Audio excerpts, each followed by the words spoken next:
and welcome to Relevant History. I'm Dan Toller. This episode is the third in a multi-part arc covering the unifications of Italy and Germany. If you're new to the show, I strongly suggest starting with the previous episode, episode 64, The Reich and the Risorgimento. For everyone else, let's get started. But first, a few show notes. To begin with, I wanted to say thanks for all the well wishes. After the last episode, some people reached out from all over the world, and it meant a lot.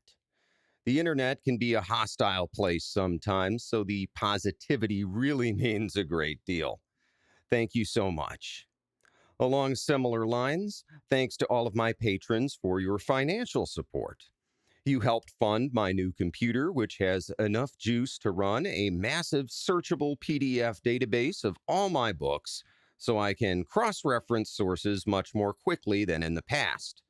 This self-hosted database also makes me less reliant on individual websites that can get hacked, go offline, or remove content that I was in the middle of using.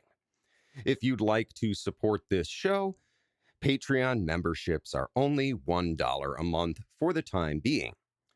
For this, you get access to all 27 episodes of my video series, Dan's War College, where I take deep dives into historical battles, specific military units, and in my last episode, I did a virtual tour of Fort Adams in Newport, Rhode Island. Patrons also get access to a private Discord server where you can chat with me directly, but sign up soon. At some point, I will be resuming regular monthly releases of Dan's War College, and the cost for full membership will go back up to $5, although a $1 membership will still get you Discord access. Finally, I need to correct some confusion I may have created in the last episode. A couple of points. First, I made a mistake when I said that Heinrich von Gagern, the German liberal politician who had helped found the Frankfurt Parliament, was killed fighting rebels in Baden. That was actually General Friedrich von Gagern, one of Heinrich's brothers, who was killed. Heinrich is in fact alive and active in German politics at the point we are in our story. Secondly, I had said at one point that Ferdinand II of the Two Sicilies was a member of the House of Bourbon, while at another I said he was a Habsburg, and I should have been clearer. Ferdinand II was a Bourbon, full stop. Specifically, he was from the Two Sicilies branch of the house, which is itself a branch of the Spanish Bourbons. However, Ferdinand II's paternal great-grandmother was none other than Maria Theresa of Austria, and his grandmother was Maria Carolina of Austria. Both of these women were Habsburgs, and not just any Habsburgs. These were strong-willed women who had ruled their husbands' kingdoms in all but name. So while Ferdinand II is a Bourbon, he's related to the Habsburgs by blood, part of the famous Habsburg web of marriage alliances. I hope that clears up my little whoopsie. Now, on with the show. Chapter 1. The German Question. Where we left off last episode, the German Confederation is in a period of transition.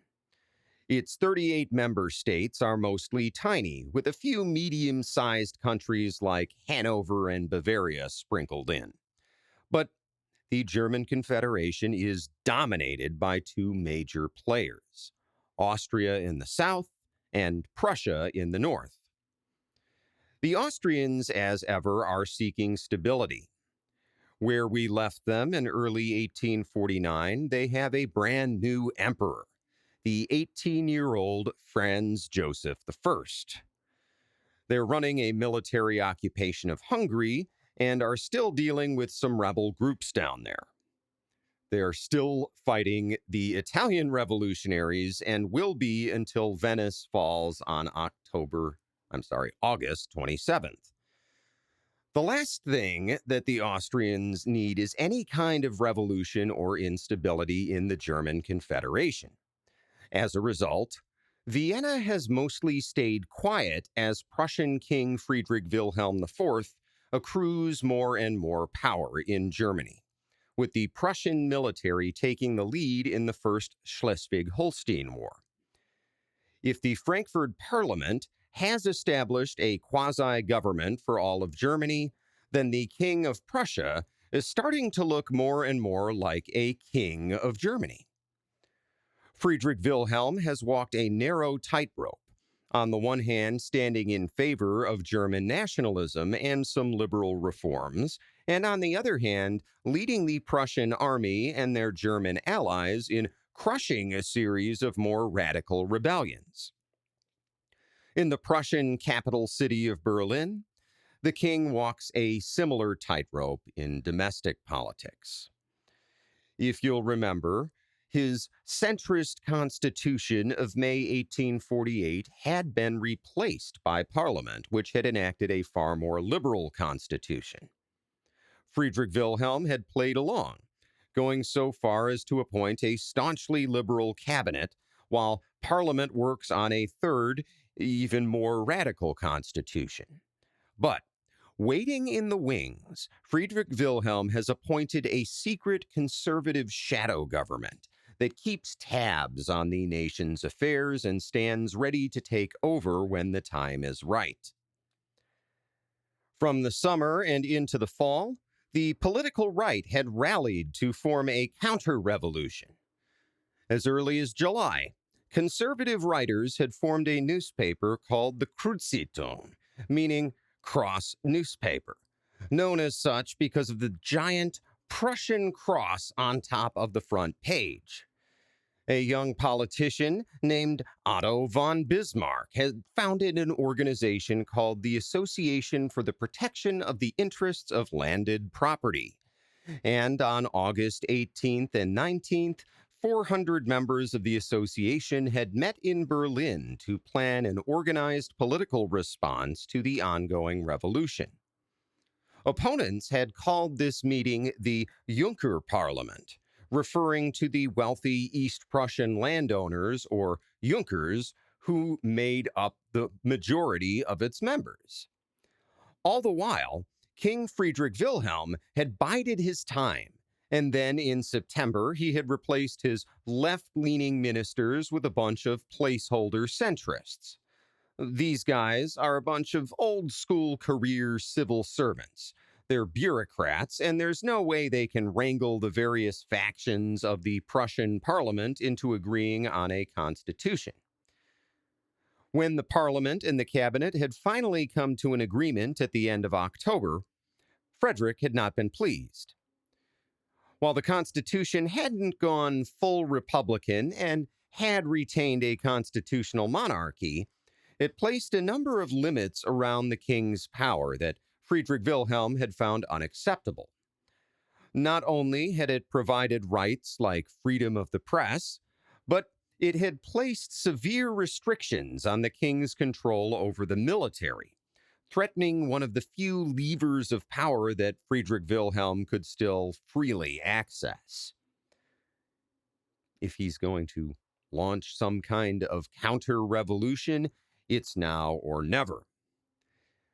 In his book, German History, 1770 through 1866, Oxford History of Modern Europe, Stanford University professor James J. Sheehan writes, quote, "On November 2nd, the king announced the formation of a new ministry to be led by Count Brandenburg, a career officer with impeccable conservative credentials. A week later, when General von Wrangel entered the capital with 13,000 troops, he met no resistance, either from the civil guard, who were understandably reluctant to fight against professionals, or from the population, many of whom greeted the soldiers with enthusiasm. While Wrangel sat calmly in the Gendarmenmarkt, the parliament met in the Schauspielhaus and voted to accept his order to disband. In the days thereafter, The rich array of institutions that had marked the awakening of Prussian public life were repressed. Efforts to organize a tax boycott, bravely adopted by some on the left, failed to gather enough support to shake the government. Throughout Europe, conservatives breathed a sigh of relief that order had been restored in Berlin. Wilhelm von Kugelgen, for instance, who had sought refuge from local unrest on Prussian territory, expressed his delight about the coup in a letter of November 18th. His only worry was that the king's resolve would fail and that he would not go far enough. In fact, the king's mood had shifted. Encouraged by Wrangel's bloodless triumph, he was ready to reclaim everything he had once given away. But Brandenburg was clever enough to see that it was neither necessary nor possible to return to pre-revolutionary conditions. Instead, he managed to persuade the king that a constitution, granted by the crown, would split the opposition, isolate the radical left, and consolidate a monarchical authority. On December 5th, therefore, the Prussian parliament was dissolved and a constitution was decreed, end quote. The new constitution provides strong executive powers for the king, as well as placing limits on civil rights, but it does provide significant democratic reforms. Parliamentary elections are held in January and February, with the exact date varying by district. Elections for the upper chamber of the new legislature are limited to men of a certain class, so the Junker Parliament gets its way there. Elections to the lower chamber, on the other hand, are open to the entire adult male population, so the left gets its way there. Now, you might expect the new parliament to shift to the political right because of the way the upper chamber is elected, and it does. But Professor Sheehan tells us that the shift to the right isn't all that abrupt or harsh, and it's because of that old maxim that all politics are local. So you might, for example, have a wealthy Prussian landowner who's a strong conservative on property rights and wins on that issue in his district, but the same guy may want a powerful parliament and a weaker executive, so he votes with the left on those kinds of issues. So on any given day, on any given question, it's tough to guess how things will go on any given vote. But it doesn't matter anyway, because Friedrich Wilhelm goes ahead and dismisses the lower house and suspends the upper house. This is a temporary emergency act, and the Prussian parliament will meet again to put together a new, more monarchy-friendly constitution in 1850. But for now, Friedrich Wilhelm dismisses them to deal with what's called the German question. The German question refers to a geopolitical reality that affects not just Prussia, but all of Germany. The German Confederation is not tenable as a political entity. The Union of 38 mostly tiny states only exists because its neighbors have agreed not to gobble some of them up. Without some kind of unified military or military guarantees from a major world power, the Confederation really only exists on paper. At the same time, the policy of all major European governments since Napoleon has been to ensure that no one country gets powerful enough to threaten all of the others. The creation of a unified Germany would upset that delicate balance, which means that any theoretical German nation-state will come into being only over the objections of at least some large European power. Basically, the German nation would have to fight a war to establish itself. So, the German question is, how do you replace the German Confederation without sparking a major European war? And as a corollary to that, what do you replace it with? Inside the Frankfurt Parliament, which is the closest thing there is to a German government, the debate rages over these issues. And the first thing they have to settle is the basic question of what Germany is. What are the borders? We saw blood spilled over this issue in the last episode when the German Confederation went to war with Denmark over the status of Schleswig-Holstein. Well, there are little issues like that all around the fringes of the German Confederation, and James Sheehan tells us about one example, the province of Posen in eastern Prussia, which had come before the Frankfurt Parliament in July of 1848. Quote, "A Prussian province, but not part of the German Confederation, Posen was linguistically mixed with roughly 400,000 German speakers and 800,000 Polish, and ethnically entangled. Posen's German inhabitants saw the revolution as an opportunity to consolidate their own position by having the province annexed to a new German state. The Poles wanted a chance to recreate their long-divided fatherland. The matter came before the delegates at Frankfurt in July, when they were asked to absorb Posen into the Confederation and thus pave the way for its inclusion in the future nation. During the debate on this motion, a variety of opinions were expressed, ranging from support for a reunited Poland to demands for German hegemony over a culturally inferior people. In the end, a majority voted to annex the German parts of Posen, according to a line of demarcation to be determined after the necessary data had been gathered. Once again, the parliamentarians agreed on principles while postponing their practical application. That the delegates had no way of imposing their decisions made such postponements all the easier. Everyone recognized that the final definition of national boundaries would have to be settled by the new Germany. End quote. The issue of Posen is just one of many situations where the boundary between the German Confederation and the territories of its member states don't necessarily overlap. Posen is part of Prussia, but not part of the German Confederation, so how do you decide which parts of Posen are part of Germany? Well, you go around and count up the Germans and see where they form a majority. Little debates like this are nothing compared to the gorilla in the room, and that is what to do about the Austrian Empire. It's a huge empire with tons of ethnicities, and while it has plenty of German citizens, only Austria itself has a German majority. So, what do you do with Bohemia and Hungary and northern Italy and other areas where some other nationality is the majority? Basically, there are two positions on this. For what are called the Greater German and Lesser German solutions to the German question. The Greater German solution envisions a large, sprawling German empire that includes Austria, but not the other parts of the Austrian Empire.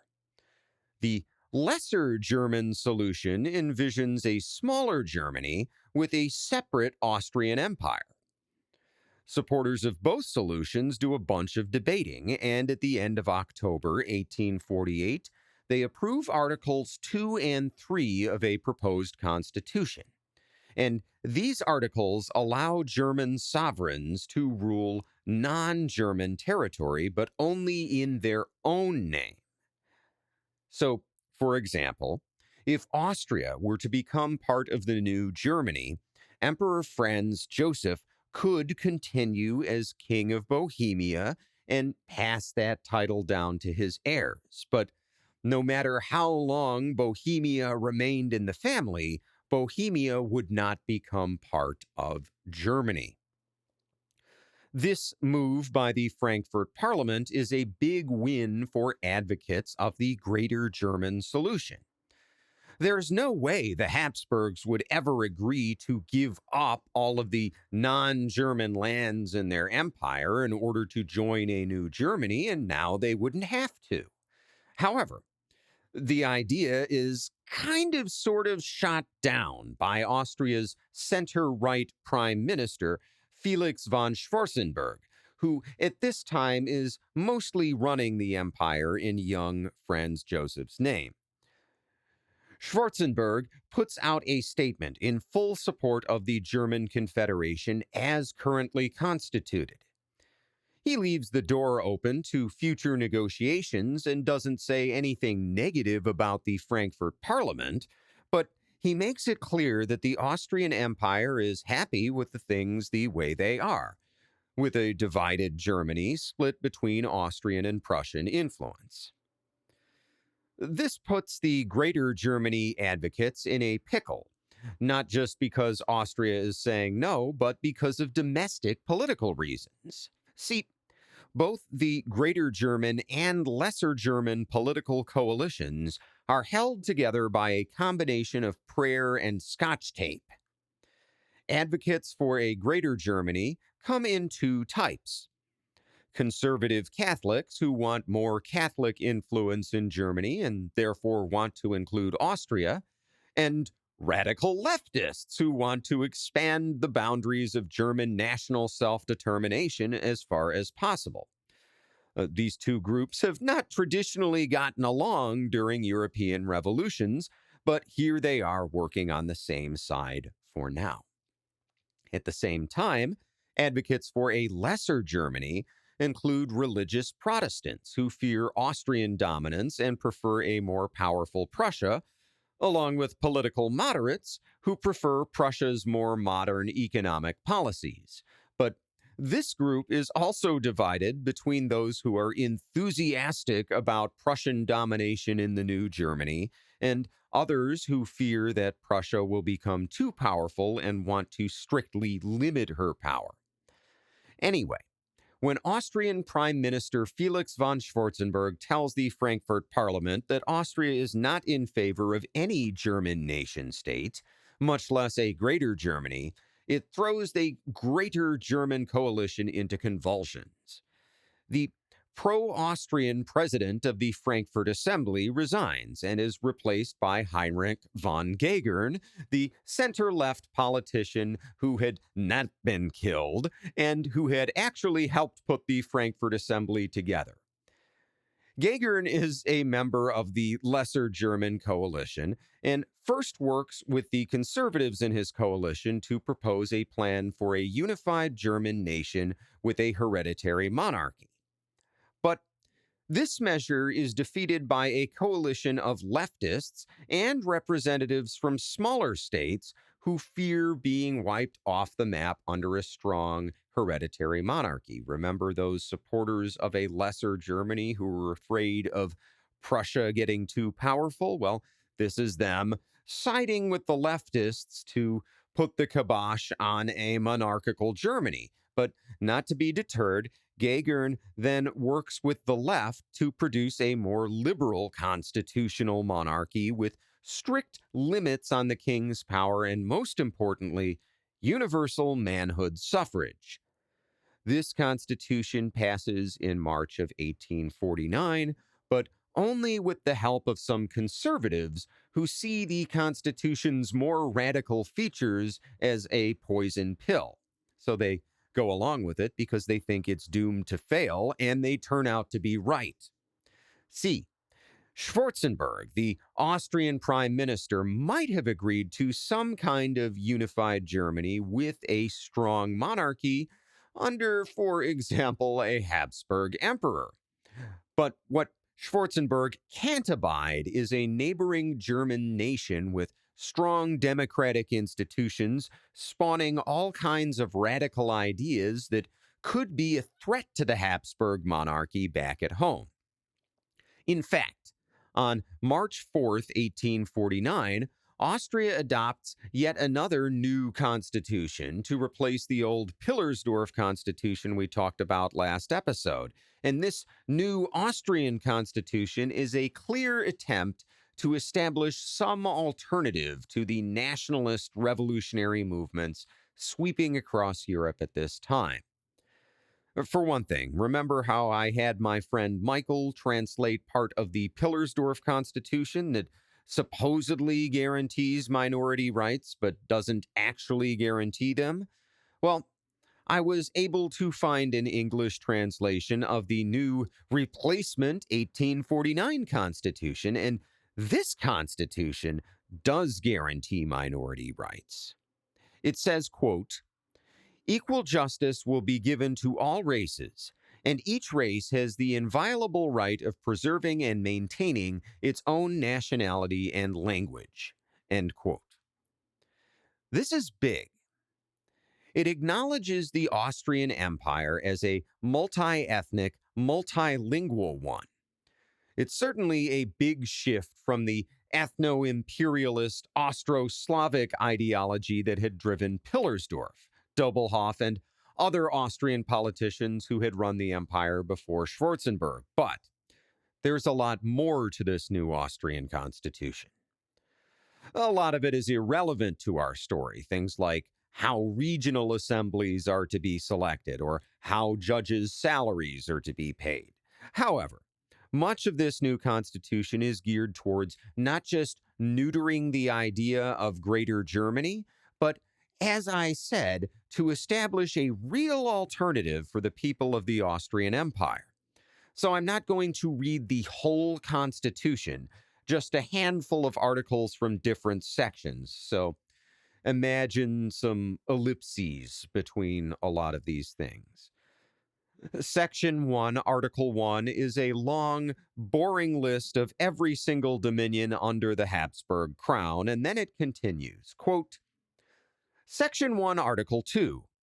These crown dominions compose the free, independent, indivisible, and constitutional hereditary empire of Austria.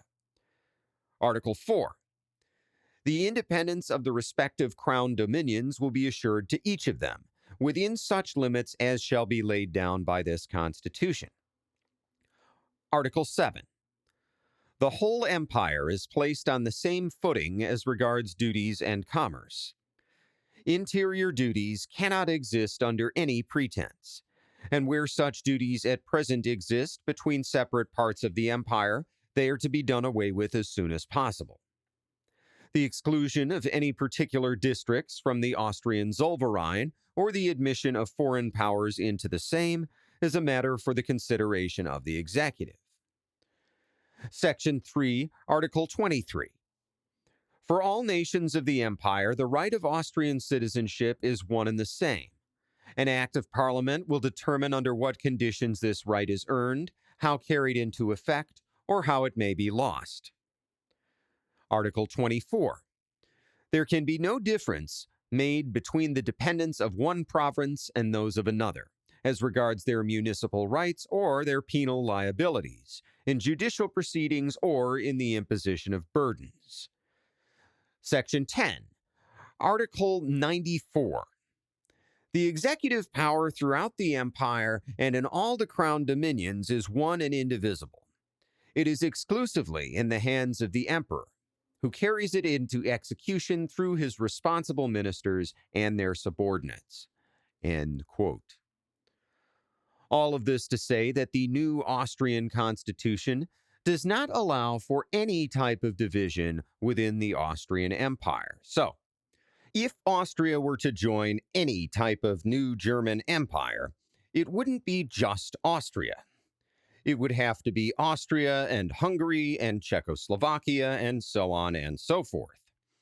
As a matter of fact, Schwarzenberg actually pushes for this idea, known as the Greater Austria proposal. But the idea of all those non-German territories joining the new Germany is a non-starter for most German nationalists. Austria's no dividing the empire policy dashes the hopes of the Greater German faction and puts control of the Frankfurt Parliament squarely in the hands of Heinrich von Gagern and his eclectic Lesser German faction. All that remains is for Gagern and the rest of his party to choose a constitutional monarch for their new Germany. With Austrian Emperor Franz Joseph decisively removed from contention, there's only one serious candidate. Chapter 2. The Erfurt Union.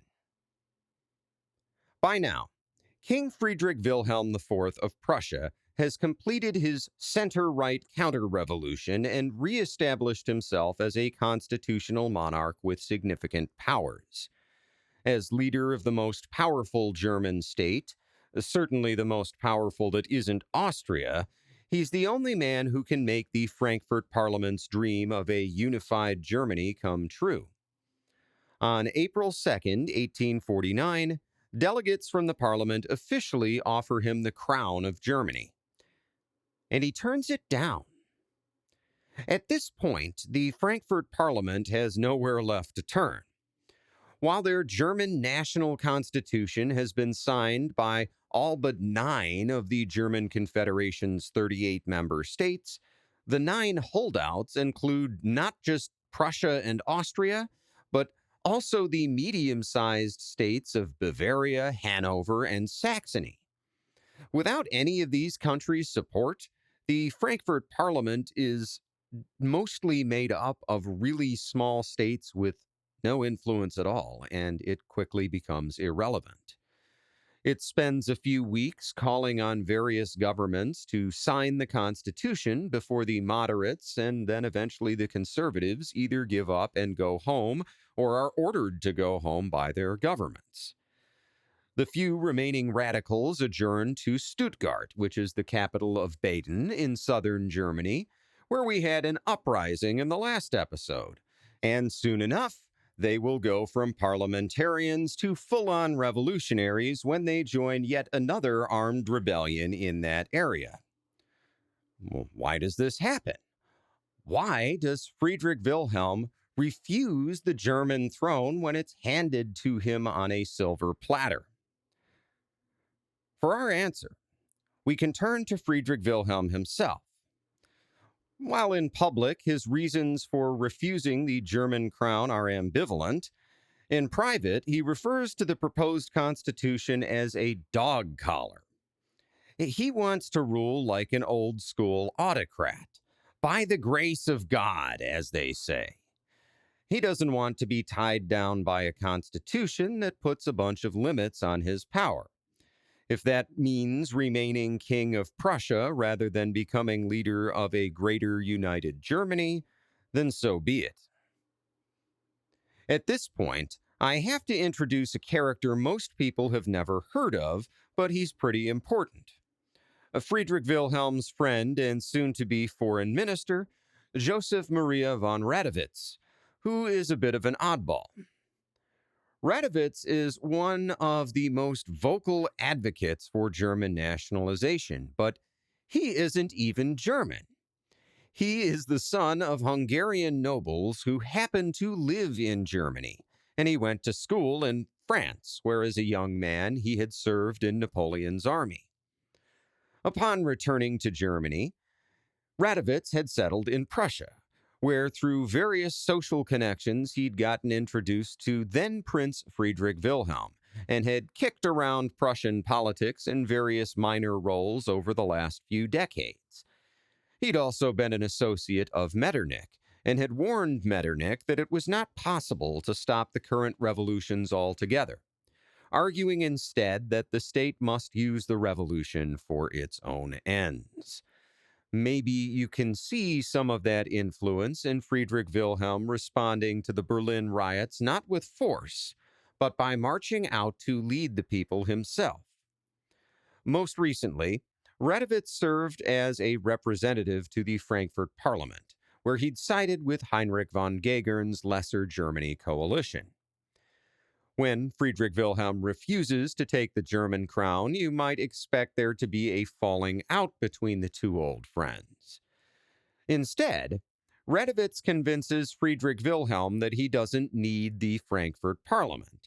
He can just create his own German parliament that will rubber stamp whatever he wants to do. All Friedrich Wilhelm has to do is get the other German monarchs to agree to his leadership. And at any other time, this might be an insurmountable obstacle.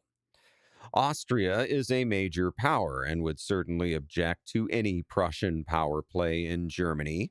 But in early 1849, Austria is still occupying Hungary and is putting down pockets of resistance there as well as in northern Italy. They're overstretched. In fact, they are so overstretched that not only can they not credibly deter Friedrich Wilhelm from whatever he's planning, they can't even provide security to the smaller German states who are still dealing with their own little armed revolutions.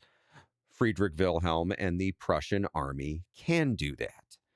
So, on May 17, 1849, representatives from the 5 most powerful German states that aren't named Austria sit down in the city of Erfurt to discuss Radowitz's proposal.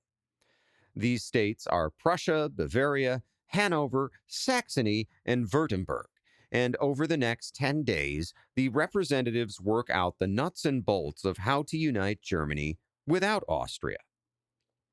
Bavaria and Württemberg, which are in southern Germany and closer to Austria, abandoned the plan. But on May 27, 1849, Prussia, Hanover, and Saxony announced the creation of a new German union that comes to be known appropriately as the Erfurt Union, since it's established in the city of Erfurt.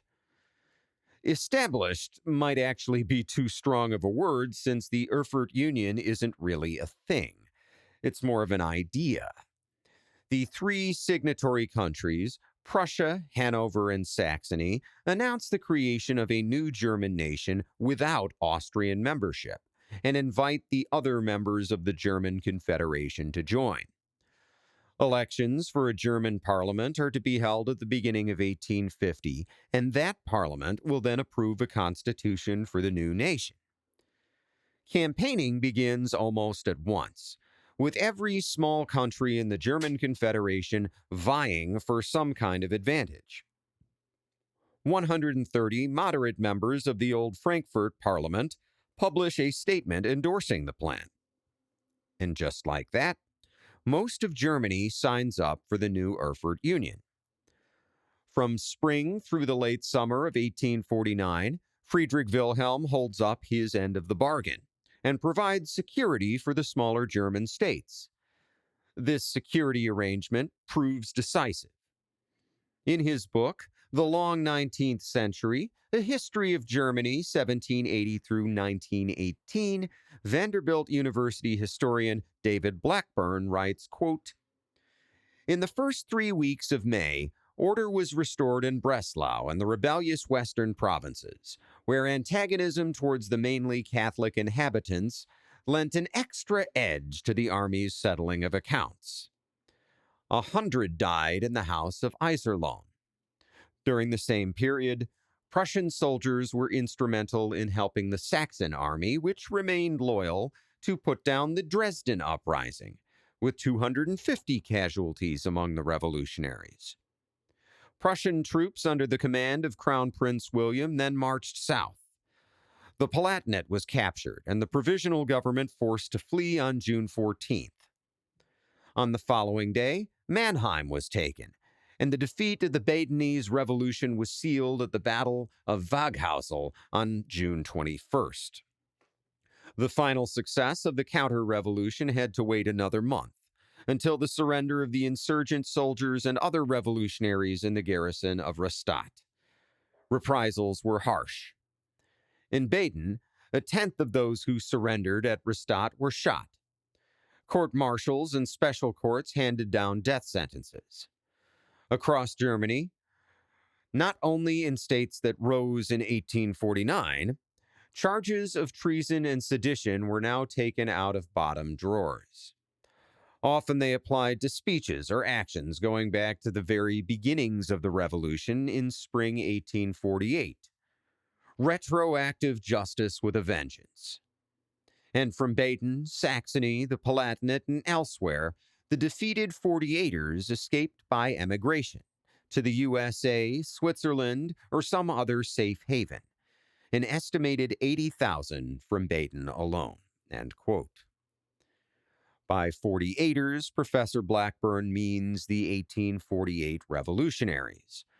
With their fighting experience and status as unemployed refugees, many of these revolutionaries go on to serve in other armies, including tens of thousands of them in the Union Army in the American Civil War, among those, a significant number of generals.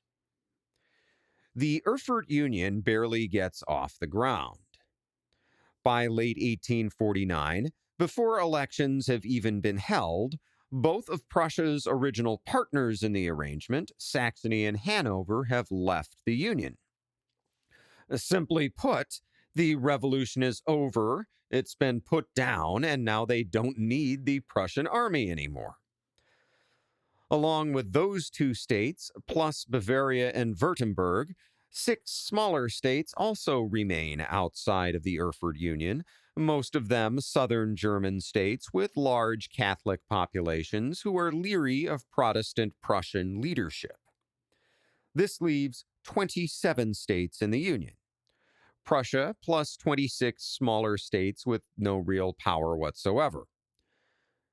The revised constitution, presented in March of 1850, all but formalizes this. The new German parliament, the Reichstag, is to be little more than a rubber stamp for the German president. And there's little doubt as to who the president will be, and sure enough, Friedrich Wilhelm IV takes over as president of the Erfurt Union on May 26, 1849. That's right, president, but not in the sense of a popular, democratically elected president. President in the old school sense of being the first among equals in a group of monarchs. Basically, as the most powerful king in the Erfurt Union, the Reichstag is granting executive power to Friedrich Wilhelm. Who could ever have predicted this? Certainly not Joseph Maria von Radowitz. Chapter 3. The Austrian Empire Strikes Back. By now, it's May of 1850, and Austria has had time to get its act together. Not only have they put down the Italian Revolution once and for all, but they've thoroughly pacified Hungary. Last episode, I mentioned the Vienna military garrison commander, Archduke Albrecht, Duke of Teschen, whose men fired on a bunch of protesters and triggered a bunch of riots that led to Metternich's resignation.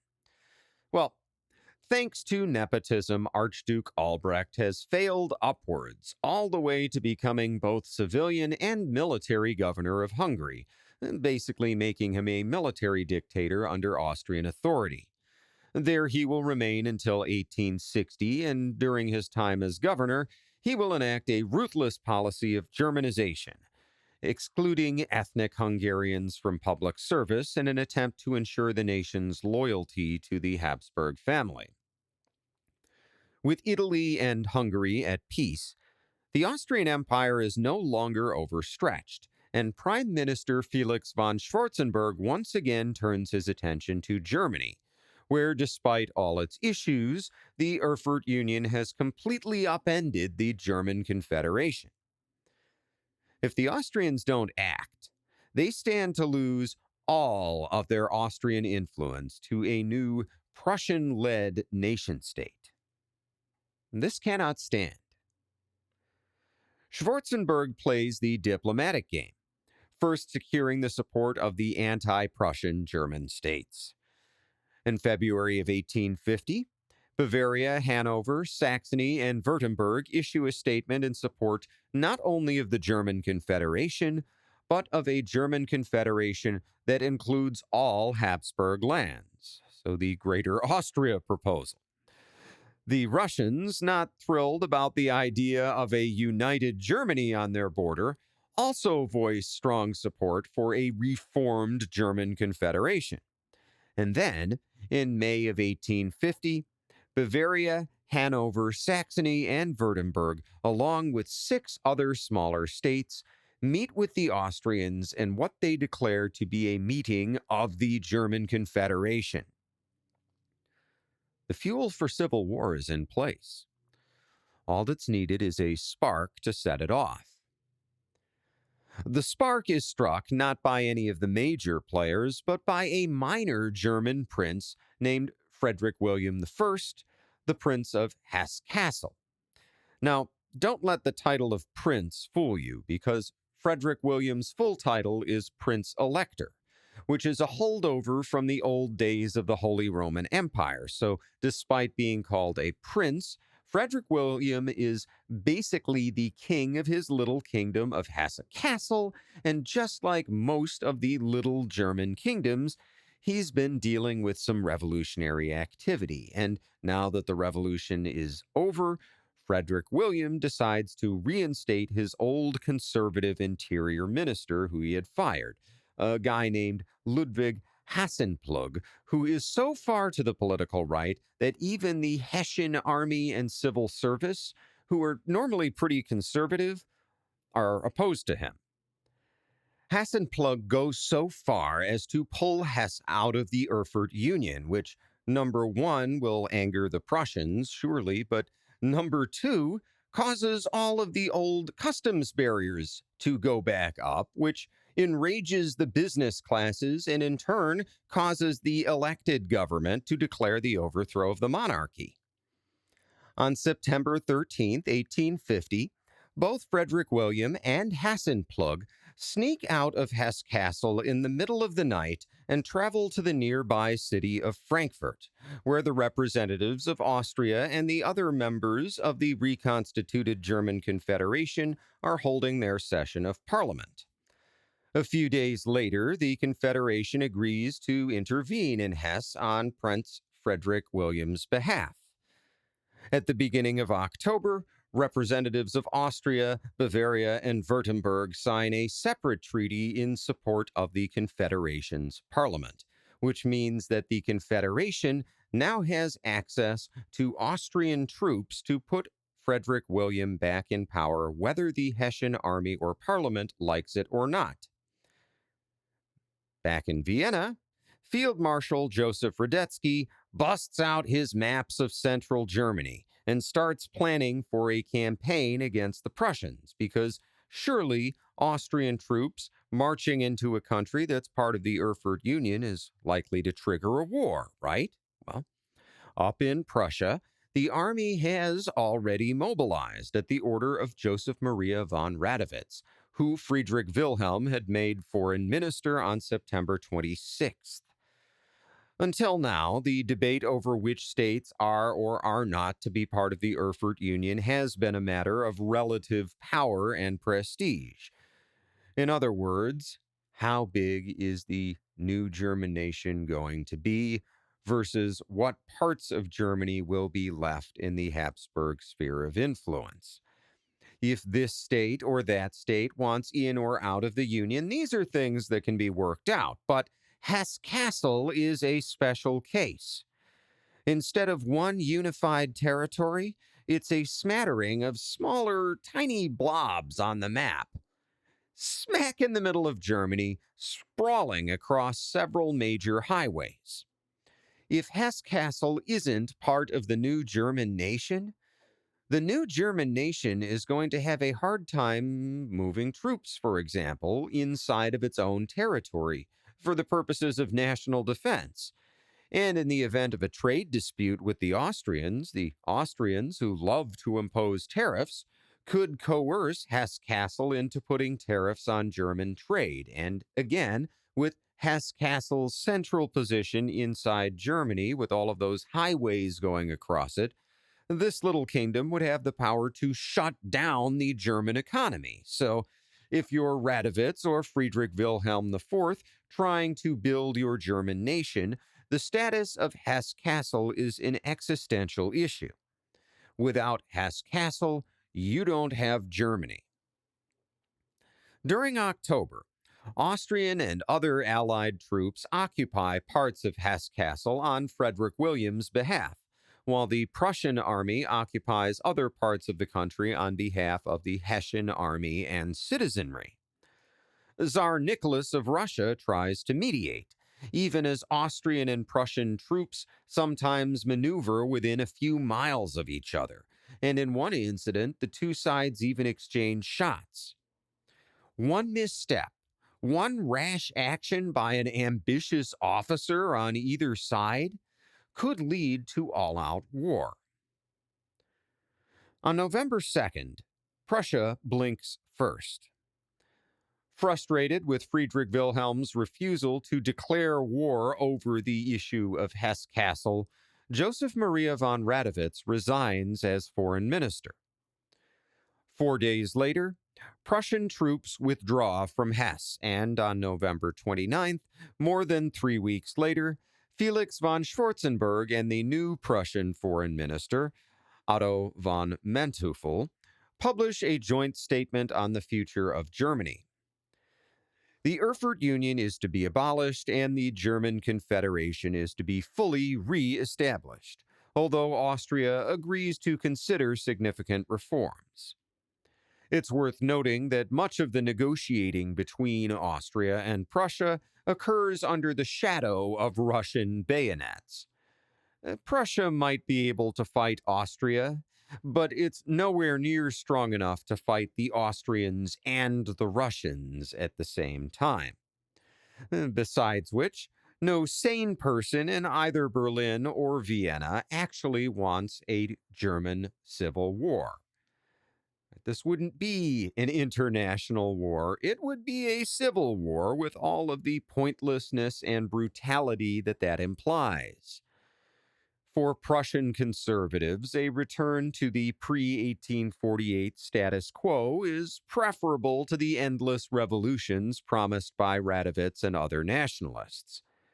A few days after the reestablishment of the German Confederation, Otto von Bismarck even gives a speech in the Prussian parliament insulting Radowitz and arguing that German unity could never be achieved by Northerners and Southerners killing each other, by which he means Prussians and Austrians.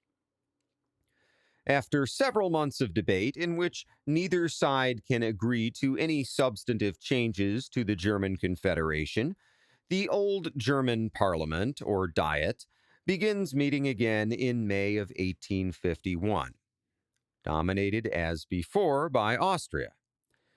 Throughout Germany, the old censorship laws are reimposed, and most elected representative bodies are abolished. Outside a couple of small countries, though, none of the German states completely abandons constitutional monarchy. And now, most of Europe is either ruled by elected governments or some kind of constitutional system. Russia, with its all-powerful Tsar, is a notable exception. So is Austria, although it wouldn't be fair to call Austria absolutist in the way Tsarist Russia is absolutist. Instead, historians use a unique term for this type of government, and they call it neo-absolutism. Neo-absolutism is established between August and December of 1851, not by a vote, but by a series of imperial decrees drafted by a right-wing politician named Karl Friedrich von Kübeck. The final decrees are issued on December 31st, 1851, and so the entire body of decrees is known as the New Year's Eve Patent, or Sylvester Patent. Along with this change in constitution will come a change in government. After the last few years, the young Emperor Franz Joseph has lost faith in Prime Minister Schwarzenberg and will soon replace him with another guy named Karl von Bülow. Schwarzenberg will only be replaced as foreign minister, though. When he steps down as prime minister in April of 1852, there will be no successor in that role. See, under neo-absolutism, the idea of a prime minister is seen as just a little too democratic. Instead, Karl von Bülow takes the title of chairman of the Austrian Ministers' Conference, which makes him the head of government in name only. Ultimate power rests solely in the hands of the emperor, who quickly pushes through a series of laws to tighten press censorship and eliminate freedom of speech. He creates an imperial police force, the first of its kind, to enforce these laws, and he eliminates all elected bodies that exist above the local level. Even locally, the clergy and the nobility, the old first and second estates, can exempt themselves from locally enacted laws. Meanwhile, the judiciary is merged with the administrative branch of the state, which has the effect of putting judges and prosecutors on the same team, so to speak, eliminating the role of judge as neutral arbiter. If this is hard on people in Austria proper, neo-absolutism is felt even more strongly in other parts of the empire. In his book, The Habsburg Monarchy, From Enlightenment to Eclipse, British historian Robin Oakey writes, quote, "Open absolutism only deepened the centralist trend already apparent in the provinces. Hungary, its rights deemed forfeit by rebellion, had become just one crown land among many divided into 5 districts which remained under military rule until September 1850. Hungarian counties were assimilated to the pattern of the Austrian crease, all but minor officials being appointed from Vienna. With the introduction of Austrian financial and judicial structures came the Austrian Civil Code of 1811. Administered apart from Hungary, as separate crown lands were Croatia, Slavonia, the military frontier, Transylvania, and a Serbian entity, Vojvodina, with the Banat in southern Hungary, which had been set up in 1849 in illusory fulfillment of promises of Serb autonomy during the struggle against Magyar rebels. Actually, Serbs were barely a quarter of the population in their territory. These arrangements applied almost equally in Croatia, whose people's loyalty in 1848 earned merely symbolic rights. To call the reorganized Zagreb court by its ancient name, to call an almost powerless Jelacic ban. In the words of a Hungarian noble, the Croats received as reward what the Hungarians had as punishment. Though the Croatian language, hard-pressed as it was not like Magyar, wholly replaced by German in administrative practice. The treatment of nationality became one of the sorest points of neo-absolutism. The Sylvester Patent omitted reference to the guarantees of national and language equality which had figured in the Kremsier and Stadion constitutions. Early attempts to advance the cause of non-German languages in the schools were steadily reversed. By the late 1850s, the official goal of secondary schools was clearly to prepare their pupils to receive a wholly German language education by the upper forms, with non-German languages used in lower forms only when needed to smooth the path. So-called nationality secondary schools were gradually to be eliminated. Even at a primary level, German was increasingly emphasized as a tool for transition further up the educational ladder in town schools, in main schools, and in mixed areas. Of course, not all of this was resented. The pre-March situation was not totally reinstated, and many parents undoubtedly wanted to ensure that their children learned German well. However, centralism meant the suppression of non-German voices even when they were expressed in German, of the pro-Czech paper Union and the Croat Sidslavic Zeitung, as well of the Narodni Noviny and the Slovenski Jug. By 1855, there were 78 political periodicals left in the whole monarchy, far less than in Vienna alone in 1848. The story of Karol Havlicek's last stand, editing a regional newspaper after the closing down of the Prague liberal press, of his Tyrolean imprisonment, broken health, and death in 1856 shortly after his release, he was 32, was to become one of the classic themes of Czech national martyrology.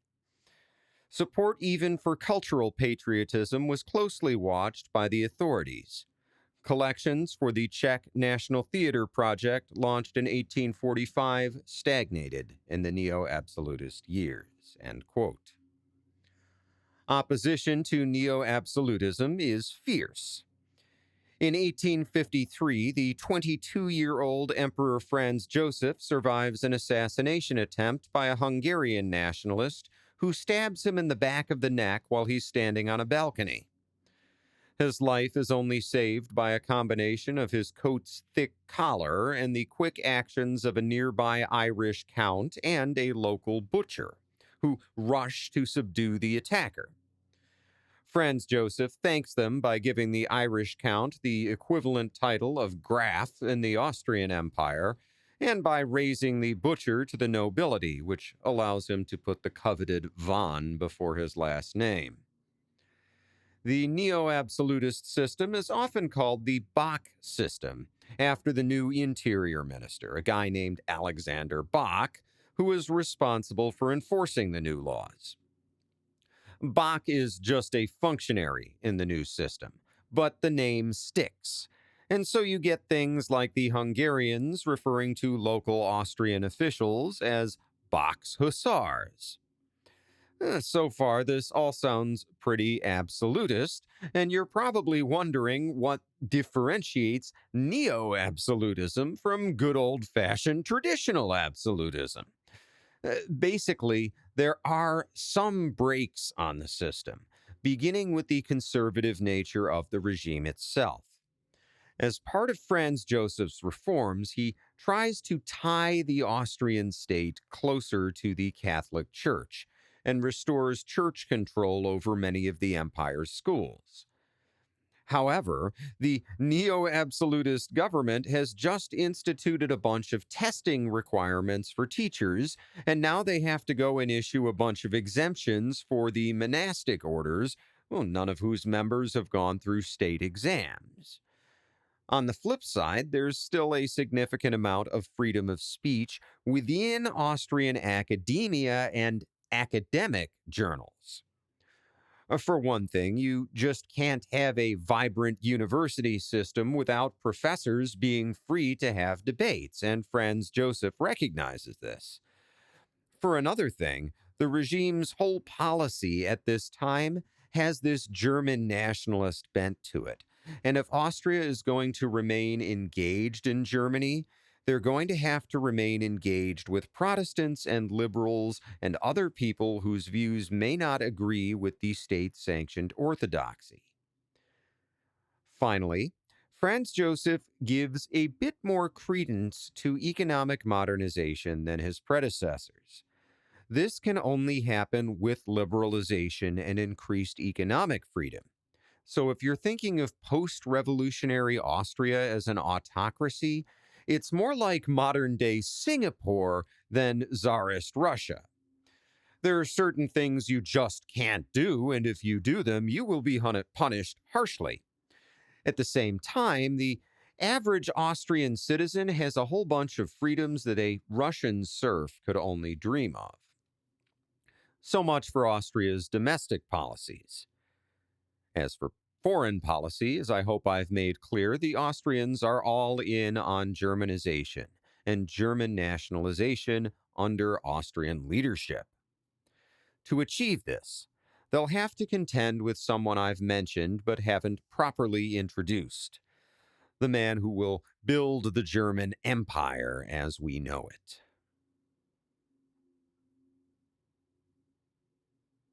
Chapter 4.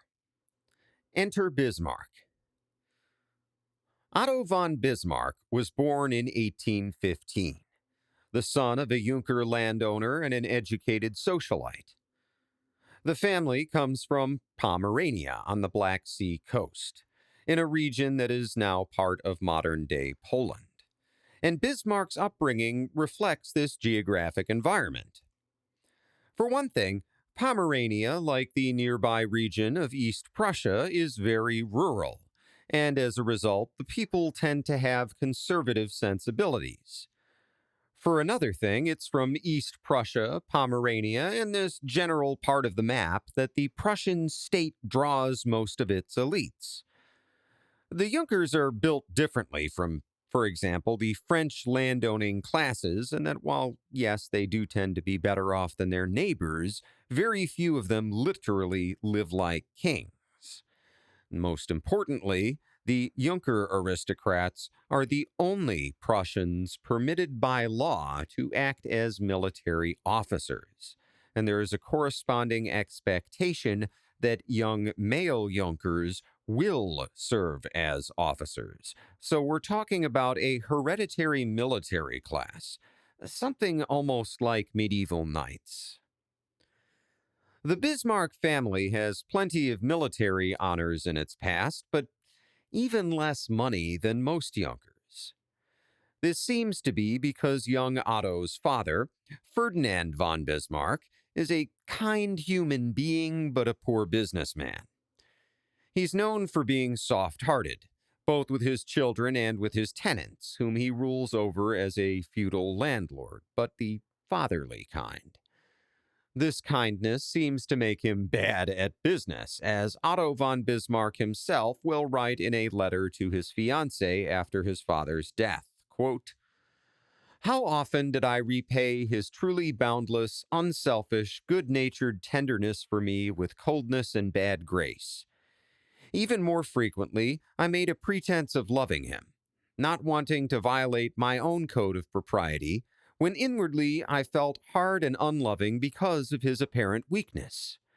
I was not in a position to pass judgment on those weaknesses, which annoyed me only when coupled with gaucherie.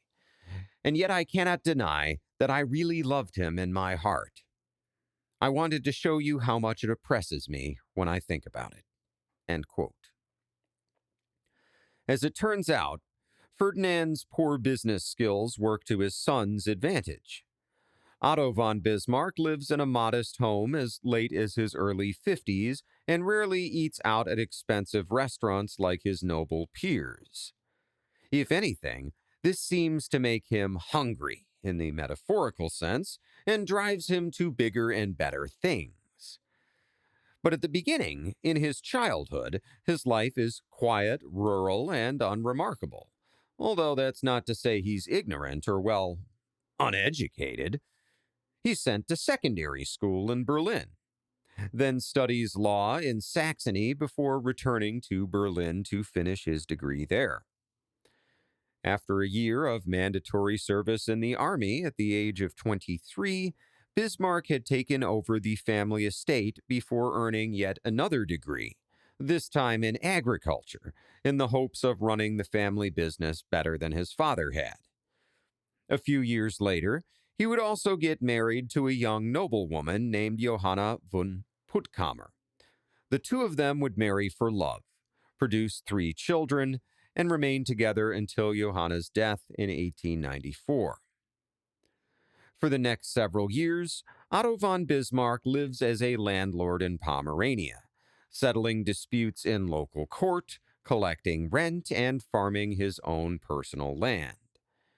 In another type of society, this would be the last thing a would-be leader should be up to at this stage of his life. But Bismarck's time in Pomerania would not be wasted. Because the Junker class is Prussia's military elite, and because this is the region where they live, Bismarck spends these years surrounded by other country landlords who are also incredibly influential men. In the future, when he's trying to run the German government, he will be able to lean on the relationships he's built in Pomerania.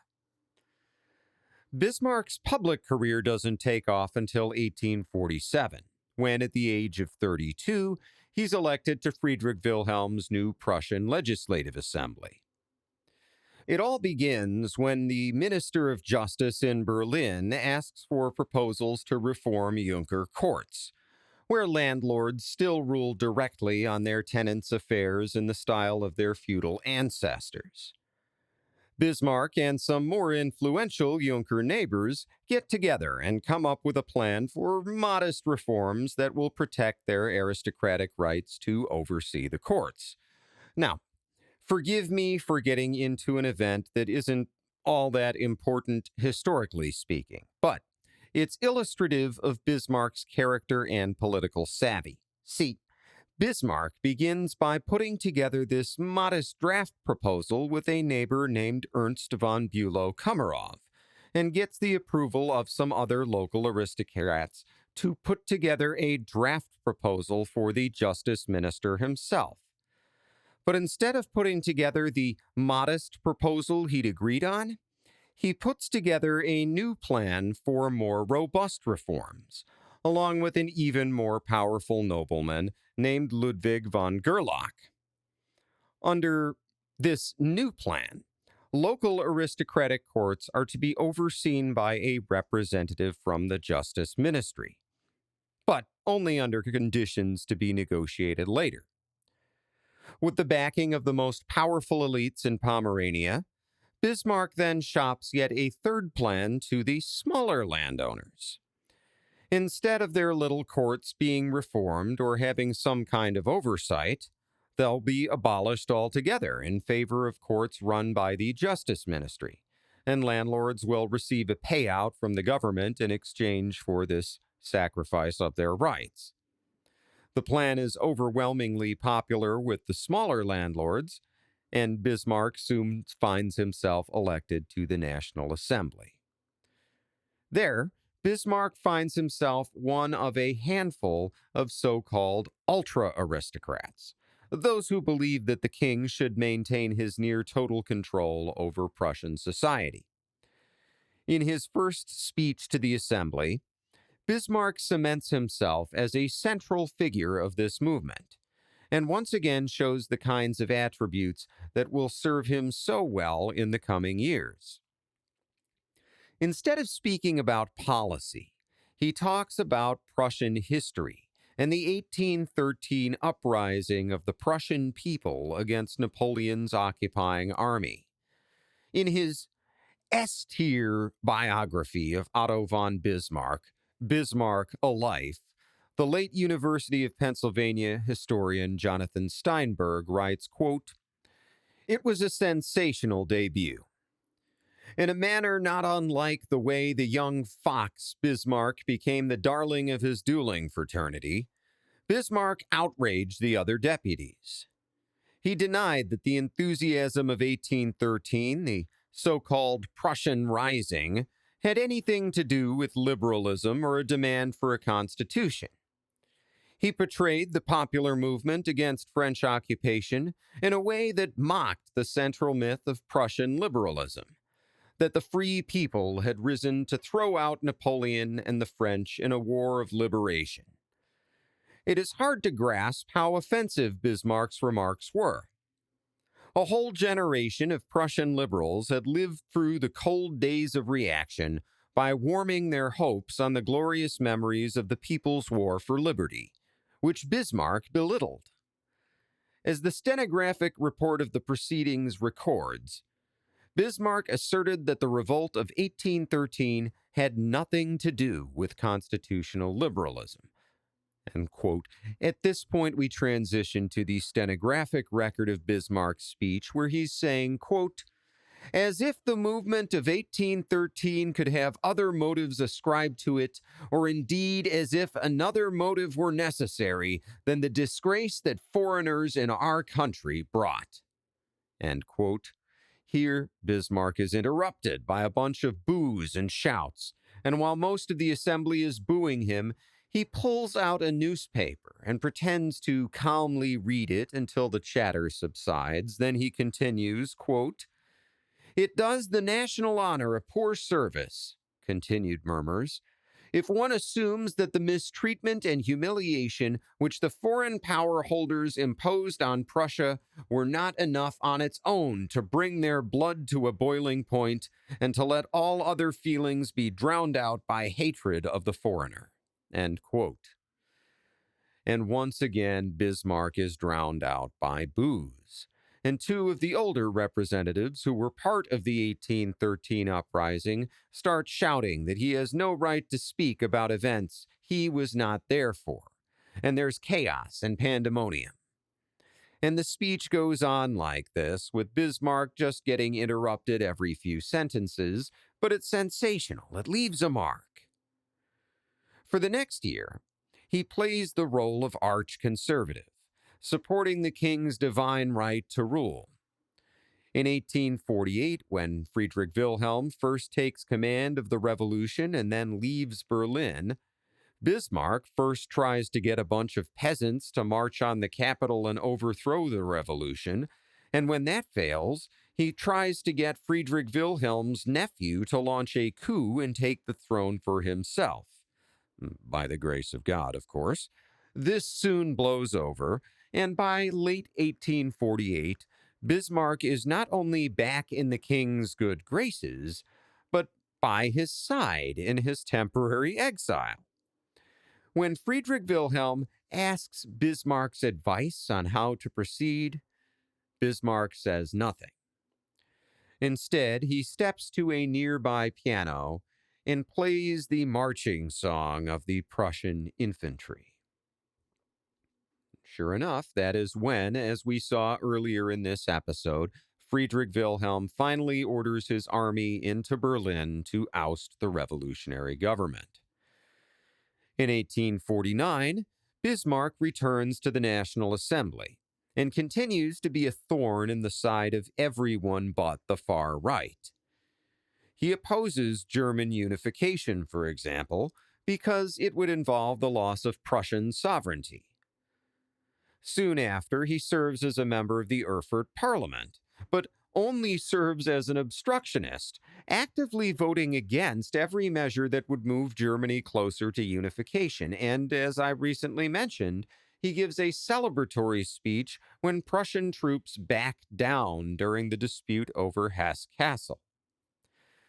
Bismarck might have been the wrong man to unite Germany under the Erfurt Union, but he is the perfect man to represent Prussian interests in the parliament of the reconstituted German Confederation.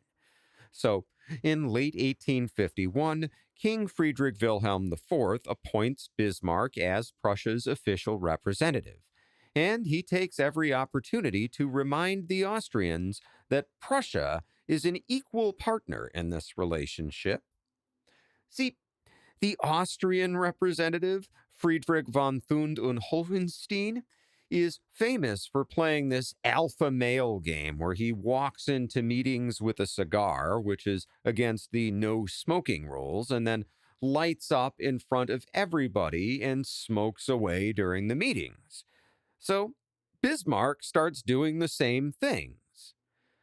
Whenever Thun und Hohenstein lights up a cigar, so does Bismarck. And then, when he's back in Prussia at the meeting of the new House of Lords where he's a member, Bismarck gets called out on this by another Prussian politician who says that he talks a big game, but his only achievement so far has been smoking cigars. And Bismarck insults him back, and the guy challenges him to a pistol duel where the men are to fire 4 shots each. And in a letter to his own mother-in-law, Bismarck writes that when the other man lowered the challenge to a single pistol shot apiece and they both missed, he was disappointed. This is just one of several duels Bismarck will fight throughout his life. He'll always be something of a hellraiser. At the same time, his job as a diplomat has shifted Bismarck's politics from the far right to the center right. In part, this is pure pragmatism. With Austria's renewed strength and growing influence, going it alone is no longer an option for Prussia. If the Prussian state is to push back against Austrian power, it's going to have to do so as part of a united Germany. However, part of Bismarck's shift to the center-right is a growing acquaintance with people from different parts of Germany. His early speeches are full of paranoia against anything that smacks of liberalism. Later on, he seems to understand that most Germans of his time are politically moderate or right of center, and that a center-right regime can be very successful if it leads social change instead of following it, much as Friedrich Wilhelm had taken up the revolutionary banner to turn the revolution to his ends. Change begins, as it often does, with the economy. Not only is this an opportunity to improve Prussia's standing in Germany, but it's something the Austrians are likely to be on board with. Remember, their neo-absolutist philosophy is all in favor of economic modernization. And boy, does Germany's economy still need a lot of modernizing.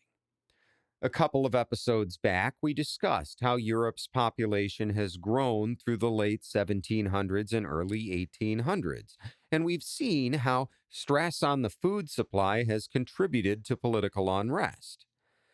If you're any kind of conservative or even left-leaning regime, you probably want to eliminate that kind of stress on your food supply, and transportation is a big part of the problem. You may have a region with local crop shortages, which happens all the time, and you may have a neighboring region with a crop surplus, which also happens all the time. But unless you have the infrastructure to move the surplus crops from one region to another, you have people in one area going hungry, while people 100 or 200 miles away have excess grain rotting in their silos. Doesn't make sense for anybody. In the past, when population levels were lower, countries were able to make do with sea and river transport only. If your trade route didn't follow a river or sea coast, you might have to make do with wagons and dirt roads, or if you were really unlucky, people just starved. That happened a lot too. But this is the age of industry. Now people have railroads to move goods with a speed and efficiency that their ancestors could only have dreamed of. And it should come as no surprise that all these little German states consider railroad building a matter of national security. Build some railroads, keep the people fed, and you won't have any food riots like you did in the late 1840s, right? As is often the case, the devil is in the details. The best railroad network in the world is useless if you have all kinds of trade barriers that make it prohibitively expensive to ship goods across all of these little national borders inside the German Confederation. So, really, you have two challenges: building the railroads and then breaking down trade barriers so the railroads can actually operate. We talked a lot in a previous episode about Prussia's efforts to do just this, to unify the German economy, and how way back in 1834 they had formed this customs union called the Zollverein that includes most of the German states. Well, the Zollverein Treaty is due to expire in 1853, and Prussia has gone all in on keeping this economic union together. For example, the Prussians give the Kingdom of Hanover all kinds of concessions and extra payments to get them to finally break away from the British and join the Zollverein. One of the concessions Hanover gets is a temporary exemption from tariffs on British iron, which they need to build their railroads. In 1853, the Zollverein Treaty is renewed with little fanfare. But the German Customs Union now encompasses all of the German Confederation, with the exception of two states: Austria, along with tiny Liechtenstein, which has especially close ties with the Habsburg monarchy. This economic union will transform Central Europe over the next couple of decades, with Germany industrializing faster than either the French or the British had done before them. Let me give you some numbers taken from David Blackburn's book. Quote, "In Prussia, coal production increased eightfold between 1849 and 1875, raw iron output 14-fold, steel output 54-fold. Over the same period, the number of steam-powered machines in Rhineland-Westphalia grew from 650, with a total of 19,000 horsepower, to nearly 12,000. With a combined horsepower of 380,000.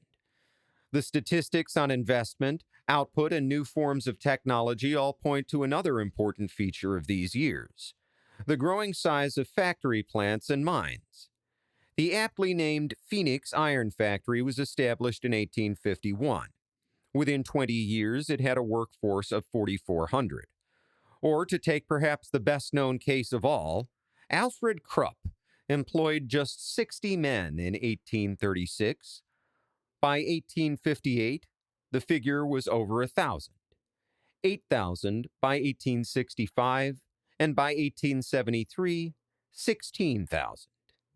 End quote. So, what is the role of Austria in all this? Well, she's not letting the rest of Germany pass her by, and you see similar industrialization, not quite to that extent, but similar in the Austrian Empire, especially in Hungary. How did the Austrians do this? To begin with, they agree to lower some of their trade barriers with other German states. So while Austria isn't part of the Zollverein, they're Zollverein adjacent. The bigger issue the Austrians face is the issue of currency. In the early 1850s, the Prussians aren't just pushing for the elimination of customs barriers. Even if they don't dare go to war with the Austrians, Friedrich Wilhelm, Bismarck, and the rest of the Prussian leadership are still willing to use every economic weapon at their disposal to secure dominance in Germany. And in this case, they decide to target the Austrian currency by proposing a unified German currency standard. This actually happens during the negotiations over trade barriers. Both sides agree to drop some tariffs, everybody seems happy, and the Prussian negotiators basically say, oh, by the way, this is as far as we're willing to go unless you standardize your monetary system. This is honestly something the Austrians should have seen coming, because while most of Europe uses a gold standard and most of Germany uses a silver standard, Austria uses a combined gold and silver standard for foreign trade while using heavily regulated paper banknotes for internal currency. Moreover, the empire's quality standards lag far behind the rest of Europe, both in terms of weight and in terms of purity of their coinage. Even without any artificial barriers between Austria and the rest of Germany, this convoluted currency standard makes it tough to get into a close trading relationship. Think of the debates people have today surrounding the euro and the eurozone, and you can understand how controversial this might be. Literally everybody has an opinion. The Austrian government standardizes its currency starting in 1852 by passing a law to regulate the weight and quality of its coinage. So far, so good. The coins are now of a better standard for international trade, but what about the paper money circulating inside the empire? The exact value of fiat currency, meaning currency that is not backed by a commodity like gold or silver, well, that value is already notoriously fuzzy. What is a dollar worth? Well, whatever the market says it's worth at any given moment. It's not tied, for example, to the value of a gram of gold or an ounce of silver. But at least in a fiat money system, you can guesstimate your money's value by looking at the cost of everyday goods. This hybrid system the Austrians have going on has all kinds of issues. Last episode, I talked about Metternich's economic policies and how the Austrian government had previously devalued people's savings. So keep in mind that we're operating in an environment of low economic trust, and it's an era where you need hard currency, gold or silver, for international trade. And when you want to buy or sell anything internally, meaning inside the empire, you have to change out that gold or silver for paper, which would be fine if you could trust that you're guaranteed to be able to exchange that paper back for gold or silver for international trade. However, what if the government had, over time, issued way more paper money than it had gold or silver available to exchange for that paper money. After all, the bulk of a country's currency circulates inside of that country. A farmer goes to market, sells some hogs, takes the money to a stockyard to buy an ox. The stockyard owner takes that money back to the market to buy some food, and the money ends up back where it started. It doesn't actually go anywhere, it just floats around the local economy. So, an empire like Austria could, theoretically, print a little bit of extra paper money each year to pay some of its employees, knowing full well that the excess cash will be absorbed by the local economy, and no one will ever try to redeem so much of it at once that the treasury will run out of hard currency. Well, to standardize their currency and integrate fully into the German customs union, the other German states want the Austrians to get rid of their hybrid money standard and buy out their internal paper currency with gold or silver. This is going to be really expensive for the Austrian Empire no matter how you cut it, but they don't have much of a choice because being cut out of the German trade union is even more expensive.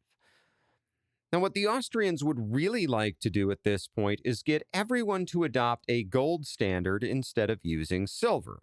Why? Because a little thing called the California Gold Rush has just happened, and the global price of gold is pretty low. So maybe they can get out of this paper money situation without too much trouble. But the Prussians convinced the rest of Germany to insist on a silver standard. And in most cases, this doesn't even take much convincing because, like I said, most of Germany is already using silver. So on January 24th, 1857, Austria and the German states signed the Vienna Coinage Treaty. This treaty will require them to fully adopt a silver standard by the year 1865, which means not only buying out all the paper banknotes, but also somehow replacing all the gold currency they have in circulation. And how are they going to do that? By selling the gold for silver, of course, and this at a time when gold is at an unusually low price. All of this would be worth it if Austria could create this massive trade union across Central and Eastern Europe and integrate their rail network with Germany's and so on. As we'll see, they'll keep getting drawn into wars and going into debt, and this will cause a lot of trouble in the future. But that's for next episode. And yes, history buffs, I did completely skip the Crimean War in this discussion of the 1850s, but that's because I'll be talking about it in a few minutes when we discuss Italy. Chapter 5. Goodbye, Friedrich Wilhelm. For now, I want to talk about one last major event in Germany, and that's a shakeup at the head of the Prussian state. On July 14, 1857, less than 6 months after the signing of the Vienna Coinage Treaty, King Friedrich Wilhelm IV suffers a stroke, and it's a severe one. A series of additional strokes follows, and on October 7, 1857, no longer able to speak, the king signs a document granting power to his younger brother, Prince Wilhelm. Friedrich Wilhelm IV will officially remain king until his death in 1861, and Prince Wilhelm will rule as regent during that time. But from here on out, it is Prince Wilhelm and later King Wilhelm I who will be calling the shots in Prussia. Wilhelm I is not Friedrich Wilhelm IV. So before we talk about the new king, it's worth examining the old king's legacy. When most people think about Prussia, they think about the Prussian army, and there's some validity to that. But when I think about Friedrich Wilhelm IV, I think of a diplomat and politician. Ponder this. Friedrich Wilhelm used the Prussian army to put down revolutions, and in one case to defend German territory against the Danish. Even against the Danish, he backed down once the British and Russians threatened to get their militaries involved. He did the same thing for Hesse-Kassel during the crisis there, when shots were fired against the Austrians.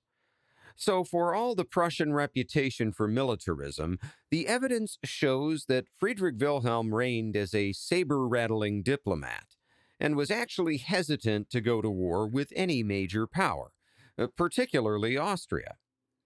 As we'll see, Wilhelm I is more than willing to use the Prussian army.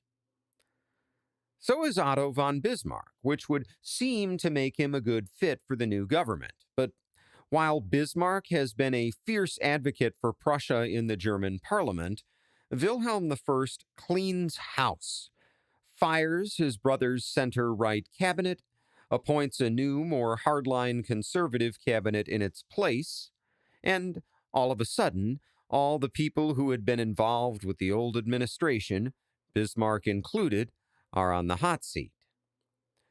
At this time, from late 1857 into 1858, Bismarck still has powerful allies.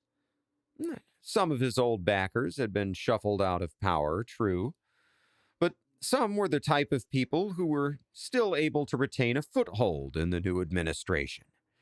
Guys like Army General Leopold von Gerlach, who has spent his entire life fighting revolutionaries. It's this issue, the issue of Europe's revolutions, that will put Bismarck firmly at odds with the new government. Well, sort of. See, there is an exchange of letters between Bismarck and his old friend, and they're arguing over the issue of France. Basically, there have been rumors that Bismarck is supporting closer diplomatic ties with France and Piedmont-Sardinia, and von Gerlach is begging him not to have relationships with revolutionary states as a matter of principle. As I said, there's a whole exchange of letters, several of them, but here are a couple of key quotes from Bismarck, and I want to highlight these because Bismarck understands something that most people, even the most intelligent people, will never understand about statecraft. And that's that you can't operate a state based solely on an ideology. Why? Because ideologies are ideas, things that only exist inside a person's head, while a state is a real thing that exists in the real world, and the state needs to operate in the world as it actually exists. In one letter, Bismarck cites the historical precedent for having relationships with revolutionary states, and explains why it could even be a good idea. Quote, Cromwell was called dear brother by very anti-revolutionary potentates, and his friendship was sought when they needed it. Very honorable potentates had alliances with the estates of the Netherlands before their independence had been recognized by Spain. William of Orange and his successors in England were recognized as thoroughly kosher by our forefathers, even while the Stuarts still claimed the throne, and we forgave the United States of America their revolutionary origins in the Treaty of The Hague in 1785. The present form of government in France is not arbitrary, a thing that Louis Napoleon can correct or alter. It was something that he found as a given, and is probably the only method by which France can be ruled for a long time to come. For everything else, the basis is missing either in national character or has been shattered and lost. If Henry V were to come to the throne, he would be unable, if at all, to rule differently. Louis Napoleon did not create the revolutionary conditions.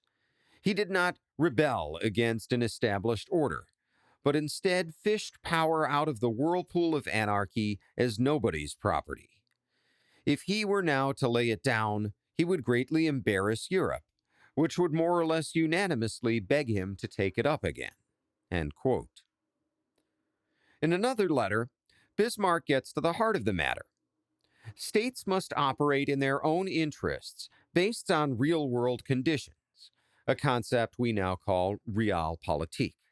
Quote, I want to avoid France and Sardinia, not because I think it wrong, but because in the interests of our security I consider them very dubious allies.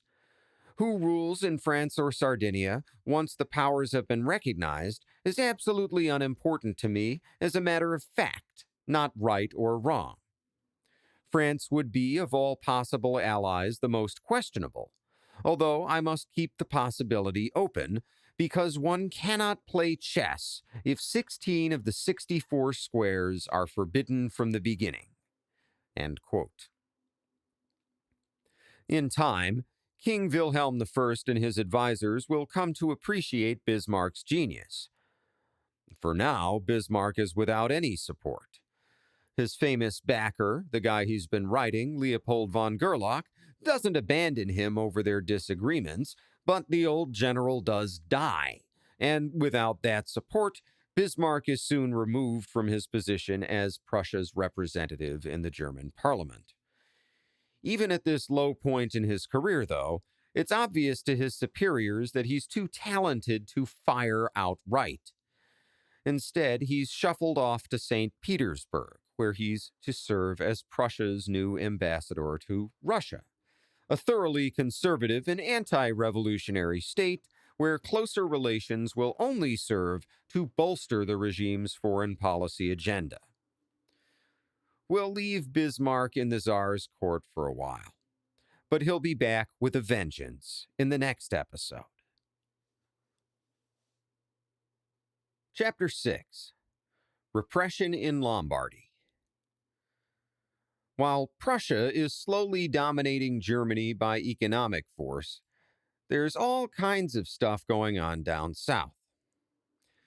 Let's rewind the clock to the end of the 1848-1849 revolutions, when Austria once again rules most of Italy via proxy states, and rules directly over the northeastern part of modern-day Italy, the region of Lombardy, Venetia. In this region, Field Marshal Joseph Radetzky rules with an iron fist, executing more than 950 people during the occupation. In one incident in Mantua, 13 men are brought up on capital charges for nothing more than the possession of revolutionary writings and bank loans. These men come to be known as the Belfiore Martyrs, although it's worth noting that only 5 of the 13 are actually executed. 2 of the men are priests and so are defrocked instead of being shot, while 6 others have their sentences commuted to hard labor at the urging of the local bishop. Italy is historically a patchwork of city-states, and the politics in this era very much reflect that, with most revolutionary activity in Austrian-ruled territory being of the local variety. This means that for every city in Lombardy, Venetia, the story of the early 1850s plays out a little bit differently, with spasms of revolution striking here and there, and it's impossible to tell every one of those stories. Instead, I want to tell the story of one event in particular to give you a little bit of flavor. And that's probably the biggest revolutionary spasm of the post-revolutionary period, the Milan Uprising of 1853. In Milan, memories of 1848's 5-day revolution are still fresh in everybody's mind, and Field Marshal Radetzky's repressive government is universally hated. Italian nationalist leader Giuseppe Mazzini tries again, and on January 23, 1853, a group of Milanese revolutionaries meets in the city of Locarno, just across the Swiss border, to plot an uprising for February 6th. The revolutionary leaders are grouped by class as well as by profession. When Mazzini polls them to see who's in favor of an immediate uprising, the upper class, middle class, and military representatives are against it, at least for the time being. Milan is too small to defy Austria on its own, and the plan relies on a successful Milanese uprising to spark more rebellions all over northern Italy, as had happened in 1848. Before proceeding with their own revolution, the upper and middle classes want to make sure the plans for revolution in those other cities are also ready to move forward. The army officers want to delay for the same reasons, but the working classes want to move forward now, and their representatives announced that there will be an uprising on February 6th, with or without the support of the bourgeoisie or the military. Reluctantly, Mazzini agrees to move forward, figuring that he still has time to get the other classes on board if he can guarantee a wider regional uprising. He also relies too much on technology. In the old days, he would have been sending letters back and forth from his headquarters in Switzerland, and there would have been a communications delay. With this delay, the 2-ish weeks between January 23rd and February 6th would have been way too short to get the other classes on board, and Mazzini would probably have begged the working classes to reconsider their stance on an immediate uprising. And given Mazzini's status among Italian revolutionaries, the working classes probably would have agreed. As it stands, Mazzini is now using a telegraph for urgent communications, so the delay has gone from days to get a message back and forth to mere seconds. He assumes that, number one, this will give him plenty of time to negotiate with the upper and middle classes in the military to get this revolution organized, and that he will also be able to call off the uprising at the last second if he needs to. He thinks he can still appeal to the working classes at the very last minute, and in fact, he will try. But he doesn't account for the human factor. By the time Mazzini, at the last second, telegraphs the working class leaders that they need to back down, it's too late. Hundreds of tiny little human chess pieces are already running around the board. One reason the rest of northeastern Italy is leery of a potential Milanese uprising is that while everybody hates the Austrians, not everybody is so sure about Mazzini's revolutionaries. The revolutions of 1848 and 49 had been backed by King Charles Albert of Piedmont-Sardinia, which is a kingdom in northwestern Italy, and the revolution's objectives had candidly been a national constitutional monarchy. Mazzini, on the other hand, keeps pushing for a republican government, which is a non-starter for most social elites, as well as for many in the upper and middle classes, and because many people in these classes are also part of the revolutionary movement, a lot of them know about the planned February 6th uprising, and more than one of them talks to authorities. And multiple conspirators are arrested, not just in Italy, but also in Austria, and even in Piedmont-Sardinia, where the new king, Victor Emmanuel, is having none of this republican revolution. Oh no. If Italy is ever going to be unified, it's going to be under him. And since that's not in the cards right now, he is more than happy to work with the Austrians. If all of that isn't enough, the plan for the February 6th Milan uprising is overly complicated. In his book, Mazzini, English historian Dennis Mack Smith writes, quote, "This was by now a familiar story. He, Mazzini, had sent in advance some hundreds of grenade cases with a formula for making explosive, and a model for manufacturing mortars had been smuggled past the frontier guards labeled as a musical instrument. But these munitions were not assembled in time, and many guns brought out of hiding were too rusty to use. A great deal of the money he had sent to Milan was stolen by one of the conspirators, who absconded. Worst of all was the fatal descent of the middle class, the guilty behavior of our best Republicans belonging to that class." This is a subquote from Mazzini here. "They denied to the last that the people could or would initiate." End of the subquote, and Dennis Mack Smith continues, "On the other hand, many humble citizens took an active part and were abandoned by those who had been expected to lead them. Having based his plan on the assumption that groups in other cities were waiting upon events in Milan, Mazzini found that without one immediate local success, the whole project collapsed.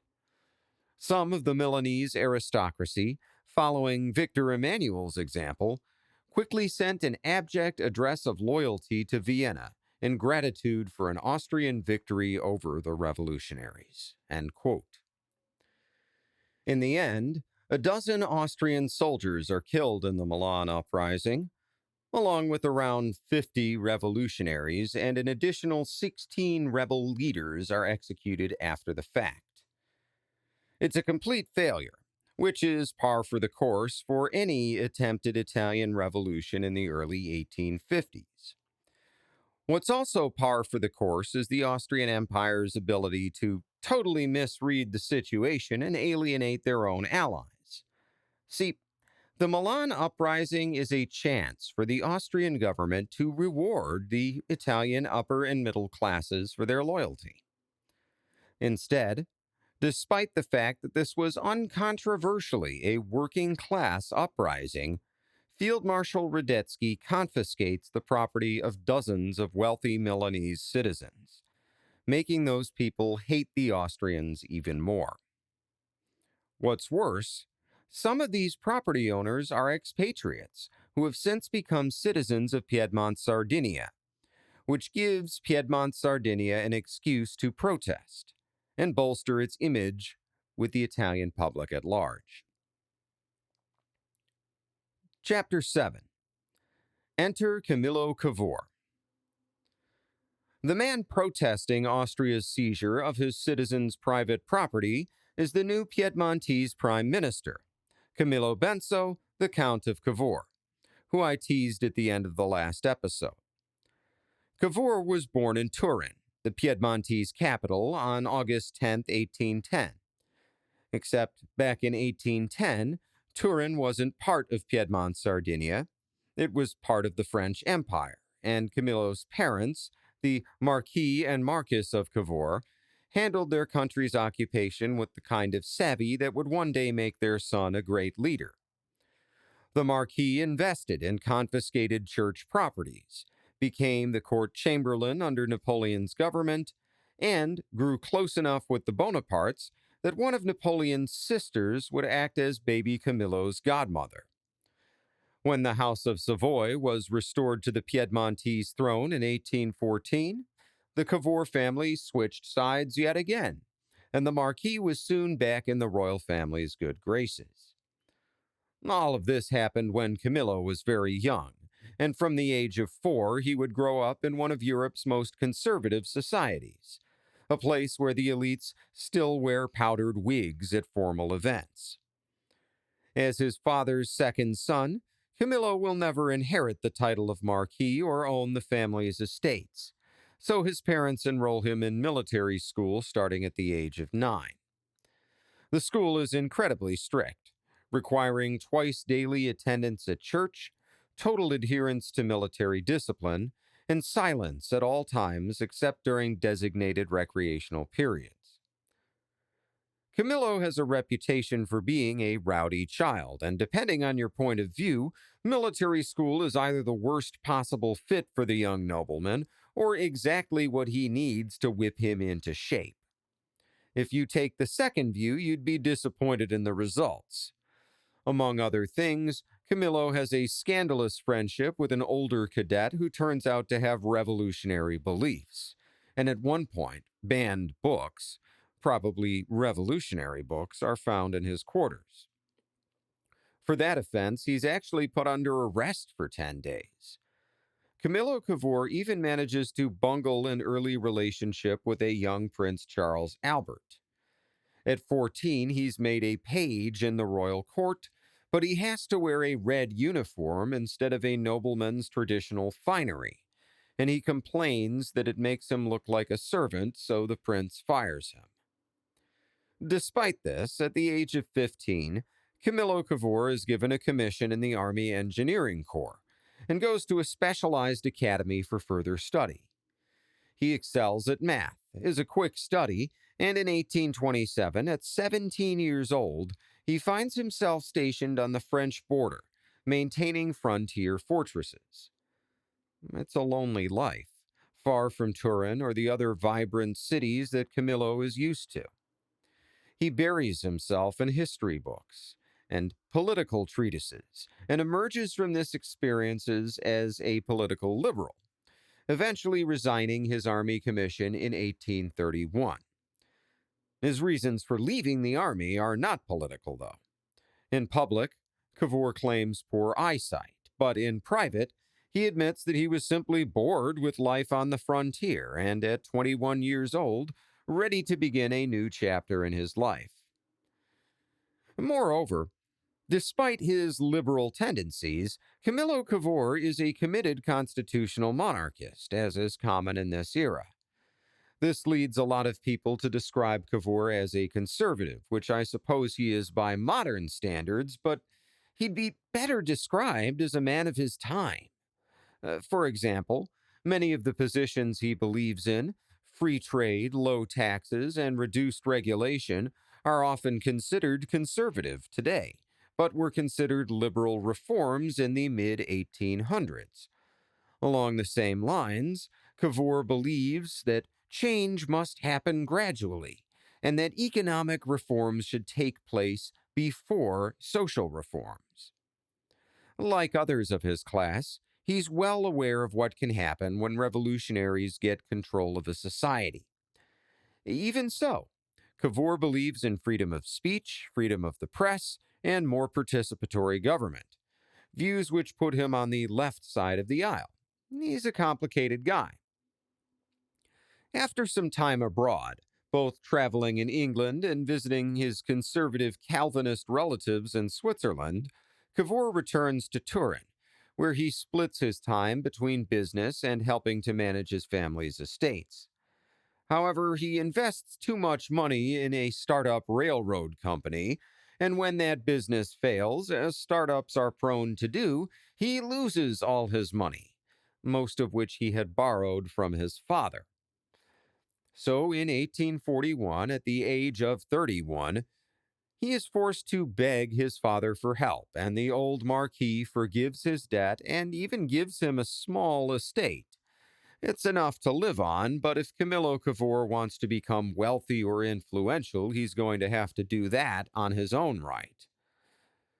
While running his farm, Cavour introduces modern agricultural techniques like chemical fertilization, and soon begins to turn a handsome profit, enough to become the founder of a new national agricultural society. Cavour also continues his political writing, which he's been doing since he left the army. One article he publishes in 1844 about the British occupation in Ireland becomes famous enough that it's even quoted in the British Parliament. Most importantly, he writes several articles encouraging Italian rulers to invest in the building of railroads, which many of them are opposed to because railroads are a means of communication as well as transport, and this communication becomes an alternative to traditional mail, and this alternative is much harder for government censors to monitor. When the revolutions of 1848 break out, Cavour makes a public speech in support of the country's new constitution, and also helps to fund a pro-constitutional monarchist newspaper appropriately named Risorgimento.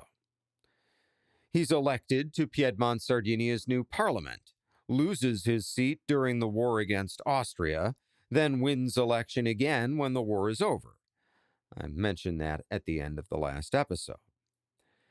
In his book, Cavour, a Biography, David Mack Smith writes, quote, Cavour took his seat again and was given a position on the Finance Committee, where he soon proved that he knew far more about finance and economics than any of the ministers.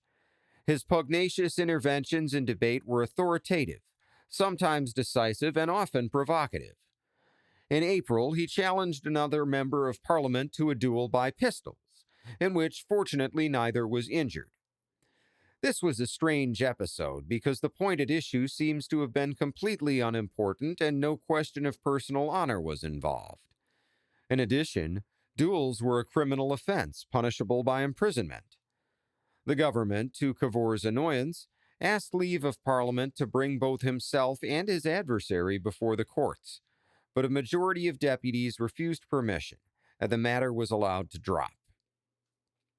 Cavour remained convinced that duels were a proper method of conducting such private quarrels. He would not admit that he had set a bad example in defying the law, nor that the virtual immunity from prosecution given to a deputy was a bad precedent for the future. End quote.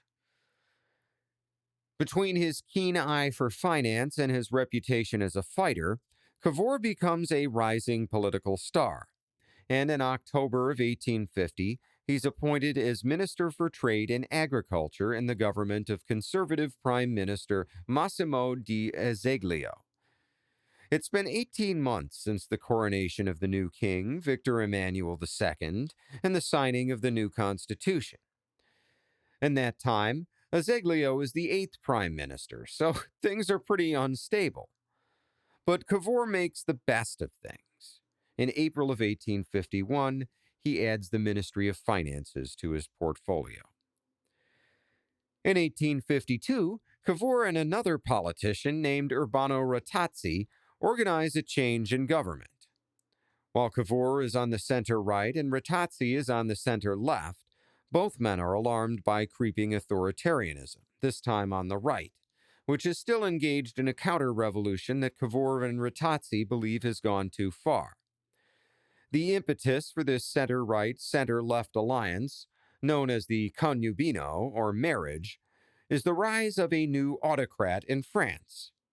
Because in January of 1852, President Louis Napoleon has imposed a new constitution, giving himself an unlimited number of terms as president and declaring that he automatically wins all future elections, basically making himself president for life. He hasn't quite declared himself Emperor Napoleon III just yet, but it's obvious to everyone that this is where things are headed. If that's how things stand in France, of all places, what might happen to basic civil liberties in a place like Piedmont-Sardinia? But the connubino isn't exclusively about curbing right-wing excesses. Urbano Ratazzi is equally concerned by members of the left-wing parties, who are increasingly obstructing every moderate left reform effort in an effort to foment all-out revolution. The connubino is a success. Cavour and Ratazzi unite the center-right parties with the center-left parties and demand that Azeglio resign as prime minister. King Victor Emmanuel II digs in his heels and refuses to play along. He likes his conservative prime minister, but his only alternative to accepting a centrist government is to call new elections.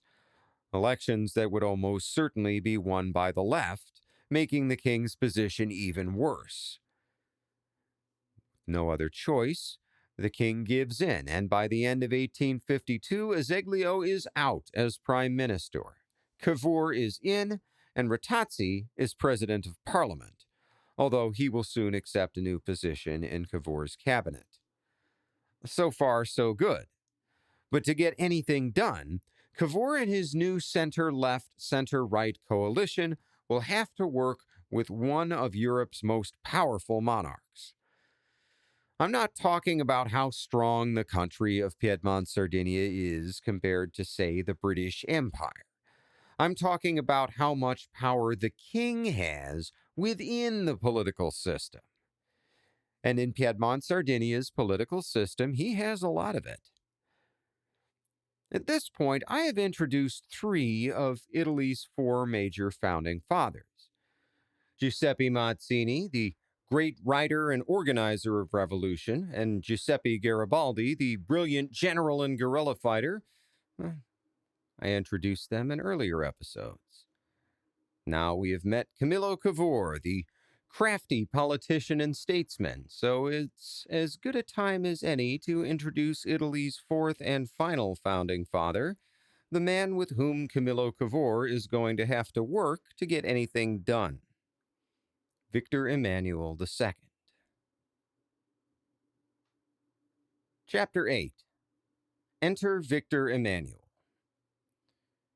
I introduced Victor Emmanuel II very briefly at the end of the last episode, but only to say that he's 29 years old when he takes over as king in 1849, and that, much like his father, he has ambitions to make Piedmont-Sardinia more than a local Italian power. But who is this guy really?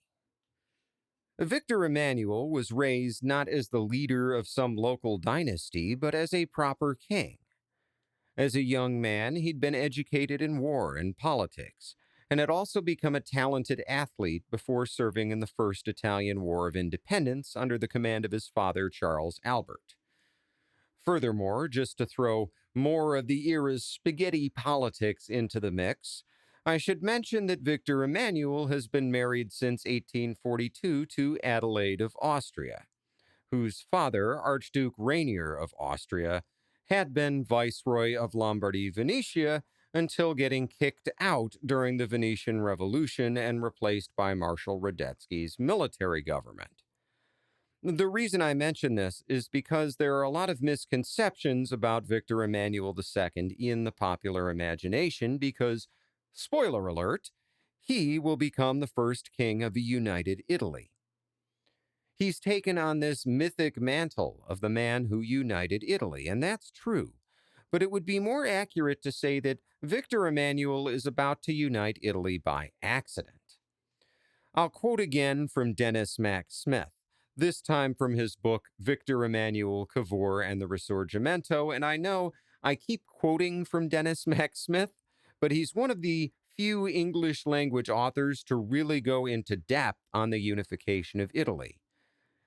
He writes about Victor Emmanuel's negotiations with Marshal Radetzky after Charles Albert had abdicated. Quote, "Another political myth described how Victor Emmanuel II compelled an unwilling Radetzky to moderate his terms for an armistice, and how this young king resisted an Austrian attempt to circumscribe the Statuto, meaning Piedmont-Sardinia's constitution. Radetzky, in fact, did not wish to impose severe terms, especially as he wanted to bolster the new king against the Turin radicals. In return, Victor Emmanuel secretly promised to override the radical majority in parliament. In defiance of that majority, he appointed a conservative army general as premier, while another Piedmontese general bombarded radical Genoa into accepting the peace. He also ratified the treaty with Austria, despite firm parliamentary opposition. By the Proclamation of Montcagliari in November, he personally commanded the electorate to return more amenable deputies, the implication being that if the electors again return a majority of the left, he would revoke the Constitution. Victor Emmanuel thus succeeded in re-establishing royal authority. If his remained more of a limited monarchy than other regimes in Italy, this was in large part because Custoza and Navarra, military failures in the recent war, had damaged the prestige of the House of Savoy and shown the sheer inefficiency of absolutist government, though it was also due to Azeglio's wise moderation when he became chief minister. Even though taxes in Piedmont were sometimes still to be raised by royal decree, other Italian rulers behaved with far smaller concern for legal niceties. According to the French ambassador, most people in Piedmont did not greatly value their constitutional liberties. Yet the Statuto was preserved intact, and the tricolor flag remained as a pledge that Turin now intended to claim leadership in any future Italian revolution." End quote. If anything, Victor Emmanuel is an old-school conservative, not an Enlightenment monarch, but he's also a pragmatist, and much like his father, he knows that his rule balances on a knife's edge. On the one hand, there are Republicans and revolutionaries trying to limit royal power. But you can't just crack down on those guys because they have supporters all over Italy, and the outbreak of another revolution is a real threat. So, like a good politician, Victor Emmanuel flies the Italian tricolor as a sort of revolution insurance. But insurance isn't free, and there's a deductible. If revolution breaks out and Victor Emmanuel wants to file a claim on his insurance and keep his throne, he's going to have to commit his army to the revolution like his father did. This means he's going to have to fight Austria like his father did, and possibly lose like his father did. This brings us to yet another knife's edge on which Victor Emmanuel has to balance, and it's a diplomatic one. On the one hand, Austria has a grudge against Piedmont-Sardinia and views it as a buffer state between the empire and France.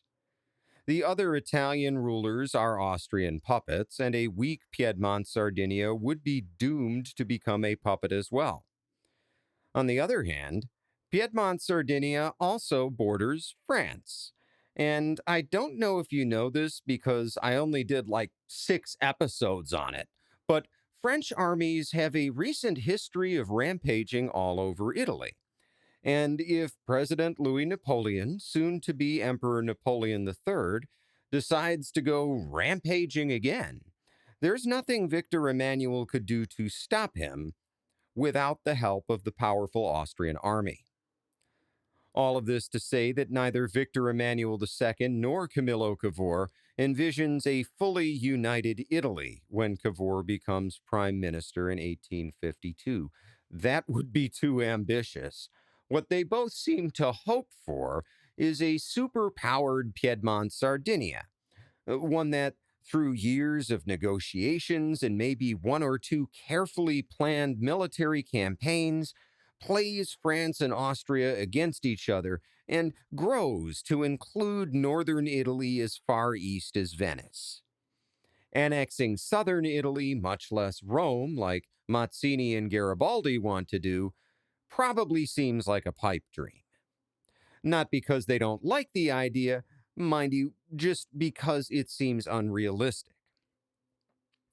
The early 1850s see a constant push and pull between King Victor Emmanuel II and Prime Minister Camillo Cavour. Victor Emmanuel is known for constantly undermining his cabinet, more than once firing his Minister of War and appointing a new one and letting Cavour find out about it in the newspaper.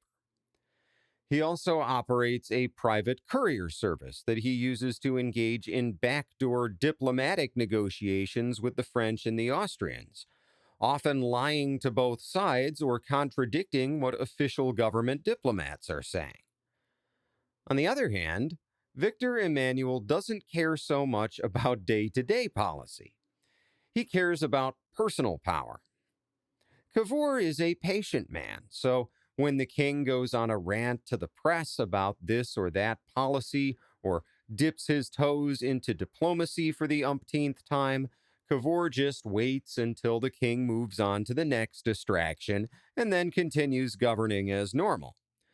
That said, there are 2 things that Cavour and Victor Emmanuel agree on: economic development on the home front and securing an alliance with the French against the Austrians.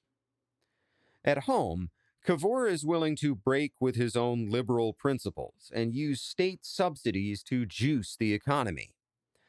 In his own words, he blames this on the local merchant culture, complaining of the timidity of our capitalists and their lack of any spirit of association. Results are mixed. On the one hand, efforts to rebuild and modernize the port of Genoa are stymied by the local merchants, who complain about their share of the taxes required to fund the project. Efforts to build a fleet of transatlantic merchant ships with service to Rio de la Plata and New York also fail, with only 5 of 7 planned ships ever built, and with even those ships operating at a loss. At the same time, many of Cavour's efforts proved successful.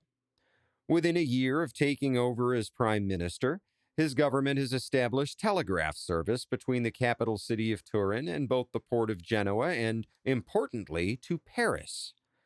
Along the same lines, Cavour draws inspiration from recent British postal innovations and cuts the cost of postage in half. This controversial move costs the government money at first, but as the volume of mail goes up, so do the profits. And by 1853, the Piedmontese postal service is earning a nice return for the state.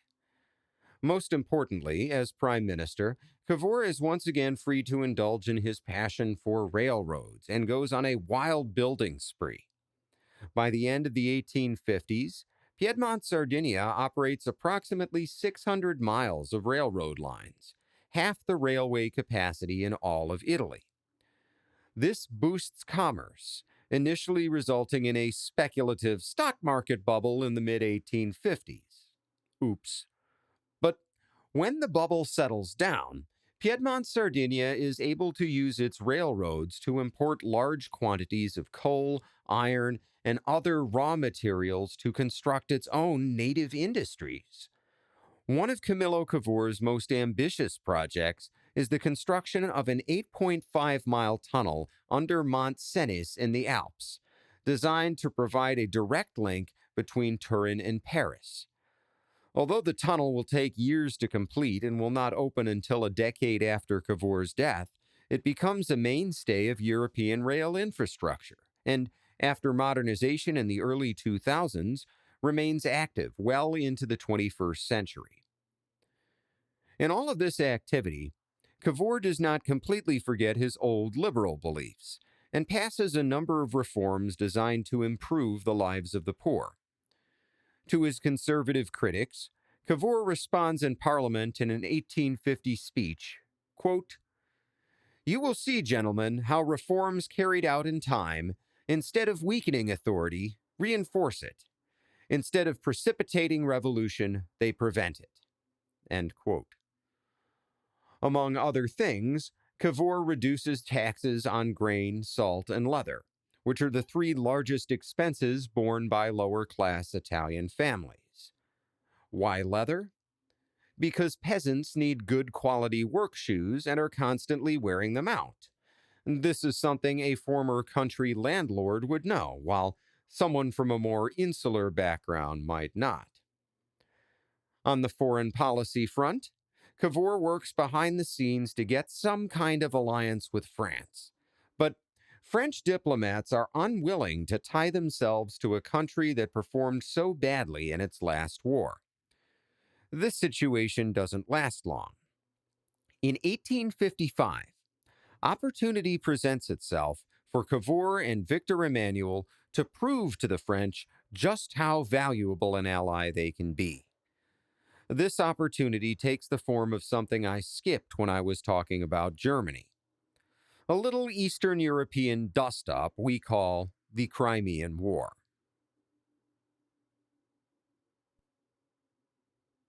Chapter 9. The Crimean War.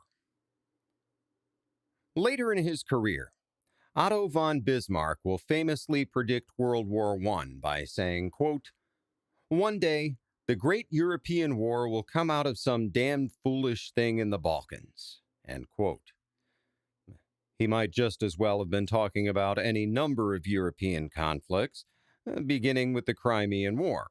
Now, this war is ancillary to our story, so I'm not going to get sucked too deep into the finer details. But it's still important to understand what's going on because while the war itself is ancillary, the effects of the war will have huge implications for our story going forward.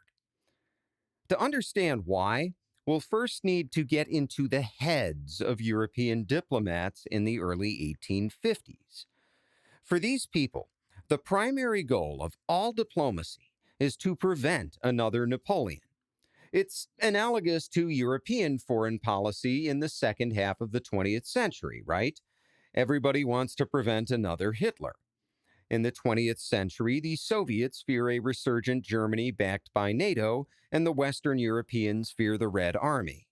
There's a post-war consensus to prevent another Hitler, but not a consensus on how to do that, so you end up with the Cold War. The difference in the 19th century, at least up until the 1850s, is that not only has there been a consensus that we need to prevent another Napoleon, but there has also been a consensus on how to do that. And that post-Napoleonic European foreign policy consensus is something historians call the Concert of Europe. The Concert of Europe is enforced by the major European powers: Austria, Britain, France, Prussia, and Russia. And it means, first and foremost, respecting each other's spheres of influence and preserving a balance of power so that no one European country will be strong enough to dominate the rest. Well, the first incarnation of the Concert of Europe is about to come to an end, and it's because of some damned foolish thing in the Balkans. Why the Balkans? There are any number of reasons. For one thing, the region is mountainous and difficult to govern by nature. For another thing, it has a large number of ethnic groups with their own deep histories, traditions, cultures, and even religions. Catholic Croats, Orthodox Serbs, and Muslim Albanians live within a stone's throw of each other.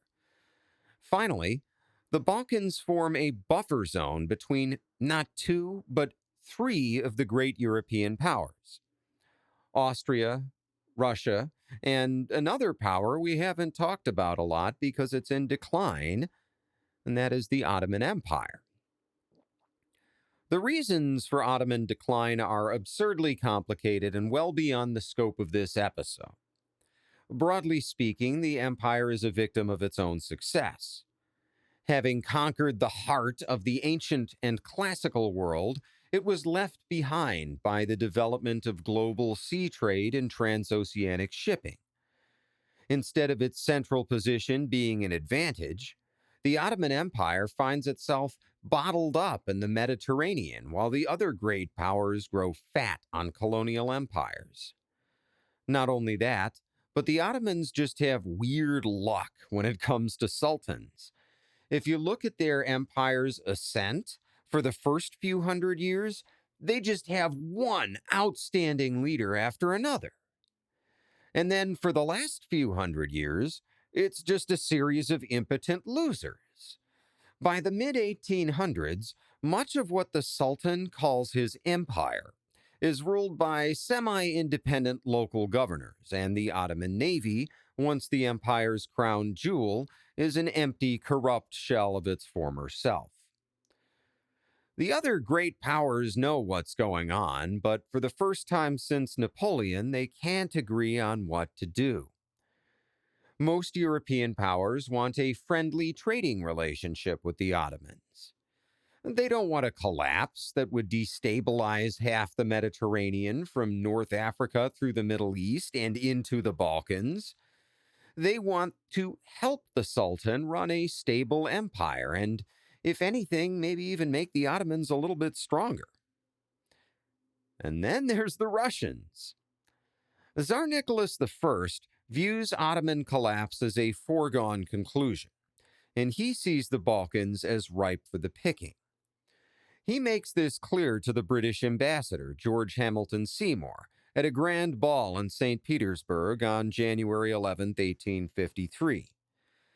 The situation at this point should be eerily familiar to a 21st century observer.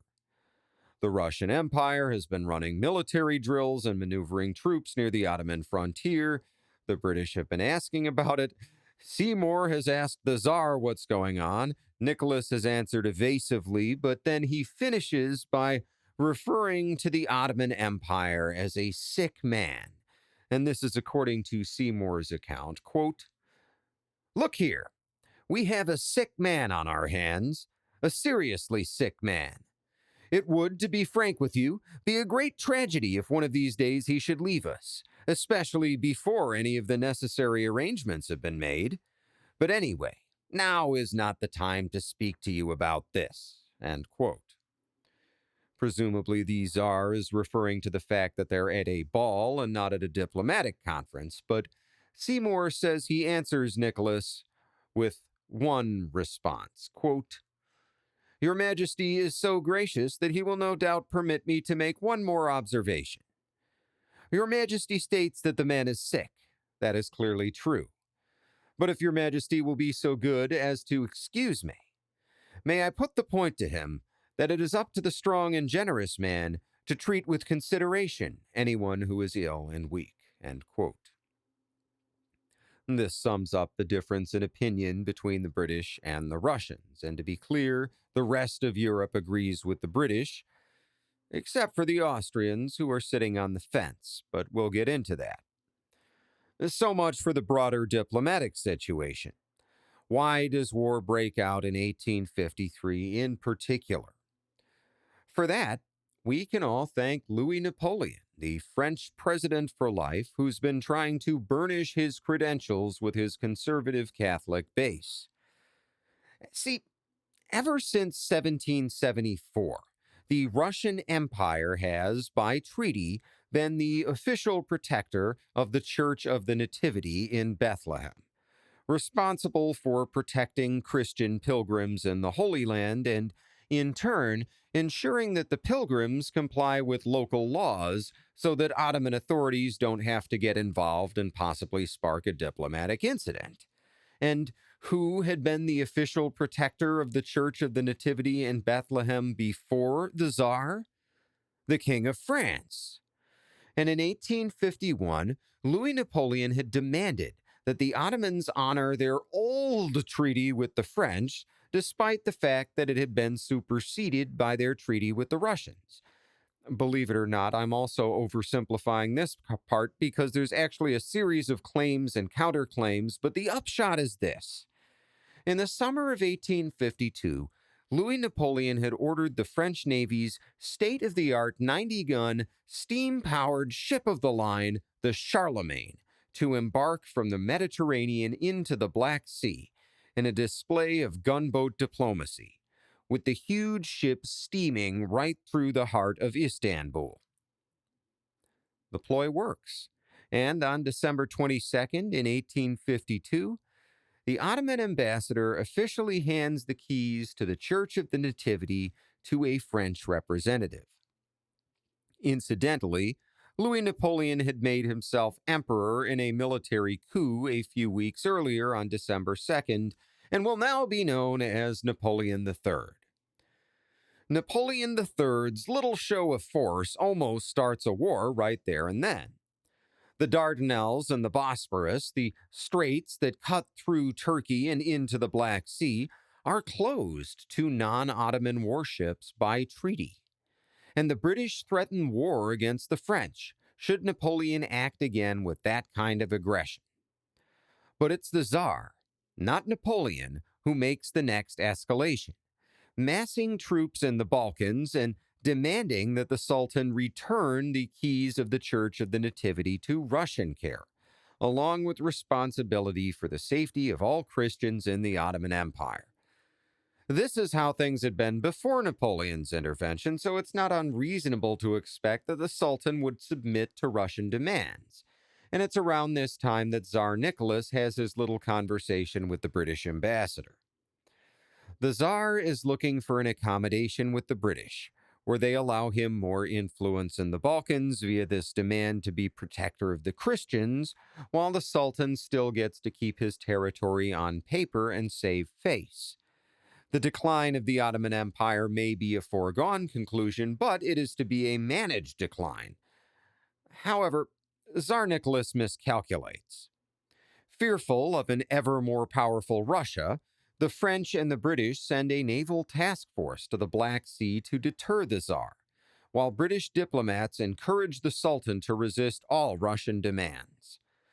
With the Sultan's refusal to make any concessions, Tsar Nicholas invades the so-called Danubian principalities in the Balkans, Moldavia and Wallachia, in July of 1853. The idea of intervening in the Balkans is unpopular with the British public, so for a time the Russian army rolls forward against weak resistance, although Russian progress is hampered by disease caused by poor sanitation. Meanwhile, The Russian Black Sea Fleet launches attacks on Ottoman naval targets throughout the Black Sea. On November 23rd, a small task force encounters an Ottoman fleet anchored at the city of Sinope and blockades the port. The task force calls for help, a larger Russian fleet arrives, and they bombard the Ottoman fleet in harbor, sinking 11 ships as well as doing some damage to Ottoman shore batteries. Despite this being a legitimate attack on military targets at a time when the two countries are actively at war, British Prime Minister Lord Aberdeen and his allies in the press spin it as an attack of terrorism, calling it the Massacre of Sinope. This propaganda campaign shifts British public opinion in favor of intervention. With their fleet and their new friends in the French army, the British put together an expeditionary force to protect Istanbul, which at that time is under threat of Russian attack. Tsar Nicholas still hopes for a diplomatic resolution. The Austrians had assured him prior to the war that they would support a resolution in Russia's favor. But now that the war is actively going on, there are fears in Vienna that any Russian gain in the Balkans will come at Austria's relative loss and set the stage for future conflict with Russia. So, despite its pre-war promises, the Austrian Empire remains neutral throughout the Crimean War, infuriating both the Russians, who view Austrian neutrality as betrayal, as well as the British and the French, who only see Austrian weakness. Like I said, I don't want to go too far down the Crimean War rabbit hole. Suffice it to say that the first major European war since Napoleon does not go as either side expects. The Russian army gets bogged down. So do the French and the British. Both sides suffer from cholera and other diseases, and more people die from getting sick than die in actual battles. In 1854, the French and British decide to expand the map by attacking Crimea, but they get bogged down there as well, and in 1855, the war is a stalemate, one which does not favor the anti-Russian coalition. The great strength of the Russian army is its huge manpower reserves. In a war of attrition like this, the Russians will eventually win. What the Allies need is more manpower, and they find it in the small but dynamic Kingdom of Piedmont-Sardinia, where Prime Minister Camillo Cavour and King Victor Emmanuel II are both eager to flex the kingdom's military muscle. Piedmont-Sardinia will field only 18,000 troops, plus an additional 3,000 or so naval personnel to transport the expeditionary force. This is only a fraction of the more than 650,000 total troops deployed by the Allied armies, to say nothing of the nearly 900,000 men the Russian army has mobilized. But the Piedmontese force proves decisive in two battles. First, at the Battle of Chernaya, Sardinian troops proved decisive in holding the line at a key moment. Along with some nearby French riflemen, they push a Russian assault off of a major hilltop, stymieing the advance of an entire Russian army in a battle that helps turn the tide of the overall war. Second is at the Siege of Sevastopol, which lasts for 11 months, from October of 1854 to September of 1855. The Italian troops don't play a major role in the fighting, but they do provide badly needed manpower to the besieging force that's entrenched around the city to keep it under siege. It's unclear how many Italians die in combat, but more than 2,000 die from all causes, most of them from disease. Still, Italian blood has been shed to take Sevastopol for the Allies, and when the peace agreement is signed in Paris, a Piedmont-Sardinian representative has a seat at the table. In terms of its immediate outcomes, the Crimean War is barely a historical footnote. Over 600,000 men dead for what amounts to a war of national prestige, with the end result being that A few small territories in the Balkans are transferred from the Tsar to the Sultan rather than the other way around. But as I said at the outset, the long-term effects on the winners and losers of this war are substantial. Let's start with the winners. The most obvious winner of the Crimean War is the Ottoman Empire, the sick man of Europe, as people are now calling it, throughout Europe. Well, the Ottomans have gotten a new lease on life, thanks in no small part to Western allies. The biggest winners are Britain and France. Although they don't gain any territory, they do come away with the beginnings of an alliance with each other. The British, after all, have the world's greatest navy, while the French have its most powerful army. Why fight against each other when they could rule the world together? The Franco-British alliance is far from rock solid at this point, but we see here the beginnings of a team that will end up standing together through 2 world wars. Of greater importance to our story is the victory of Piedmont-Sardinia. While by far the weakest of the victorious Allied powers, the little kingdom gets credit for having a well-trained, well-equipped, modern military. Not every country can put together an expeditionary army to begin with, so the mere fact of making a real contribution to the Allied war effort establishes Piedmont-Sardinia, if not as a major power, then at least as a second-tier regional power that the major powers should take into consideration. The most obvious loser of the Crimean War is Russia. Although it loses only a tiny bit of territory in the Balkans, the Russian army loses a ton of prestige. It's plagued by logistical issues. Its equipment is outdated, and the general staff has proven itself incapable of fighting a modern war. The elites know this. Tsar Nicholas knows this. And so Russia enters into a period of isolationism and reform, with the Tsar unwilling to commit the army until he's more confident in its performance. The concert of Europe is also a big loser in the Crimean War. Since the Napoleonic era, the Russian army has been the most powerful counter-revolutionary force in Europe, stepping in again and again when revolutionary movements get too disruptive. With Russia out of the equation, there is no overriding anti-revolutionary force, and the European balance of power is out of whack. But if you ask me, the biggest loser of all in the Crimean War is the Austrian Empire. Austria began the war with the Russians as an ally and respect from the other great powers. Alongside the Russians and the Prussians, the Austrians had fought against the Revolution of 1848, and they had won. But in the Crimean War, Austria makes itself no friends and wins no respect. On the one hand, any relationship Franz Joseph had with Tsar Nicholas is in tatters. Rather than stand alongside Russia against the French and the British, the Austrian Empire had remained neutral.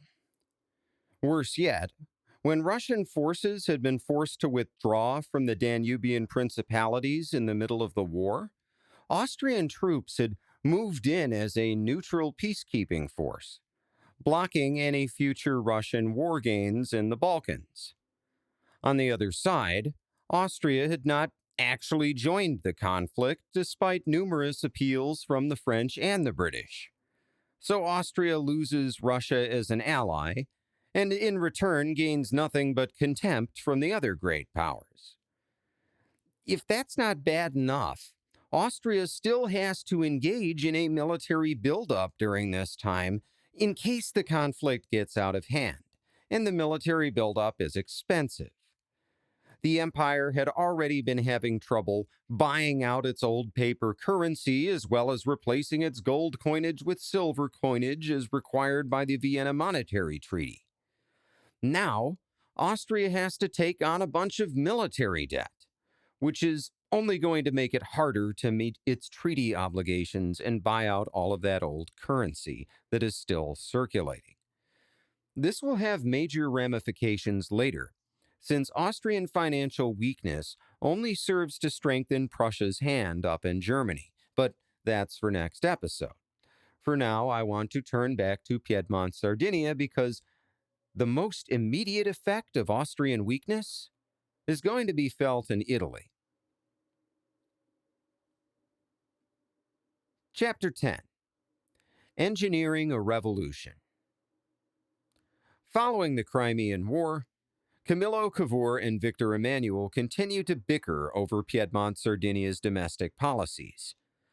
But on foreign policy, the Prime Minister and the King stand united.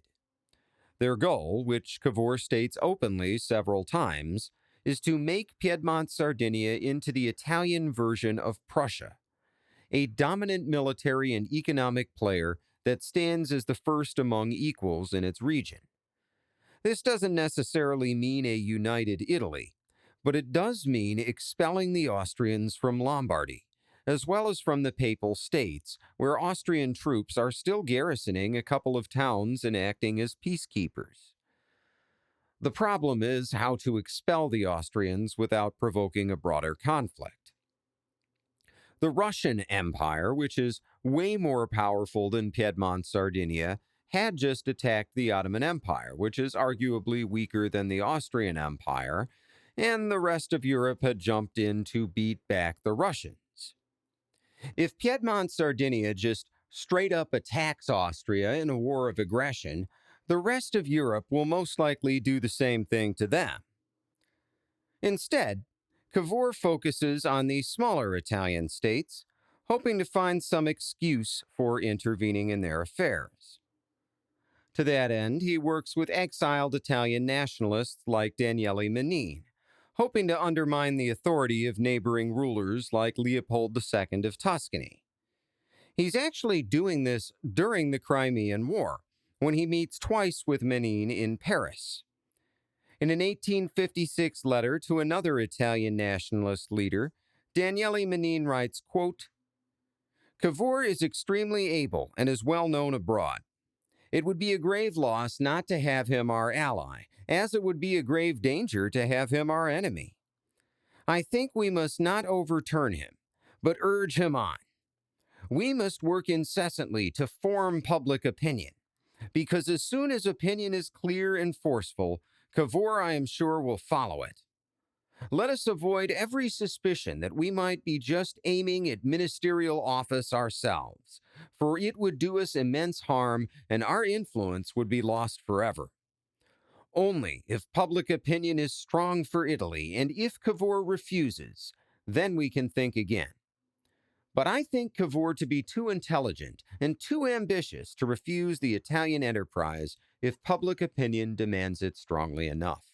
End quote. At the same time, Cavour is as worried about revolutionaries as any of his fellow elites. Just as a nationalist movement can be useful if it undermines neighboring regimes, an excessively radical nationalist movement, a Republican one, presents an opportunity for Piedmontese intervention. In 1857, Giuseppe Mazzini and other Genoese conspirators organize an attempted revolt down in Naples, which ultimately fails. This is a potential humiliation for the Piedmontese government. But Camillo Cavour uses it as an opportunity to show the other great powers that Piedmont-Sardinia is a force for law and order in Italy. In a letter to the Piedmontese ambassador in Paris, Cavour writes the following. In this quote, I've left a couple of explanatory phrases that were written by, who else, Dennis Mack Smith, in his book, The Making of Italy, 1796 to 1870. Anyway, Cavour writes with Smith's inserts, quote, I immediately replied to your telegram of yesterday evening with instructions that you should engage the French government to send us without delay an agent who they think could catch Mazzini. Mazzini was in hiding at Genoa after the failure of his revolutionary coup. If successful, he would receive a fine reward, for make no mistake, we ardently desire to free Piedmont, Italy, and Europe from this infamous conspirator who has now become a major murderer. If we catch Mazzini, I hope he will be condemned to death and hanged in Acquasola Square. French suspicions of us are most unfair. True enough, the police at Genoa is badly organized, and we spend too little on it. But even at Milan, where they spend a fortune, the Austrians have no more success against Mazzini than we do. My fear now is that Mazzini has got away back to his lair in London. In that case, could we not ask the British government for his extradition? 2 weeks later, Cavour did ask Lord Clarendon to expel Mazzini, but the latter was still in Genoa. And in any case, the British government would not expel political refugees. The Genoa movement was deplorable, but it did show up the nullity of the Mazzinian party in Piedmont and even in Genoa. End quote. Perhaps unsurprisingly, Giuseppe Mazzini actually agrees with a lot of what Cavour is saying. In an 1857 letter to a British sympathizer, Mazzini writes that while he personally is a Republican, his movement has only one goal: the establishment of a united Italy. Whether that united Italy is governed by a republic or a monarchy is of no concern, provided that Italy is united. Mazzini finishes by saying, quote, "As to Piedmont, we are not averse to it. How could we be so? Is not Piedmont an Italian province? Nor are we refusing the help of its government in the struggle. We do only say that a national revolution is never achieved without an appeal to arms, that neither the Austrians, nor the King of Naples, nor the Pope can ever be driven away from Italy by protocols or memoranda, that an open struggle cannot be initiated by the Piedmontese government, and that only a popular insurrection can offer an opportunity for action to Piedmont." End quote. Mazzini might be excited at the prospect of constant revolution, and Cavour may be terrified by it while simultaneously willing to take advantage of it. But for others in Mazzini's movement, enough is enough. In January of 1858, 3 of his closest political allies write him a letter basically telling him that he doesn't have the public support he thinks he has, and that his constant agitation for violent revolution is turning people off, especially because Mazzini's attempts keep failing and getting people killed for no reason. His friends and allies finish by saying, quote, "Many of your old adherents have become so discouraged that they have turned to other parties and policies, and some of them have become bitter critics and enemies of your cause. As for ourselves, we still share your political views and retain our former affection for you. But we must now be absolutely open and tell you that, henceforward, with all our strength, we shall act to stop what we think is wrong. We may even have to speak out in public, and if necessary, follow a different policy of our own. Your mistakes, and they are serious, are these: to impose action at a moment chosen by yourself, even without preparation and with too few people; to think that a simple insurrection can be converted quickly into an extensive revolution; to impose action from outside instead of preparing it from within; to think that action is the main thing and success is merely secondary. In these errors can be found the explanation of why you lose prestige and followers among us, your friends. Until they are remedied, you will bring new delusions and still more disasters on your country. We do not ask you to remain idle and waste the brave and generous strength which you contribute to the cause, only that you will, for the moment, stop agitating for action until we have plans and money and men, until we can confront a fierce and organized enemy with a substantial force of all those who believe in Italy." End quote. In fact, the process of moving away from Mazzini's over-enthusiastic version of a revolution has already begun, and these three close friends represent some of his last influential friends taking a big step back from him. See, at the end of 1857, a nationalist named Giuseppe La Farina, along with Daniele Manin and others, established the new Italian National Society, which is a political rather than paramilitary organization. The National Society churns out pamphlets, publishes newspapers, and sponsors parliamentary candidates who support Italian unification. Their goal is to change the views of average Italian citizens, particularly the middle class, and particularly in Piedmont-Sardinia. Giuseppe Mazzini will still remain active, but more as a respected elder statesman of the revolution and never as a major leader. Despite his legendary stature, or maybe because of it, he's never willing to take a back seat to Cavour, Victor Emmanuel, or even Garibaldi. We'll see him again throughout our story, but never again will he be the great mover and shaker he once was. His role was to plant the dream of unification firmly in the Italian imagination, and this role is accomplished. Camillo Cavour is ecstatic about all of this. With the decline of Mazzini and the rise of the more pliable Italian National Society, he's neutered the most dangerous revolutionary movements and co-opted others to his cause. But if he's going to fight the Austrians, he needs more than help from the common people. He needs a foreign ally, and as we've seen, he's already been doing his best to cozy up to the French. Well, in early 1858, the opportunity finally presents itself to forge a real alliance.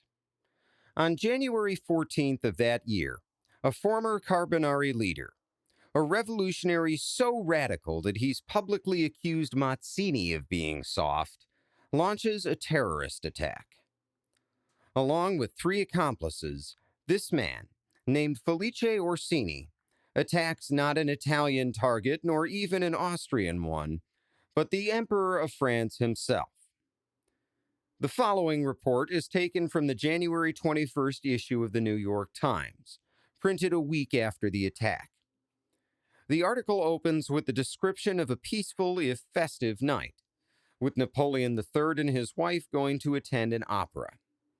The Times correspondent talks about the excited crowd and how the theater marquee and the streetlights make it as bright as day.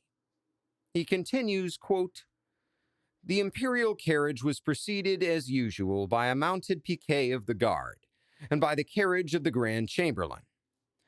Just as the Grand Chamberlain's carriage arrived in front of the theater, and before it passed under the marquee, his horses were slightly arrested by the crowd. It is supposed intentionally, and it was only by whipping up that he got out of the way of the imperial carriage.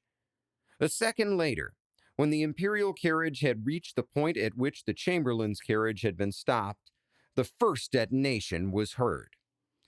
The imperial carriage was still about 20 feet from the marquee, and two other explosions took place in rapid succession before it drew up against the curbstone.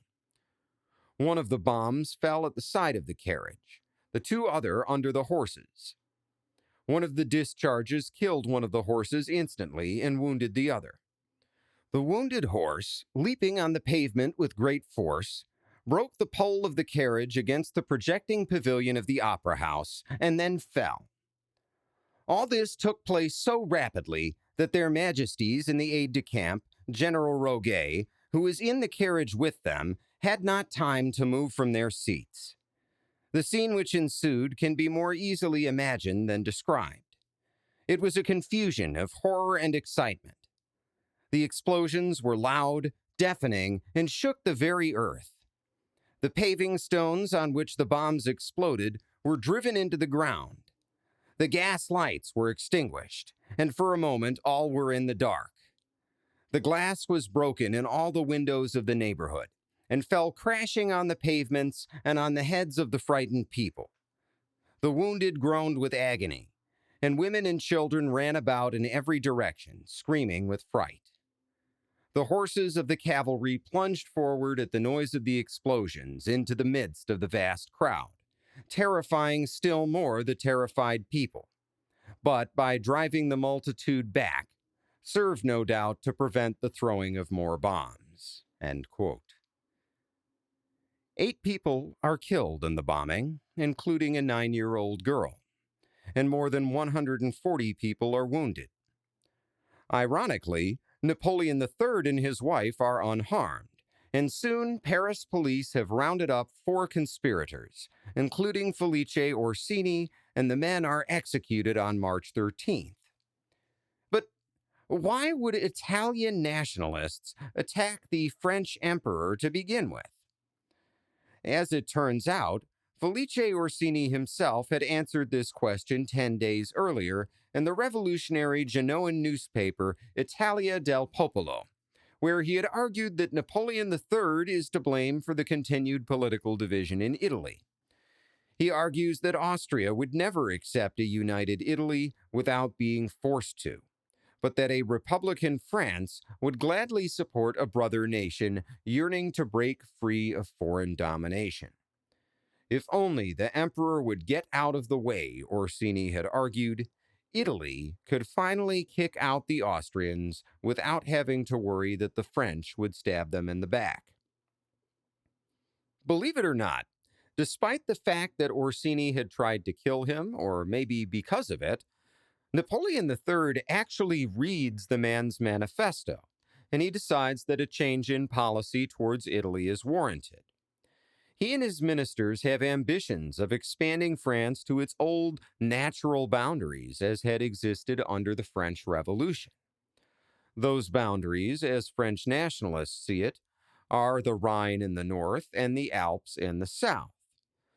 The problem for Napoleon is that Piedmont-Sardinia straddles the Alps, so getting to the Alps would require fighting against them, while the German Confederation straddles the Rhine, so getting to the Rhine would require fighting against Prussia. But what if Napoleon III doesn't have to fight his way to the Alps? What if he can make a deal, get the Italians on his side, and use them to weaken Austria and maybe even eventually help fight the Prussians? It could happen.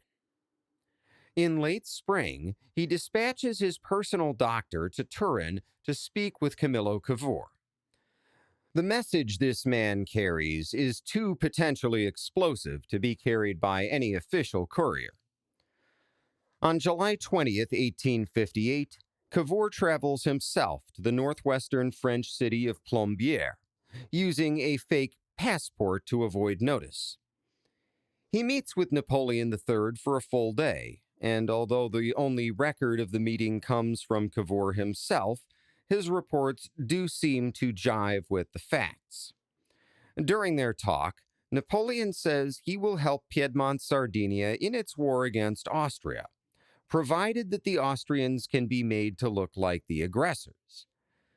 With French help, King Victor Emmanuel II will then more than double his territory, with the Kingdom of Piedmont-Sardinia extending from the Alps in the west to Venice in the east.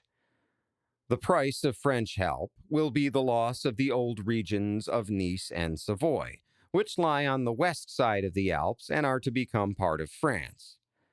As for southern Italy, the Austrians are to be expelled, and all of Italy, including Piedmont-Sardinia, will become a political confederation led by the Pope.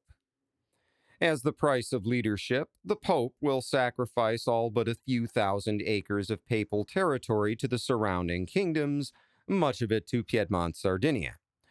Just as a reminder, this is a private agreement between Camillo Cavour and Napoleon III, and Pope Pius IX knows nothing about it. Anyway, the last part of the deal is that Napoleon's son, Prince Napoleon, is to marry Victor Emmanuel's daughter, Princess Clotilde. Cavour tries to get out of this by saying he has to get the king's permission, but in the end, Victor Emmanuel has no choice but to agree, and the wedding is a big public scandal because Princess Clotilde is, no joke, 15 years old, while Prince Napoleon is in his 30s, and if that's not bad enough, The princess is known as being deeply religious, while the prince is known primarily for sleeping with half of Paris. With the French alliance secured, Camillo Cavour partners with Giuseppe La Farina and the Italian National Society to publish pamphlets throughout Italy calling for patriotic volunteers to come to Turin and launch the revolution. Cavour does all of this unofficially because he wants to maintain plausible deniability. That's why he's using the Italian National Society. But he doesn't do a very good job because he repeatedly disavows the National Society in public while privately telling anyone who will listen all about his plan to get the Austrians to attack Italy and trigger a war. He's a savvy politician, but he's such a blabbermouth that he's even overheard talking about war plans to a complete stranger in a bar on his way back from visiting Napoleon. And this isn't even the only time he leaks sensitive state secrets to a stranger in a public tavern. It happens more than once. In fact, Camillo Cavour's big mouth almost ruins his plan for Italian revolution because it's all over the newspapers. Everybody even knows when the war is supposed to start. May 1st, 1859.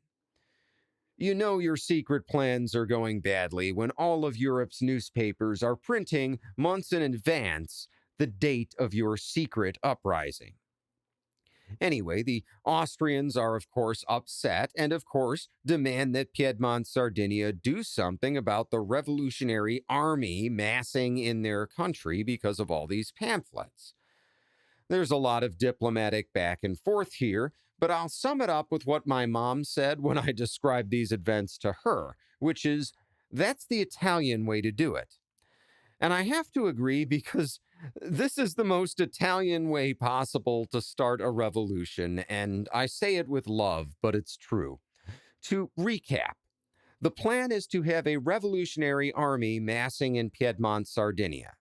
Not the king's army, mind you, just this random revolutionary army that totally has nothing to do with the government, even though all the people organizing it are walking around free in Turin. The Austrians are then supposed to get angry and attack this revolutionary army, invading Piedmont-Sardinia in the process. Camillo Cavour and Victor Emmanuel are supposed to cry victim and appeal for help to their new French allies, and Napoleon III's army is supposed to come in like the Ghost Army at the end of Lord of the Rings and help kick the Austrians out of Italy in a war of national self-defense that is totally not provoked. Except none of that works when Camillo Cavour is yapping about all of it to random bar patrons, who then go and talk to the newspapers. When Austria starts putting troops near its own side of the border and Piedmont-Sardinia responds by mobilizing the national army, it doesn't look like self-defense. It looks like a planned escalation, which of course it is. Realizing that all of this makes him look bad, Napoleon III tells Cavour that he's out. He's not going to participate in a war that the public and the rest of Europe will correctly perceive as an unprovoked attack. Something like that could even ruin his burgeoning relationship with the British. Humiliated, Cavour orders the demobilization of the Piedmont-Sardinian army, and then, ominously, sends a letter to his son explaining what to do with the family estate in the event of his death, before locking himself in his office. When worried aides find the door locked, they break it down, only to find Cavour hurriedly burning papers in his office's enormous fireplace. This should be the end of Camillo Cavour's political career, but he's saved by Austrian incompetence. Rather than accept a win, Austrian diplomats demand not just Piedmont-Sardinia's demobilization, but complete disarmament. This is unacceptable, especially with a bunch of revolutionaries running around who really could be a threat to the government if the government backs down from this revolution. On April 26th, Piedmont-Sardinia's parliament grants full governing power to King Victor Emmanuel for the duration of any potential hostilities, and then it disbands itself. It will not meet again until after the war. The king rejects the Austrian proposal for total disarmament and declares amnesty for all political criminals, with the exception of Giuseppe Mazzini, but he's effectively legalizing the revolution officially. With Piedmont-Sardinia's refusal to totally disarm, Austria declares war, inadvertently setting up the situation Camillo Cavour had been trying to engineer. All of a sudden, they look like the aggressors, Piedmont-Sardinia looks like the victim, and Napoleon III agrees to come to war to defend Italy from Austrian aggression. So Cavour fails, but the Austrians fail even harder, and the Second Italian War of Independence begins on April 26, 1859, 5 days before Cavour had planned it. Chapter 11. The War for Northern Italy. The Austrian Empire invades Piedmont-Sardinia with 220,000 men, 22,000 of whom are cavalry, along with more than 800 artillery pieces. Field Marshal Radetzky had died a little over a year earlier at the respectable age of 91, so the Austrian army in northern Italy is now commanded by Count Ferenc Gyulay, a 59-year-old Hungarian general who had served under Radetzky's command in the revolutions of 1848 and 49.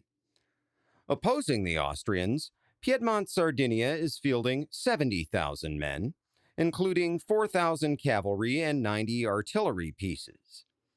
Victor Emmanuel commands this army personally, although he's learned from his father's mistakes and now has an experienced general, a guy named Alfonso La Marmora, who travels with him on campaign and gives him detailed advice.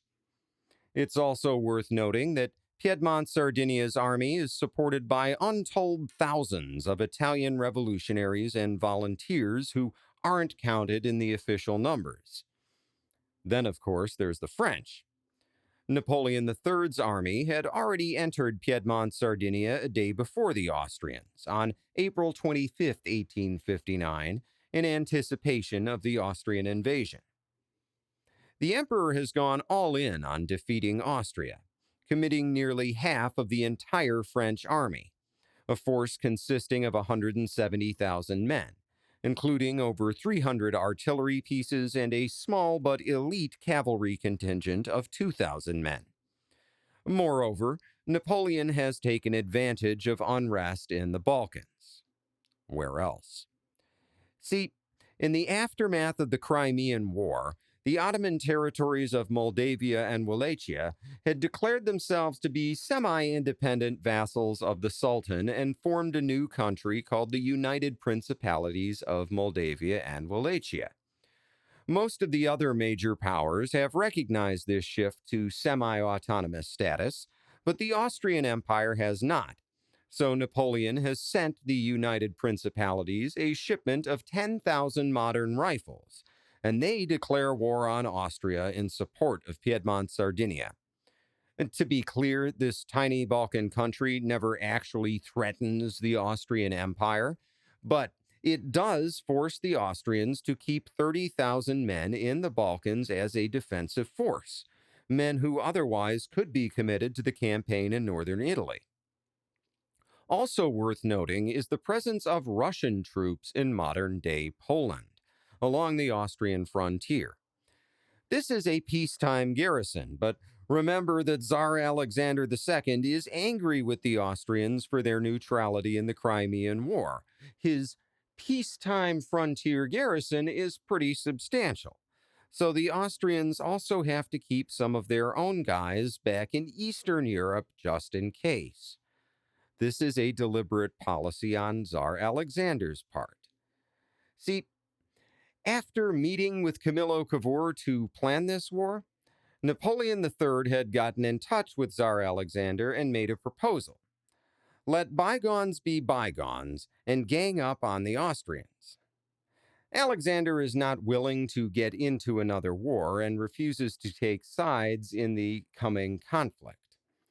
He does, however, agree to leave those frontier garrisons in place just to stick one to the Habsburgs.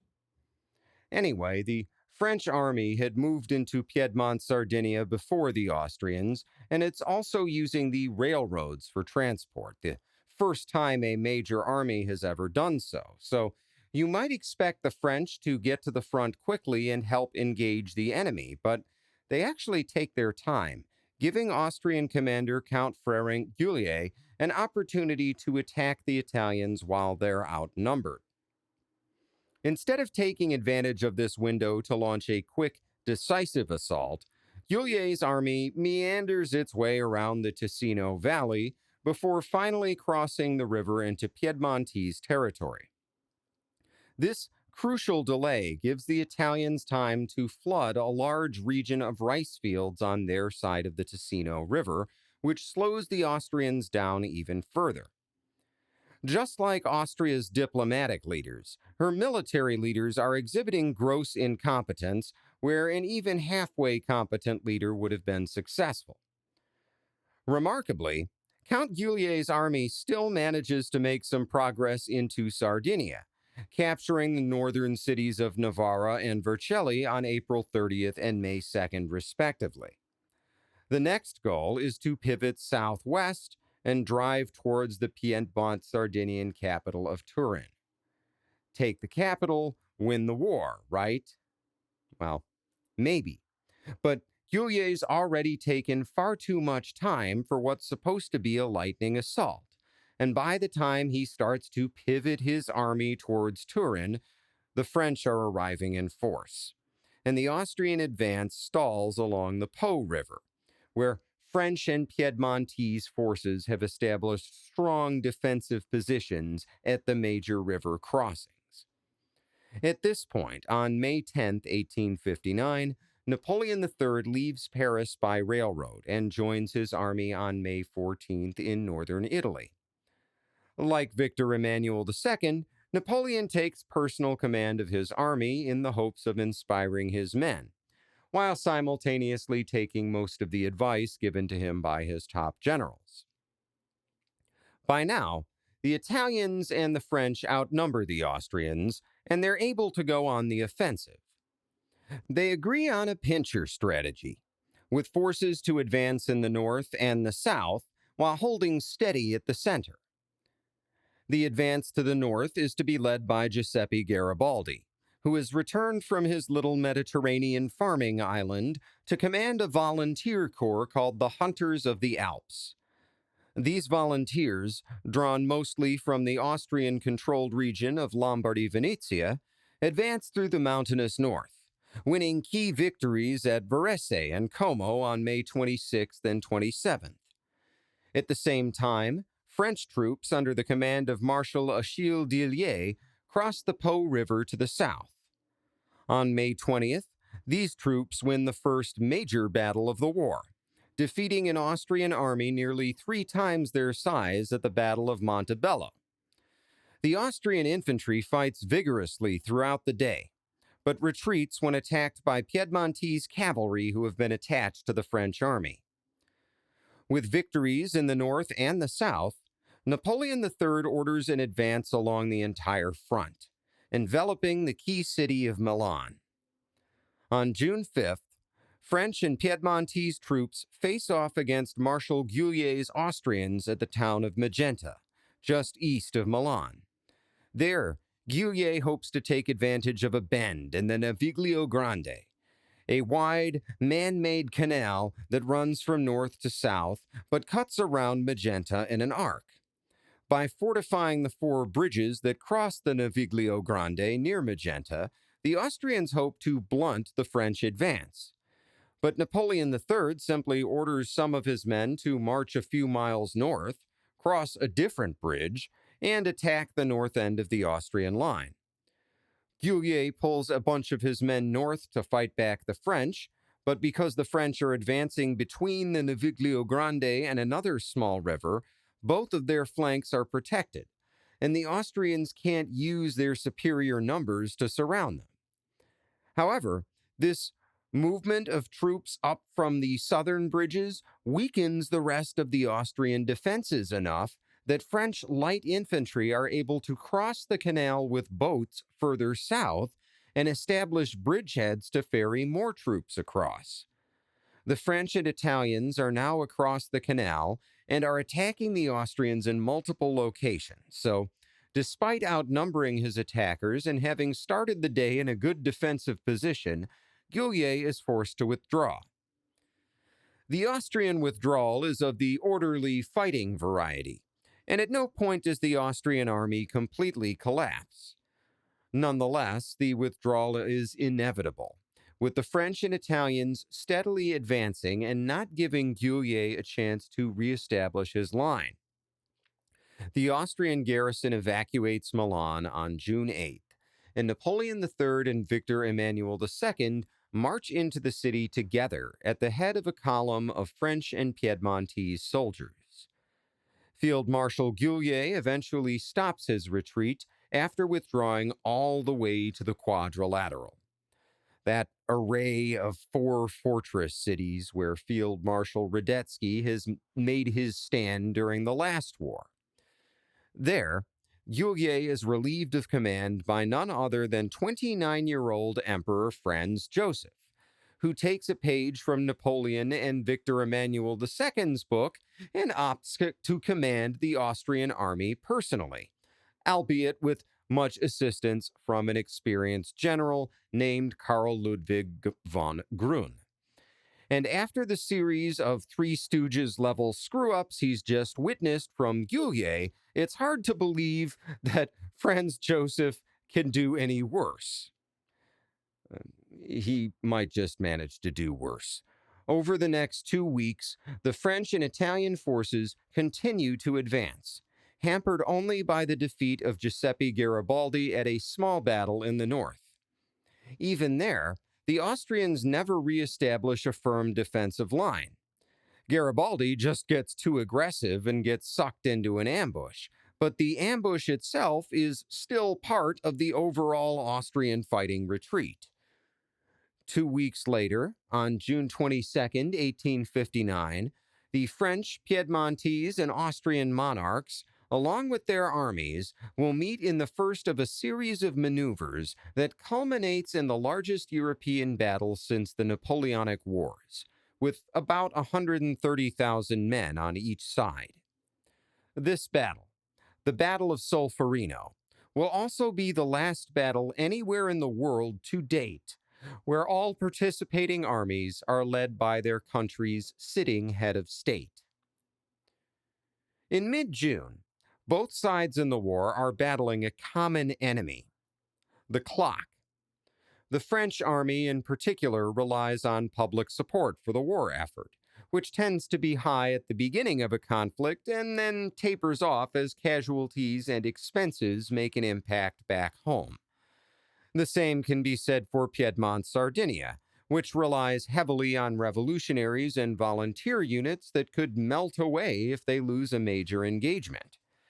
Besides which, the Kingdom of Prussia doesn't want to see France get any more powerful, and is making noises about entering the war on Austria's side. Prussia and Austria might be rivals inside Germany, but they both hate the French more than they hate each other. So, Emperor Franz Joseph is trying to fight a defensive war inside the Quadrilateral and avoid any more major setbacks until the Prussians jump in, while Napoleon III and Victor Emmanuel II are pushing their armies forward as fast as possible to achieve victory before that can happen. Neither side intends for this battle to happen where it does, though.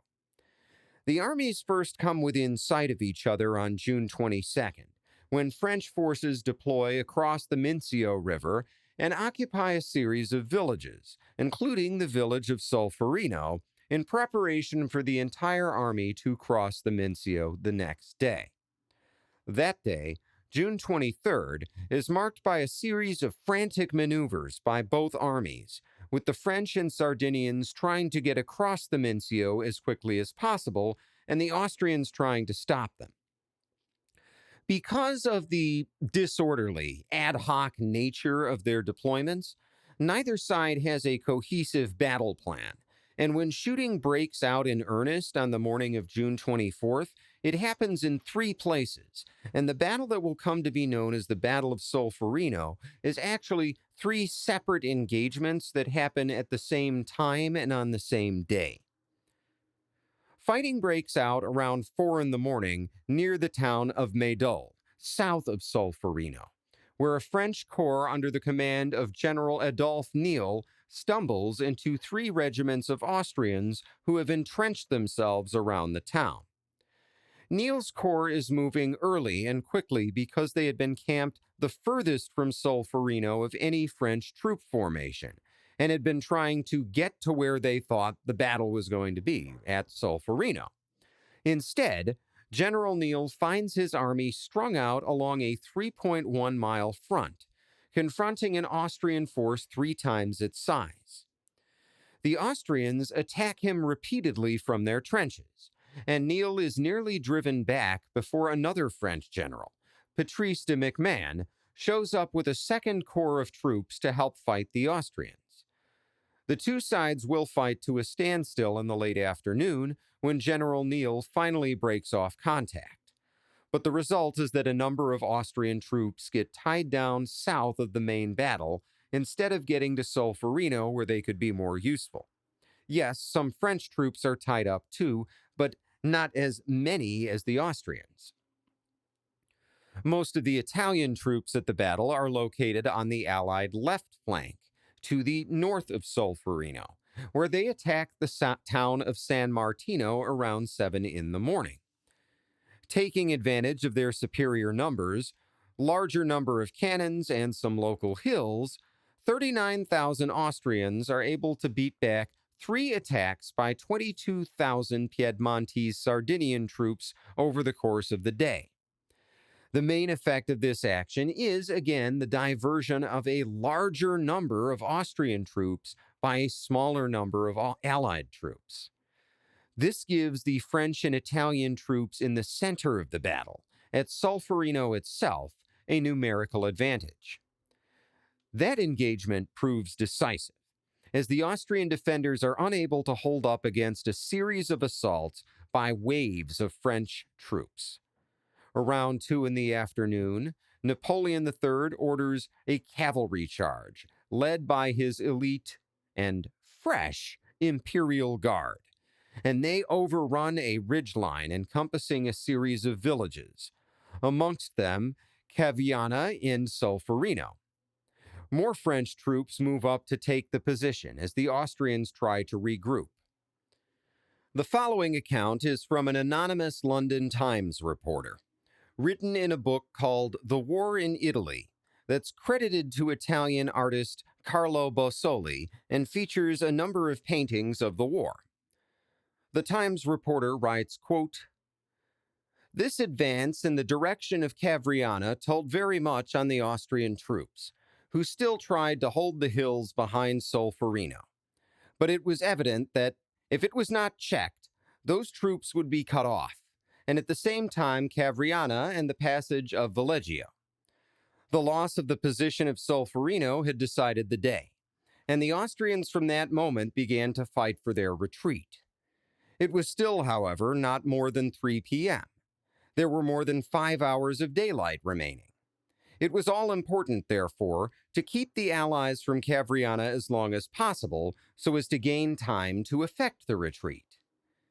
In the plain, this led to some pretty evolutions of cavalry on both sides, more interesting for the spectator than of any consequence for the fortune of the day. Seen from the hills, it looked more like show than business, although the riderless horses and dismounted men proved that it was not quite child's play." End quote. Despite, as the reporter notes, the battle being all but decided, there's still some fighting to be had.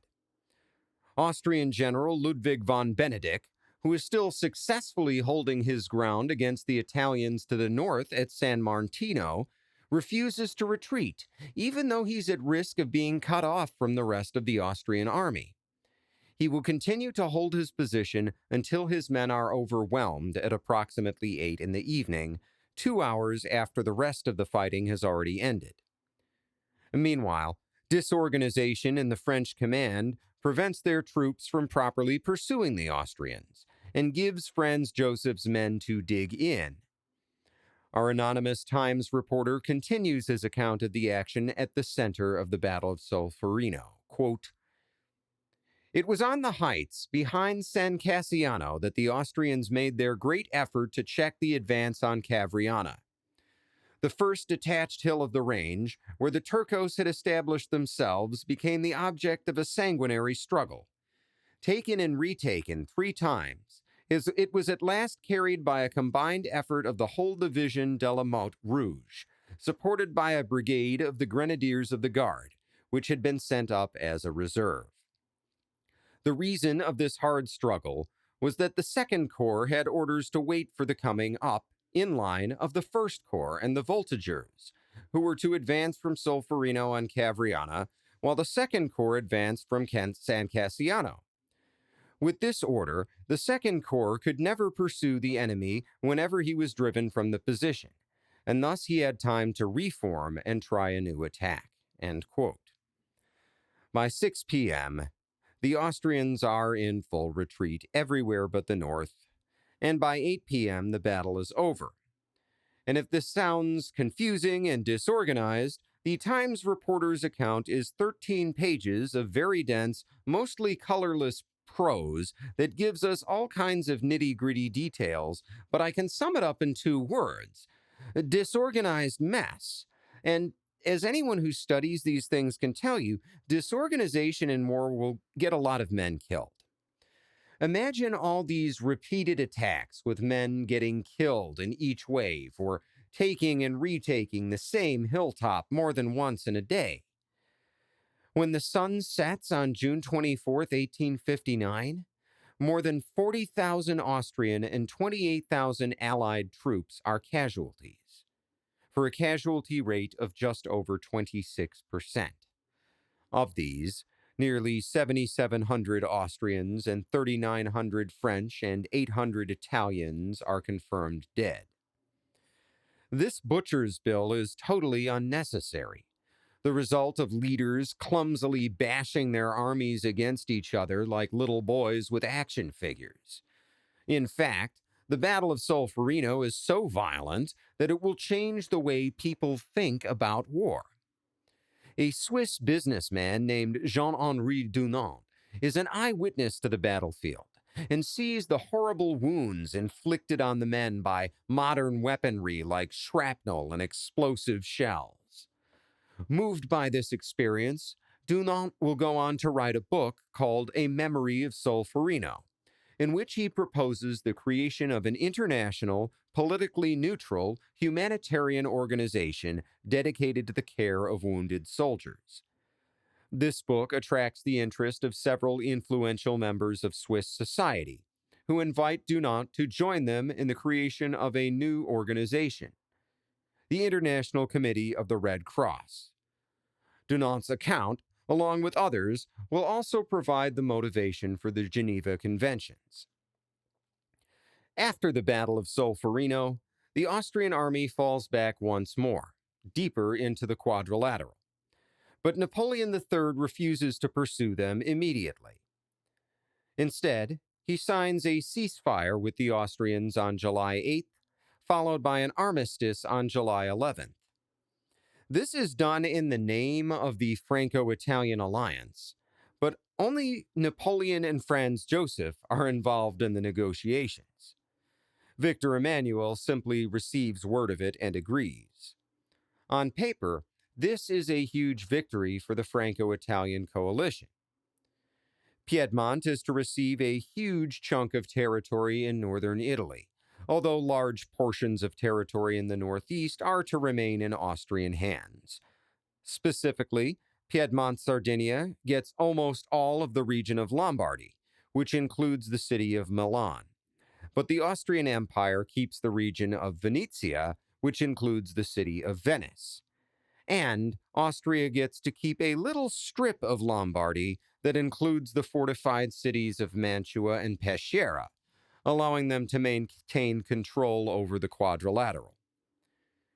Despite Piedmont-Sardinia's massive gains, this armistice, known as the Armistice of Villafranca, is viewed as a betrayal by many Italian nationalists, since the French have stopped short of liberating all of Lombardy-Venetia. Napoleon III acknowledges this, and agrees not to demand the transfer of Nice and Savoy into French hands. So Piedmont-Sardinia doesn't gain as much land as the nationalists had hoped, but it also doesn't have to trade away any land to France either. Even so, Camillo Cavour is outraged that Victor Emmanuel would agree to such a thing, and he resigns as prime minister on July 19th. And don't worry, he'll be back in 6 months. As a matter of fact, Cavour is probably kicking himself almost immediately after he resigns, because on July 21st, 1859, there's yet another unpredictable plot twist in the story of Italy's founding. Grand Duke Leopold II, Tuscany's head of state, abdicates from his position. At this point, I should probably back up a little. If you'll remember, the Grand Duchy of Tuscany is the largest of a handful of smaller countries that exist in central Italy at this time. And while they had been fighting the Austrians, the Piedmont-Sardinians had also had to keep tabs on the tiny states. Sure enough, when war had broken out, the Grand Duchy of Tuscany, along with the smaller duchies of Modena and Parma, had declared war on Piedmont-Sardinia on Austria's side. Not only are these countries closely tied to the Habsburg family, but they also stand to lose if Italy is unified, because any such unified Italy will be dominated by Piedmont-Sardinia. These countries were too small to resist the combined force of Piedmont-Sardinia and Italian nationalist revolutionaries, and had fallen under Piedmontese occupation early in the war. Now, the Armistice of Villafranca had stipulated that the central Italian states were to be restored to their pre-war rulers. But once the combatants have stood down, Victor Emmanuel just never orders his troops to pull out of central Italy. Faced with the impossibility of ruling a duchy he doesn't physically control, Grand Duke Leopold II abdicates on July 21st, leaving Tuscany to his son. But that situation only lasts until August 16th, when the Tuscan National Assembly declares the creation of a republic. That too will not last, since the Piedmontese troops just remain in place, and in December of 1859, a popular referendum is held at gunpoint, and Tuscany, Modena, and Parma are rolled into a single central Italian republic called the United Provinces of Central Italy, which continues to exist under Piedmontese occupation until another referendum is held in March of 1860, in which 95% of the people of the United Provinces of Central Italy vote to join the Kingdom of Piedmont-Sardinia. And just like that, several months after the end of the war, Victor Emmanuel II has gained significantly more territory by sheer force of will. He hasn't done it for free, though. See, the Austrians have been understandably upset about his continued occupation of central Italy, and Emperor Franz Joseph demands that Napoleon do something about it.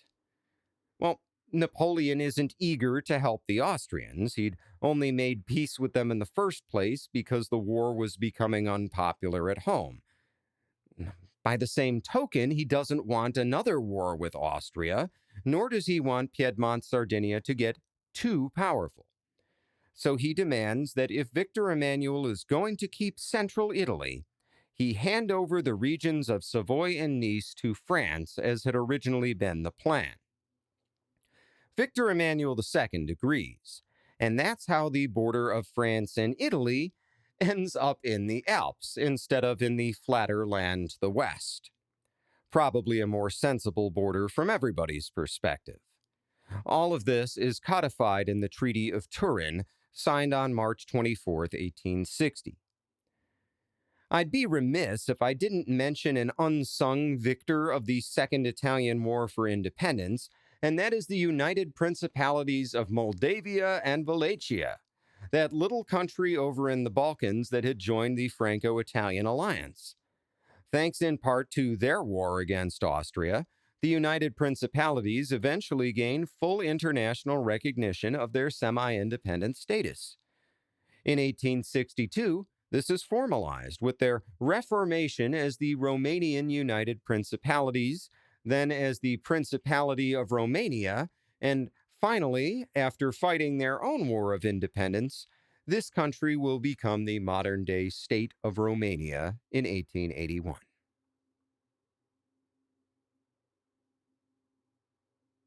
Chapter 12. The Expedition of the Thousand.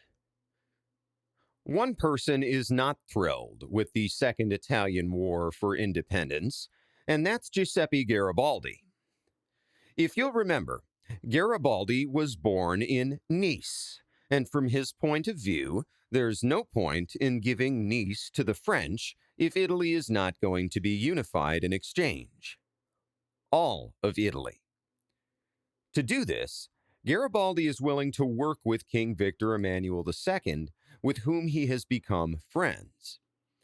In coordination with other revolutionary leaders, most notably the Sicilian Republican revolutionary Francesco Crispi, who had helped launch the Sicilian Uprising of 1848, Garibaldi plans yet another Sicilian uprising. But this time it's going to be different. This time, the Sicilians will be revolting not to build an independent country of their own, but to join the Kingdom of Piedmont-Sardinia.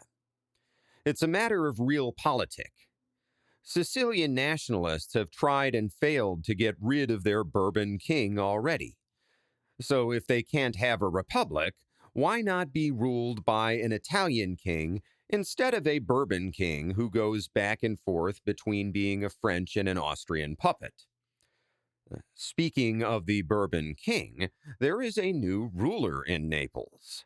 King Ferdinand II, who has ruled the Kingdom of the Two Sicilies since 1830, died back in May of 1859, and has been succeeded by his 33-year-old son, Francis II. So the new king hasn't even been in place for a full year when Garibaldi and Crispi and Victor Emmanuel start plotting. And just as a reminder, this new king, Francis II, rules the Kingdom of the Two Sicilies, which includes all of southern Italy, the southern part of the boot, with its capital in Naples, as well as the island of Sicily. So when I talk about Neapolitans, I mean people from the Kingdom of the Two Sicilies. Point being, it's all one kingdom. So if Garibaldi is going to support a revolution in Sicily, and Victor Emmanuel is going to support Garibaldi, there is a risk that Piedmont-Sardinia could end up with all of southern Italy in a big north versus south throwdown. Why risk this? To begin with, the Kingdom of the Two Sicilies and its young king are diplomatically isolated, which is bad for any country, but particularly bad for a lower middle-tier power with a belligerent neighbor. See, the Kingdom of the Two Sicilies has recently relied on support from the French and the British, but has also recently managed to annoy both of those powers by refusing to participate in the Crimean War. So while the French aren't thrilled about the idea of Piedmont-Sardinia getting even more powerful, Napoleon III is willing to turn a blind eye to a Sicilian rebellion. The same goes for the Austrians, who would like to see Ferdinand II keep his kingdom, but see no particular value in going to war to protect it. As for the British, they're busy colonizing half the world, and they need a lot of gunpowder to do that, which requires a lot of sulfur. And most of the world's sulfur at this time comes from Sicily. So there are plausible allegations that British agents actually help fund the Sicilian revolt in the hopes that Britain gets favorable trading terms in the aftermath. So the Kingdom of Two Sicilies has no friends, a Sicilian population that's already rebellious, and now a revolutionary icon is plotting with the rebel leaders. Well, plotting isn't really the right word, more like advertising his involvement. On March 2nd, 1860, Giuseppe Mazzini even writes a letter to the Sicilian rebels, saying that if they launch their rebellion, quote, Garibaldi must come, end quote. And so, on April 4th, a revolution begins, with rioting in the Sicilian capital of Palermo. Government troops quickly put an end to the violence, but smaller local rebellions break out all over the island, and Garibaldi makes plans with Victor Emmanuel II for a military expedition with tens of thousands of men. Prime Minister Camillo Cavour, who had returned to power in January, talks the king down from taking such a drastic measure. An outright invasion of Sicily, with no justification other than conquest, would look terrible on the world stage and could even convince the French to intervene on Francis II's behalf. Instead, Cavour advises more caution and sends only 2 small warships to the island. These ships are officially sent to ensure the safety of Piedmontese citizens who live on Sicily, but their real purpose is to send out spies to see how the revolution is progressing. If it looks like the regime is winning, Piedmont-Sardinia won't get involved. But if it looks like the rebels have a chance, they will intervene. Not directly, though. Instead of a huge invasion force, Piedmont-Sardinia will arm a small but elite band of troops to serve under Garibaldi's command. And so the plan to invade the Kingdom of the Two Sicilies begins. And it's worth noting that this is the only major action in the history of Italian unification that all 4 of Italy's founding fathers can agree on. Giuseppe Mazzini and Giuseppe Garibaldi are both outspoken Republicans, but both have come to the conclusion that Italy can only be unified by the force of arms and the hand of a single leader. Unification must come first. Then a unified Italy can worry about becoming a republic. Victor Emmanuel II is always happy to expand the size of his kingdom and is totally on board with the project. As for Camillo Cavour, he's more cautious, but he's willing to risk giving limited aid to Sicilian rebels as long as Piedmont-Sardinia can maintain plausible deniability. As a result, everything is done off the books. Officially, Piedmont-Sardinia is a neutral power, and Garibaldi is pulling more of his revolutionary shenanigans. Victor Emmanuel II even writes Garibaldi a letter ordering him to call off the invasion, but Garibaldi ignores him, and on May 5, 1860, 1,089 volunteers set sail from Genoa on a pair of steamships. All of these men are experienced fighters, and most of them are veterans of Garibaldi's Hunters of the Alps. They're armed with cheap, old-school muskets, and they wear the signature uniform of Garibaldian revolutionaries: red shirts and gray trousers. As for the steamships these men sail on, they are officially stolen, but the Piedmontese government has actually chartered them. In fact, Garibaldi actually stops at a couple of Piedmontese forts along the way to Sicily to pick up more weapons and ammunition for his men. It seems that despite his blatant act of piracy, nobody has bothered to warn the coastal forts or fire him from his position as a general in the Piedmontese army. So Garibaldi can just walk into these forts and requisition whatever he needs for his expedition, within reason, all without authorization. It can't have any kind of paper trail leading back to the king or the prime minister. Garibaldi's expedition, known to history as the Expedition of the Thousand, is one of the boldest military moves of all time. With little under 1,100 crack troops and some local rebels, the Italians hope to topple a government that can muster close to 150,000 men, 40,000 of whom are already stationed on Sicily. 6 days later, the two steamships land at the port town of Marsala on Sicily's west coast. This landing does not go unopposed. As Garibaldi's ships are coming into the harbor, they're spotted by a Neapolitan naval patrol, which eventually sinks one ship and captures another, but not until after all of Garibaldi's men have gotten off. Had the patrol opened fire earlier, they could have stopped the invasion before it began.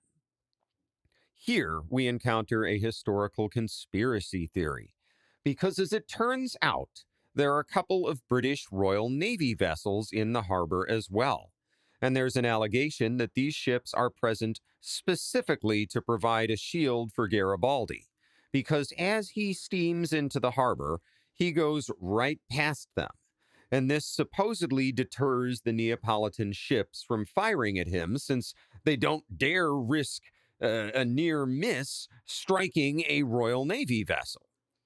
And all this is supposedly proof that the British government is providing material aid to Garibaldi. There are reasons to doubt this. For one thing, Garibaldi himself denies ever getting help from the British, and for another thing, there will be a time later in the invasion of Sicily when his men are running low on ammunition and he asks a British admiral to lend him some, and the admiral says no. Odd thing to do if the British are actively helping Garibaldi, but then again, who knows? Maybe it goes back to plausible deniability. I keep saying that word this episode. I think I will say it a few more times. Anyway, I found a first-hand account of the Expedition of the Thousands landing on Sicily, written by a member of the expedition. Let's go through this bit together, and you can be the judge. Charles Stewart Forbes, a Royal Navy lieutenant, a former Royal Navy lieutenant, and now one of Garibaldi's red shirts, writes in his book, The Campaign of Garibaldi in the Two Sicilies, quote, "On the morning of the 11th of May, Garibaldi, who had made a long detour to the westward to avoid the Neapolitan cruisers, which, well aware of his movements, had drawn a complete cordon round the island, ran straight in from the northwest to the harbor of Marsala. Although no precise spot had been fixed for the disembarkation, the insurgent chiefs had been told to expect him westwards. Away south, towards Mazzara, two Neapolitan steam sloops, the Capri and Stromboli, and the Parthenope, 50-gun sailing frigate, were cruising. The two former had only left the anchorage at Marsala 2 hours before the expedition hove in sight. But Garibaldi, having assessed them at their nominal value, with his happy audacity, ran right inside the mole and the Piedmont, the Lombardo grounding 100 yards out. It was now 2 p.m. And just an aside here, the Piedmont and the Lombardo are Garibaldi's two ships. Singularly enough, there were two English men of war in the anchorage, the Argus and Intrepid, looking after British interests. The wine trade here being almost exclusively in our hands. The latter vessel was lying close in to the mole. The Neapolitan steamers came down in due time to examine the strange steamers, but contrived not to arrive before the Piedmont was clear and her living cargo had taken possession of the town. Even then, not above 1/3 of the Lombardo's crew were out of her, and the Neapolitans might have blown her out of the water. However, whether it was that they were moral cowards and afraid of the responsibility of firing at vessels bearing the Piedmontese flag, or were waiting orders from their superior officer in the frigate, they remained inactive until 4 o'clock, when everyone had landed, before they opened fire, in which the frigate shortly afterward joined. But by that time, the Garibaldians were outside of the town, having lost 2 wounded, the wretched inhabitants alone reaping the benefit of their cannonade. Of course, the 2 steamers were taken by the Neapolitans, on which they did not fail to dilate, and penned a glowing dispatch accordingly. End quote. So, is the Royal Navy helping Garibaldi here? To me, based on this account and the other contextual evidence, I tend to think not, but who knows? It's one of those interesting theories people bring up when they tell this story, and I'm mentioning it because there's actually evidence that the British are materially involved in Garibaldi's Sicilian Revolution, just not in this particular instance. And I'm going to use Forbes's account as evidence later on. The fact that he denies British involvement in facilitating Garibaldi's landing, in my mind, makes him a little more credible when later on he does suggest that the British are involved in something. Regardless, Giuseppe Garibaldi has landed, and he has to move quickly. The next day, May 12th, he marches east, which is the only direction he can really go from here. But it's also the direction of Palermo, which is his target. Take the Sicilian capital, and Sicily will be his. Within 3 days, around 1,000 local rebels have joined the Red Shirts. My sources vary wildly. Some say as little as 700 rebels, some say as many as 1,200, but around 1,000 guys. So now Garibaldi has around 2,000 men total. It's then, on May 15th, that they encounter a force of 2,700 royal soldiers near the town of Calatafimi. In the grand scheme of things, the Battle of Calatafimi is a small affair, barely more than a skirmish. Nevertheless, this is a critical fight because Garibaldi has to win. If he loses here, he'll lose the support of the local rebels who have just joined him. Make no mistake, Garibaldi knows this. He knows that as much as anything, his mission to Sicily depends on his cult of personality. Unlike most other generals of the time, he regularly takes press interviews, allows journalists to travel with his army, and poses for an unusual number of photographs. Well, all of that won't do him any good if he loses his first fight. The Neapolitan commander, General Francesco Landi, knows this and occupies a long ridgeline along the road to Palermo, forcing Garibaldi to either engage him or turn back. Garibaldi has to be careful. His rebel recruits, while brave, are a combination of local guerrillas and hundreds of literal peasants who just signed up with zero military training. He sends these guys out to his right and left flanks and has them just kind of sit in the low ground in front of the ridge, but out of the range of General Landi's 4 small artillery pieces. The new recruits won't have to fight, not today at least, but by sitting out in the open to the enemy's flanks, they force General Landi to extend his own line and spread his men out further along the ridgeline. The recruits might not have training, but they do have guns, and they do have a few officers providing basic direction, so it's not like Landi can totally ignore them. Otherwise, there's always the chance that Garibaldi might try to surround him, and if you let yourself get totally surrounded, even inexperienced troops suddenly become a formidable opponent. Still, the Neapolitans are in the better position. They hold the high ground. They have no urgent need to attack Garibaldi, and he very much needs to attack them, score a victory, and gather more recruits if he's going to win this war. So, General Landi waits on the ridgeline, and he lets Garibaldi attack him with his original 1,100 elite troops. The Red Shirts advance slowly up the ridge under heavy fire.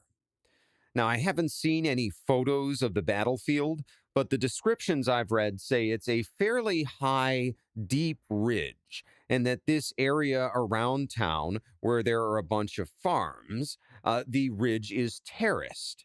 So, if you're one of Garibaldi's men, imagine having to cross a band of flat farmland, then take cover under a retaining wall for a minute, then climb the wall to the next level of the terrace and run across another band of flat land while under fire, and then stop under another retaining wall, and so on and so forth. The men move in small groups and try to time their movements to sync with the times the Neapolitans have to reload their cannons. Garibaldi is so concerned with moving and staying under cover that he orders his men not to bother firing as they advance, but to get to the top of the ridge first with their bayonets fixed.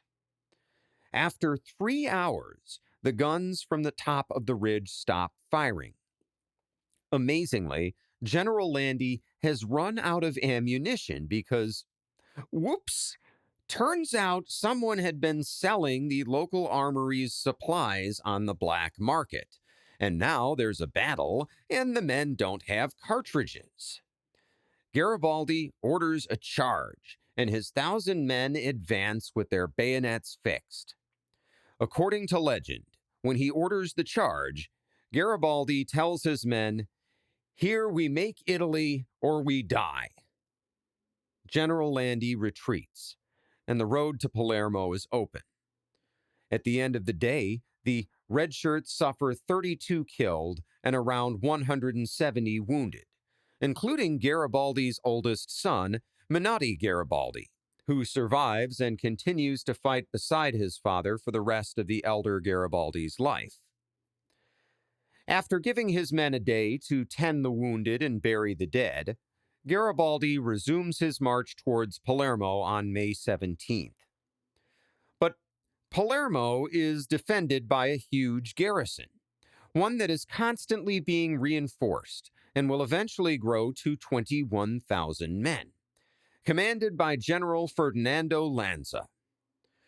Rather than attack them directly with his tiny force, Garibaldi opts to play a game of hide and seek. In his book, The Second War of Italian Unification, 1859 to 61, American historian Friedrich C. Schneid writes, quote, "Garibaldi followed a circuitous route through the mountains, feinting north on May 21st through 22nd, and again on May 24th.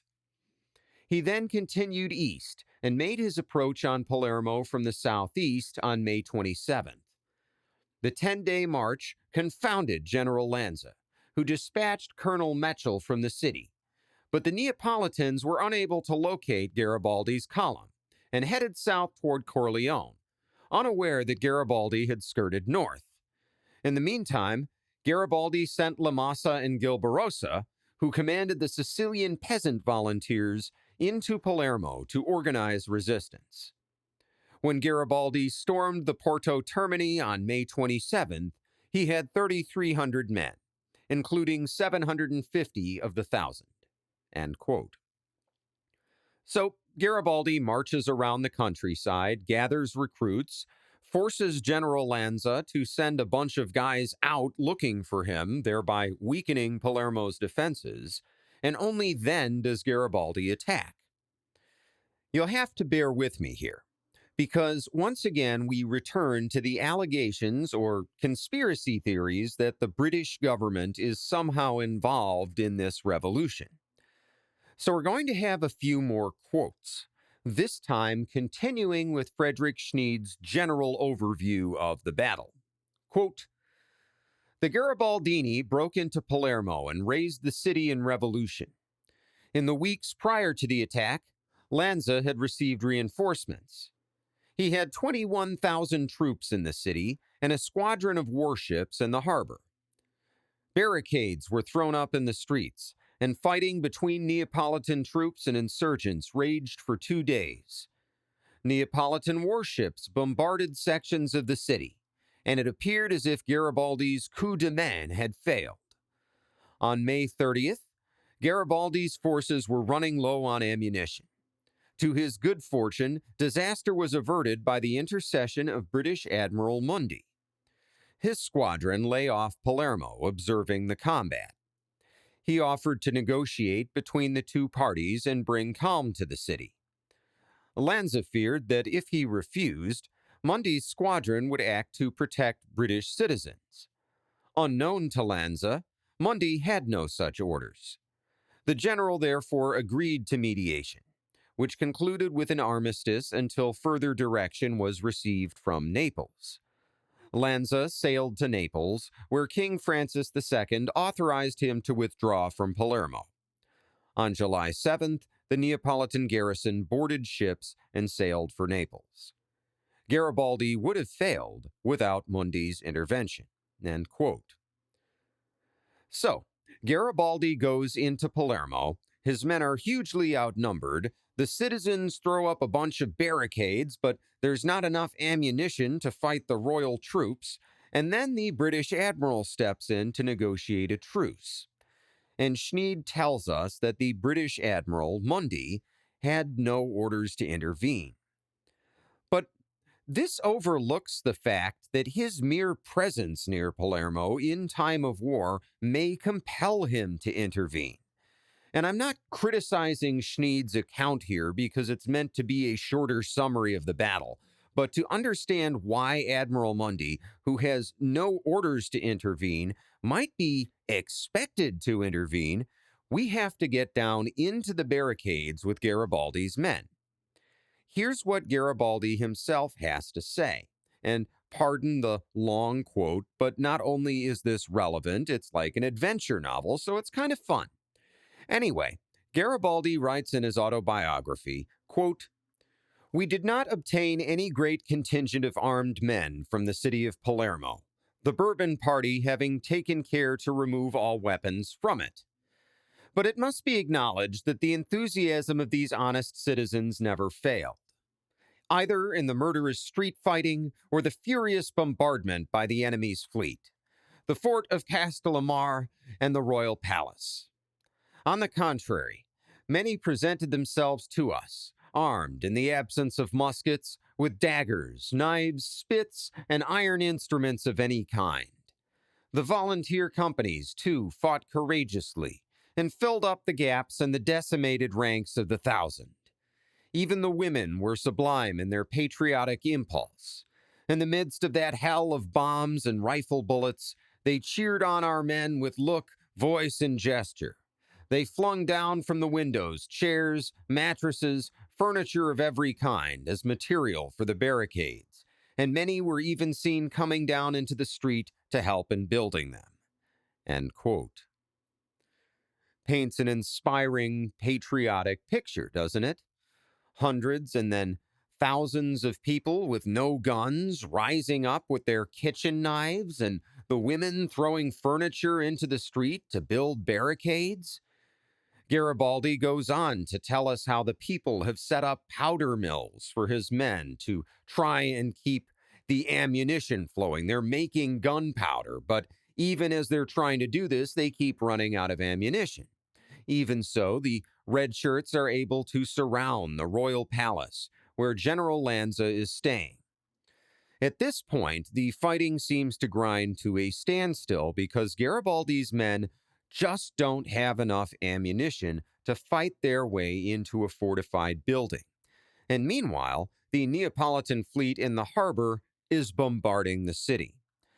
Garibaldi then states explicitly, quote, "Here I must remark that no help in arms or ammunition reached us from the men of war at anchor in the harbor and the roadstead, including an Italian frigate, in those momentous days, when we would have paid for a few rounds of cartridges with their weight in blood. If I remember rightly, we bought an old iron cannon from a Greek vessel." End quote. Now, there are two reasons Garibaldi may mention this. To begin with, he is annoyed that Piedmont-Sardinia isn't officially supporting his venture, so it makes sense that he mentions the Italian frigate not helping. But It also sounds as if he were expecting to be able to purchase ammunition from British ships that are anchored in the harbor, which seems odd. Why would any rebel leader expect an admiral from a neutral power to supply him with ammunition? Kind of weird.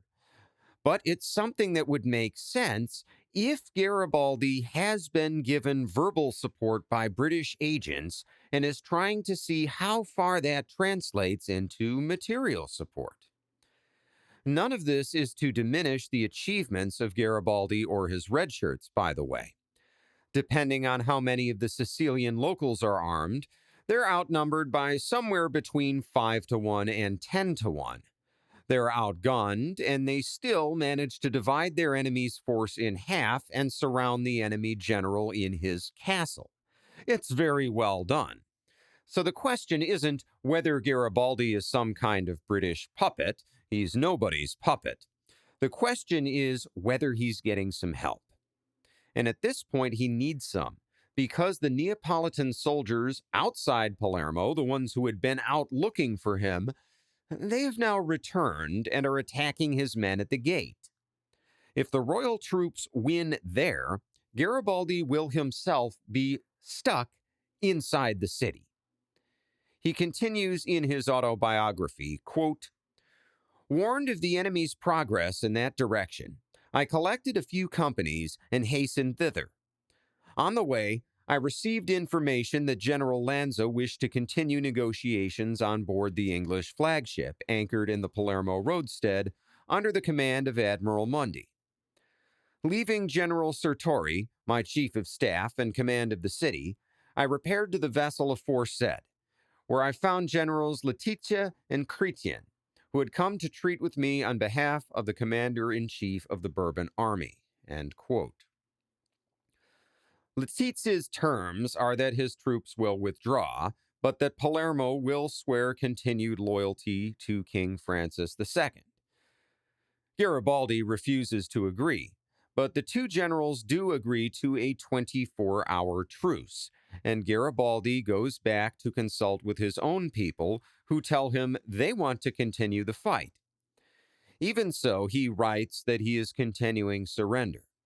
As he sees it, his men are hopelessly outnumbered, and without an influx of ammunition, they're about to be overrun. Better to accept a settlement and live to fight another day. Except General Lanza comes to him first and asks for 3 additional days to load the rest of his wounded onto ships. Garibaldi agrees and uses these 3 days to manufacture a ton of ammunition and stir up the crowds. He continues in his own words, quote, "The suspension of hostilities and the retreat of the Bourbon forces towards the sea again inspired the people with confidence and daring, so much so that we were obliged to station redshirts at the advanced posts, to prevent the collisions between the Sicilians and the Bourbon troops which would have ensued from the intense hatred of the former for the latter. The final departure of the troops, as they certainly could not remain many days in the confined positions they occupied, and the complete evacuation of the city and forts, were at last negotiated." End quote.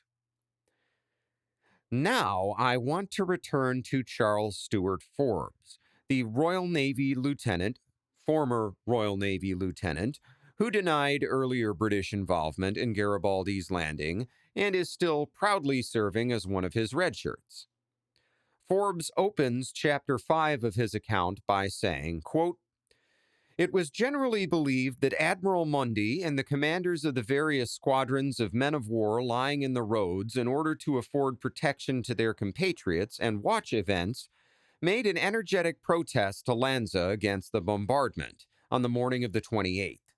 But he remained inflexible in the Castello, whose 13-inch shells were making fearful havoc. No one who has not seen the effects of one of these instruments can have an idea of the result.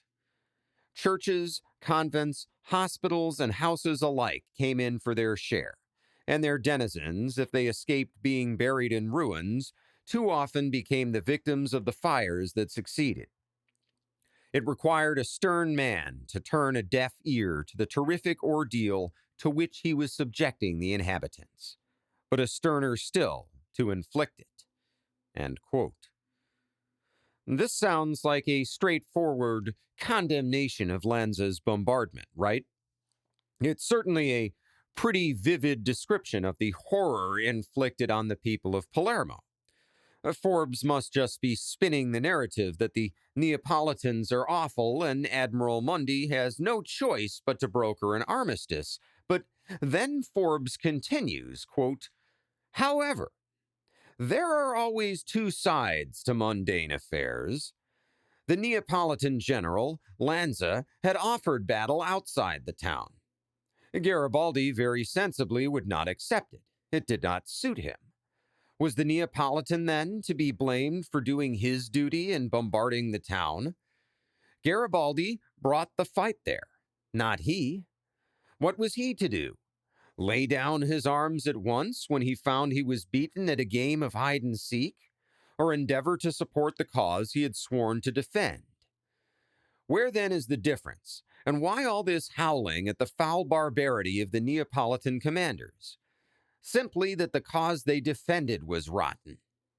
Then it would have been more logical to depict these commanders as brutes for having enlisted to defend such a cause, and not bespatter them with abuse for simply doing their duty in a very trying situation, which most decidedly was forced on them against their wish by Garibaldi.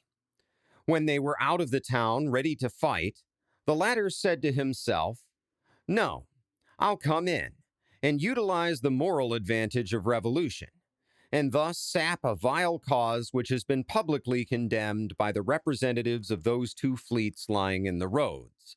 They must act in the name of humanity.'" End quote. So Forbes, who, remember, is one of the red-shirt fighters in this battle, is saying that Garibaldi knows that fighting in the streets isn't a viable long-term strategy, but neither is fighting in the field outside the city. So, again, according to Forbes, Garibaldi forces a street fight, knowing that the Neapolitans will have no choice but to bombard the city, knowing that it will be horrible, that the British will see how horrible it is, and that they will therefore intervene. Finally, I want to look at the supplement to my translation of Garibaldi's autobiography, written by 19th century British journalist and later a naturalized Italian citizen, Jessie White Mario, who traveled with Garibaldi on multiple expeditions and served as a nurse for the Redshirts. She writes, quote, "Admiral Mundy, keeping strictly to the letter of his instructions and at the same time interpreting their spirit in its broadest sense, did all in his power first to prevent, then to mitigate the horrors of bombardment. His heart was with the good cause. On May 30th, the Neapolitan General Lanza begged His Excellency General Garibaldi to grant his generals a passage through his lines, to give them an escort, and accept a conference on board the Hannibal, at which he hoped the admiral would be mediator. The admiral writes," and here Mario quotes Admiral Mundy, continuing with the subquote, "What must have been the distress of the royal army before the alter ego of the sovereign could have condescended to pen so humble a letter as this? The man who, up to the present hour, had been stigmatized by epithets degrading to human nature, and denounced in proclamations as a pirate, rebel, and filibuster, now elevated to the title and rank of His Excellency and of General. It was equivalent to the recognition of his character as an equal, and an acknowledgement of inability to subdue him by force. My own feelings on the subject were those of infinite satisfaction. Strong in the knowledge that the presence and moral ascendancy of the British flag had arrested the conflagration, I held it as certain that once let the representatives of each belligerent power tread the deck of the Hannibal, hostilities would cease, and Palermo would be saved." End subquote and end quote. So Jessie White Mario says that Admiral Mundy intervenes solely for humanitarian reasons, but that he interprets that humanitarian mandate as widely as possible because he sympathizes with Garibaldi. And then we hear Mundi himself actually bragging about how upset General Lanza is about having to call Garibaldi a general. Again, this isn't proof of any kind of official British involvement, but it shows that at very least, Admiral Mundi sympathizes with Garibaldi, and Garibaldi takes advantage of this by forcing the Neapolitans into a bombardment to make them look like the bad guys. Was that a long-winded diversion into a conspiracy theory when all I really had to say was that Admiral Mundi brokers a ceasefire and the Neapolitans withdraw under a flag of truce? Yes. But I think it's illustrative that great powers can and do intervene in the affairs of smaller countries, and sometimes the nature of that intervention is ambiguous. Chapter 13. The Dictator of Sicily. With a little British help, ambiguous or otherwise, Giuseppe Garibaldi and his red shirts now control the Sicilian capital city of Palermo. All that's left to do is organize a government, raise an actual army, conduct mop-up operations against the Bourbon army, and launch an invasion of Naples itself to bring all of southern Italy into the fold. No big deal. Throughout the month of June, Garibaldi focuses on building his government and army. The work of building an army has actually already begun, with fellow revolutionaries in Piedmont-Sardinia helping to organize the transport of more volunteer regiments to Sicily. Between May 24th and August 20th, 1860, over 20,000 men will sail from the Italian mainland to Palermo. Garibaldi is no longer commanding 1,000 red shirts and some local peasants. He's running a real army. To be fair, Garibaldi and the revolutionaries aren't the only ones organizing this army. He seems to be getting help from Camillo Cavour, because while Piedmont-Sardinia is still officially neutral in this war, and Garibaldi is still officially a rogue general, there's evidence that the Piedmontese government is upping its support, and they're starting to lose plausible deniability. Giuseppe Cesare Abba, one of Garibaldi's original 1,000, writes in his diary of the arrival of a volunteer regiment that's suspiciously well trained and carries government-issued rifles. The kicker? This regiment's officers wear Piedmontese army uniforms. This isn't to say that Cavour is totally on board with Garibaldi's revolution, though. He's concerned about war spreading into Naples itself and drawing in other European powers. The Kingdom of the Two Sicilies might be diplomatically isolated, but Austria and others aren't likely to stand idly by and watch Italy unite into a new European power. To begin with, Cavour orders a naval blockade of the Straits of Messina, the narrow body of water between Sicily and mainland Italy, to prevent Garibaldi from expanding the war to Naples proper. However, King Victor Emmanuel steps in and orders that fleet to come home, leaving the invasion route open once Garibaldi has finished digesting Sicily. Camillo Cavour also dispatches a politician named Giuseppe La Farina to act as an emissary to Garibaldi and keep an eye on him.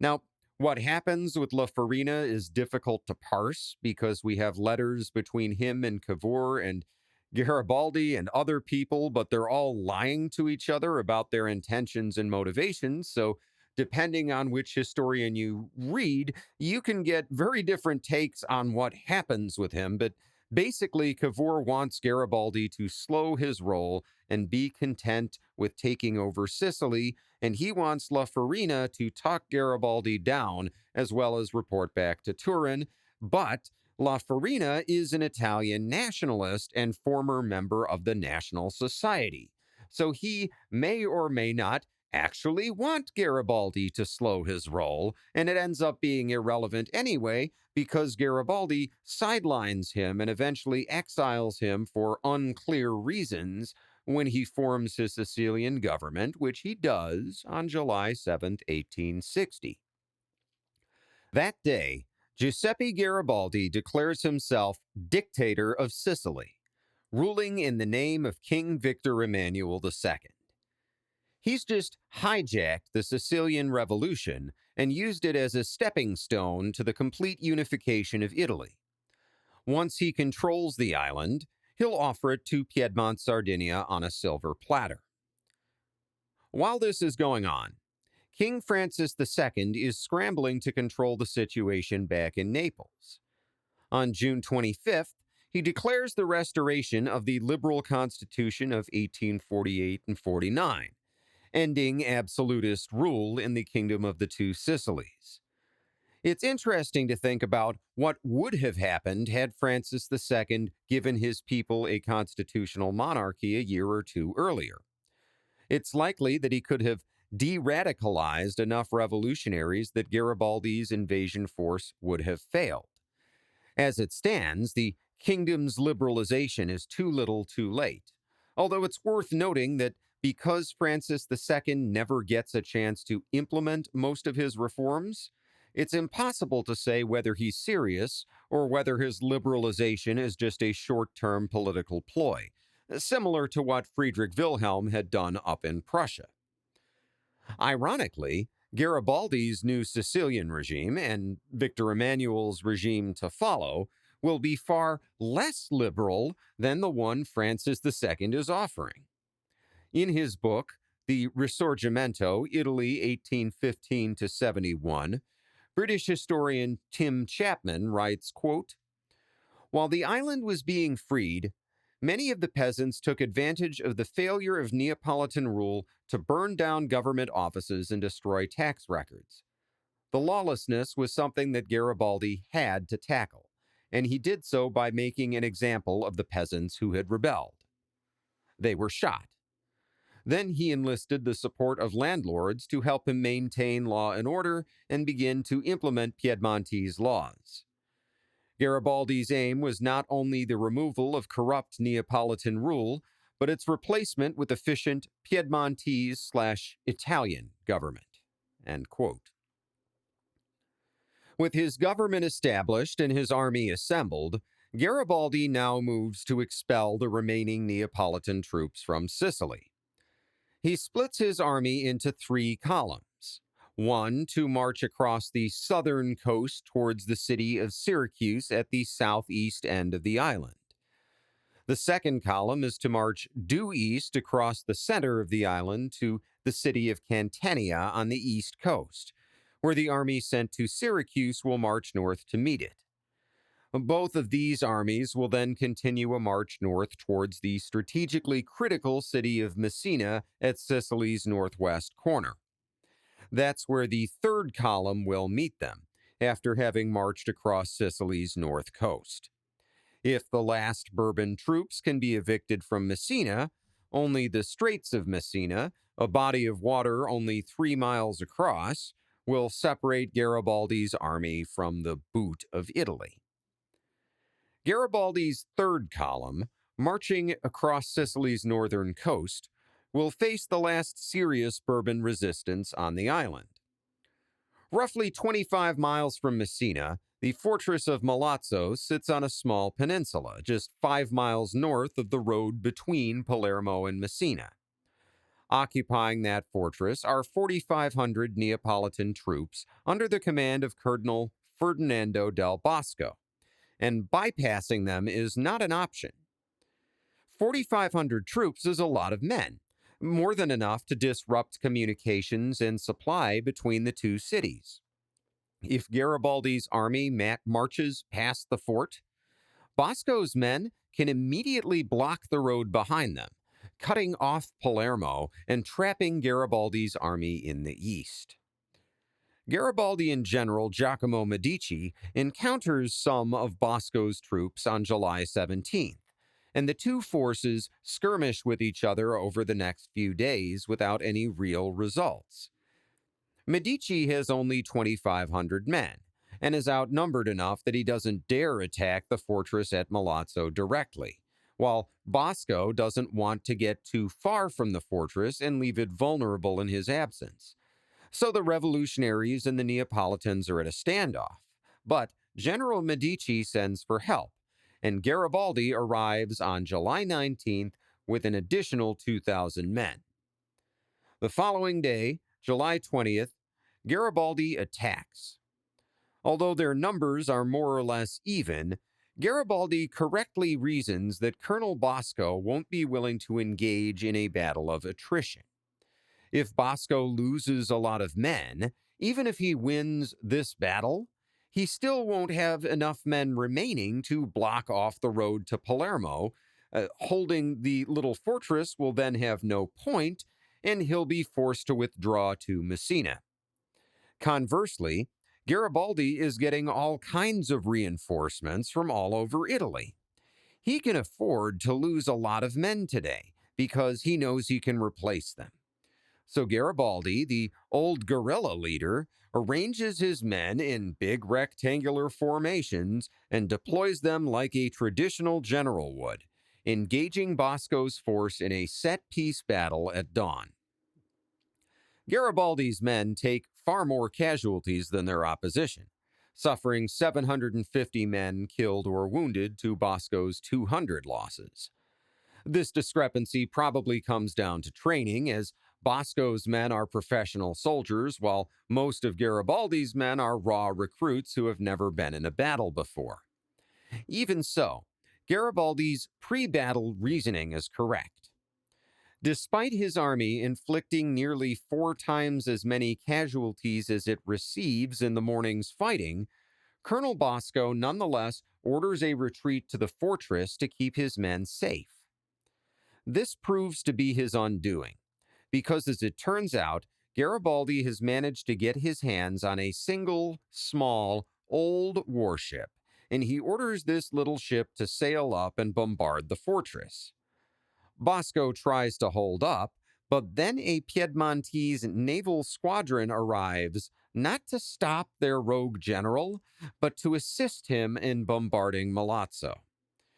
At this point, Colonel Bosco surrenders, and on August 1st, the battle is over. By this point, Garibaldi has already left the army at Milazzo to join the other 2 prongs of his 3-pronged attack, which have converged at Messina. There's some skirmishing in the city streets, but for the most part, the Bourbon troops in the city just retreat to the city's fortress, and the governor agrees to surrender. The garrison is allowed to withdraw to the Italian mainland, and Sicily is totally in Garibaldi's hands. At this point, Garibaldi has now recruited his army of more than 20,000 men, and is ready to enact the next phase of his plan, the invasion of southern Italy.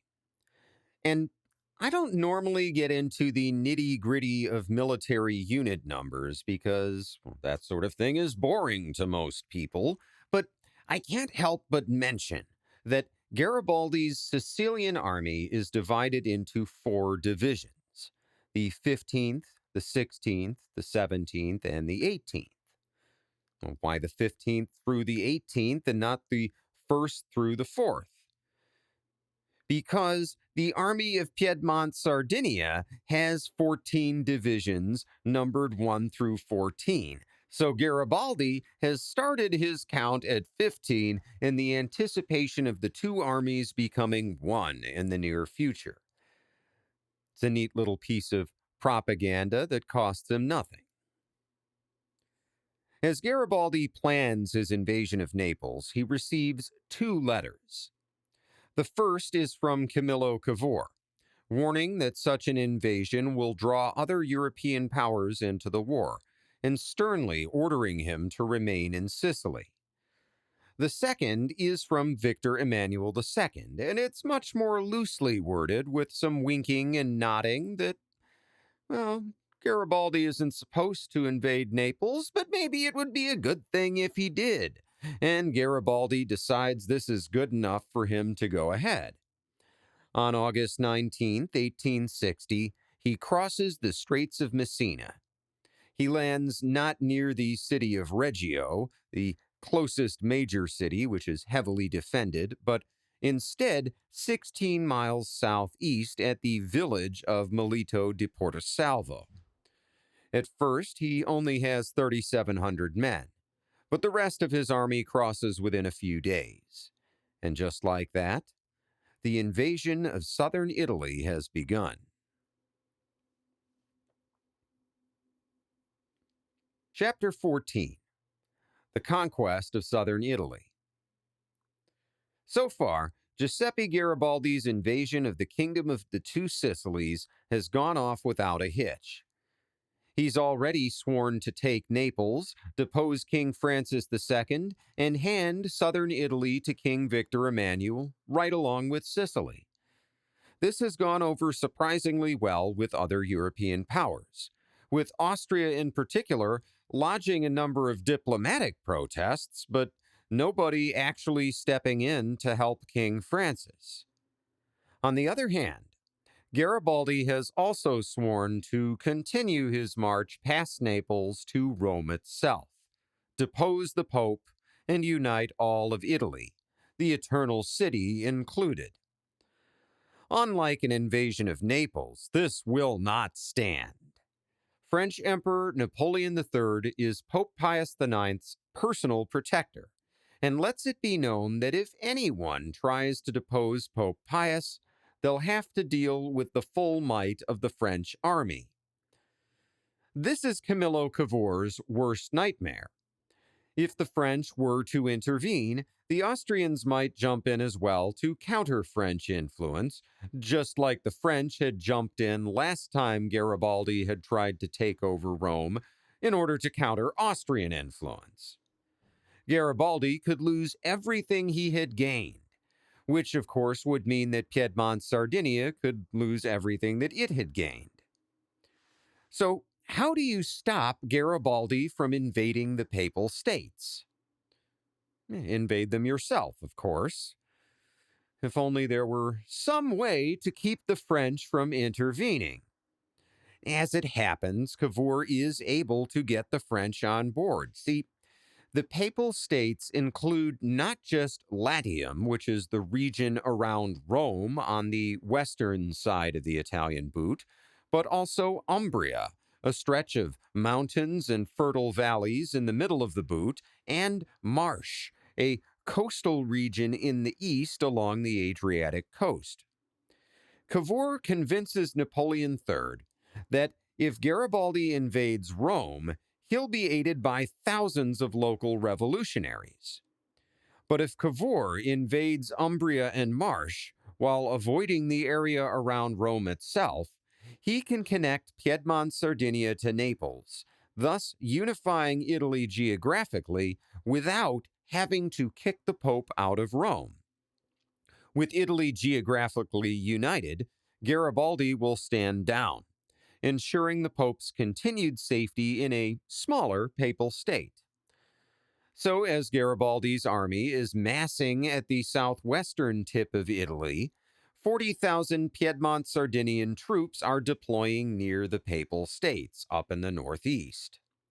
But Camillo Cavour and King Victor Emmanuel don't order an attack just yet. They wait a couple more weeks to see how things shake out down in Naples. On September 6, 1860, King Francis II of the Kingdom of the Two Sicilies makes a strategic decision to withdraw from the city of Naples to the city of Gaeta, roughly 60 miles to the north. He moves his entire government, and also orders his entire army to withdraw from the southern half of Naples and form a defensive line at the Volturno River. Here, the frontage they will have to cover is much less because instead of trying to form a line across all of the southern boot of Italy, they only really have to form a line in the west from the coast to the Apennine Mountains, which form a nice little barrier so they can have a much tighter, stronger defensive line here. And the reason Francis II does all of this is that despite his army outnumbering Garibaldi's roughly 100,000 to 20,000, he can't actually put that big of an army into the field. Remember, there have been a couple of abortive revolutions in Naples already. There is a constant risk of rioting in the cities, which means that most of those 100,000 troops are on garrison duty to keep the invasion from turning into a popular revolution. So, withdrawing up the coast to a more defensible position makes a lot of sense. Also, the city of Naples sits on a rolling plain with multiple angles of attack, while Gaeta is a fortress city located on a narrow peninsula, so it's a far more defensible place to keep your government. What looks like a wise decision from a military perspective is a disaster from every other perspective. When Francis II pulls back his government and his army without even putting up a fight, it looks like his position is way worse than it actually is.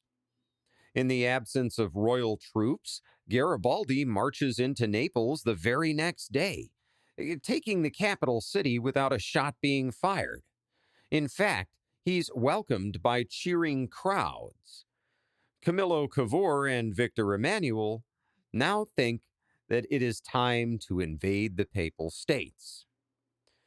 The attack begins with a series of false flag operations. Revolutionary groups throughout the Papal States simultaneously take up arms at Cavour's instructions. Then, when the Papal army cracks down on them, Cavour orders Piedmont-Sardinia's army to move in as a peacekeeping force to stop the deaths of more Italians, which is a fig leaf for attacking the Papal army and occupying Umbria and Marche. Against the 40,000-man invading force stands the 20,000-strong Papal army, commanded by former French general Louis de Lamoricière. Lamoricière knows he can't defeat Piedmont-Sardinia alone, but he doesn't think he has to. Instead, he hopes to rely on the Pope's traditional allies, France and Austria. His plan is to allow the French garrison at Rome to defend the papal capital and march his own troops out to meet Piedmont's. The goal here is to hold the city of Ancona, which is on the east coast of Italy, about as far from Rome as you can get and still be in the Papal States. If the Papal army can hold Ancona, its port can be used to ferry in Austrian troops from across the Adriatic. There are two problems with that.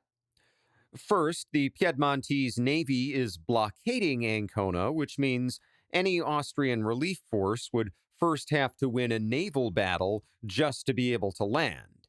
And second, Austria is not willing to go back to war with Piedmont-Sardinia after having just ended the last war. If Pope Pius IX is going to convince the Habsburgs to help, Lamoricière is going to have to buy some time for the diplomacy to play out. Unfortunately, he has not anticipated the speed and ferocity of the Piedmontese advance. Friedrich C. Schneid writes about the initial invasion, commanded by General Enrico Cialdini. Quote, "On September 11th, Cialdini's IV Corps crossed the border and attacked papal troops in Pesaro. The town guarded the coastal road toward Ancona. To the west, in the Apennines, Della Rocca's V Corps headed for Perugia via Città di Castello. Papal forces were highly dedicated to defending the temporal lands of Pius IX, but they were woefully outnumbered. At Pesaro and Città di Castello, the small garrisons made a stalwart defense, but Piedmontese artillery wreaked havoc with the medieval gates and walls of the castles. Only a few cities in the papal domain had proper 19th century fortifications. Thus, the defenses crumbled and troop morale plunged. Officers were forced by circumstance and their own men to ask for terms. 2 days after the invasion, Perugia and Ancona were threatened. Lamoricière rushed toward Ancona, leaving one brigade under General Schmid to defend Perugia. Ancona had to be held, as it was the only port on the Adriatic that could accommodate an Austrian fleet and expeditionary corps. Lamoricière determined to reach Ancona before Cialdini arrived. It is unclear if Lamoricière wanted to force a battle outside the walls or simply reinforce the garrison before the city was placed under siege. End quote. On September 17th, Lamoricière's army arrives at the Musone River, near the town of Castelfidardo, less than 13 miles south of Ancona, or about a day's march. On the other side, Papal scouts spot Piedmontese troops deploying to oppose their crossing. The next morning, September 18th, Lamoricière orders one column of troops to ford the river in advance of the main army and engage the Piedmontese army at close range.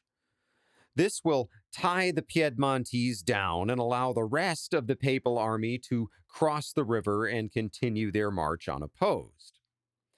It doesn't go as planned. The Papal officer commanding the attack on the Piedmontese, a guy named Georges de Pimédon, is killed, and Lamoricière has to take command of the fighting himself, which pulls him away from his main body of troops. As Piedmontese reinforcements arrive and start pushing back the screening force, troops from the main body get worried. These Piedmontese are getting awfully close to their line of march, and many of the guys who have already gotten across the river turn around and retreat back across to the other side, rather than slipping quickly past the screening action and getting to Ancona. Eventually, Lamoricière is forced to break off contact with the Piedmontese and head for Ancona himself. But most of his army is now not only on the other side of the river, but on the other side of the Piedmontese army. And he is under siege now in Ancona. This marks the end of any serious resistance. With the Papal army divided, General Cialdini is able to lay siege to Ancona with part of his army, while other parts march around the Papal states, defeating one pocket of resistance after another. On September 29th, after 11 days of being surrounded and bombarded, General Lamoricière surrenders Ancona to Cialdini. For all intents and purposes, the war in the Papal States is over.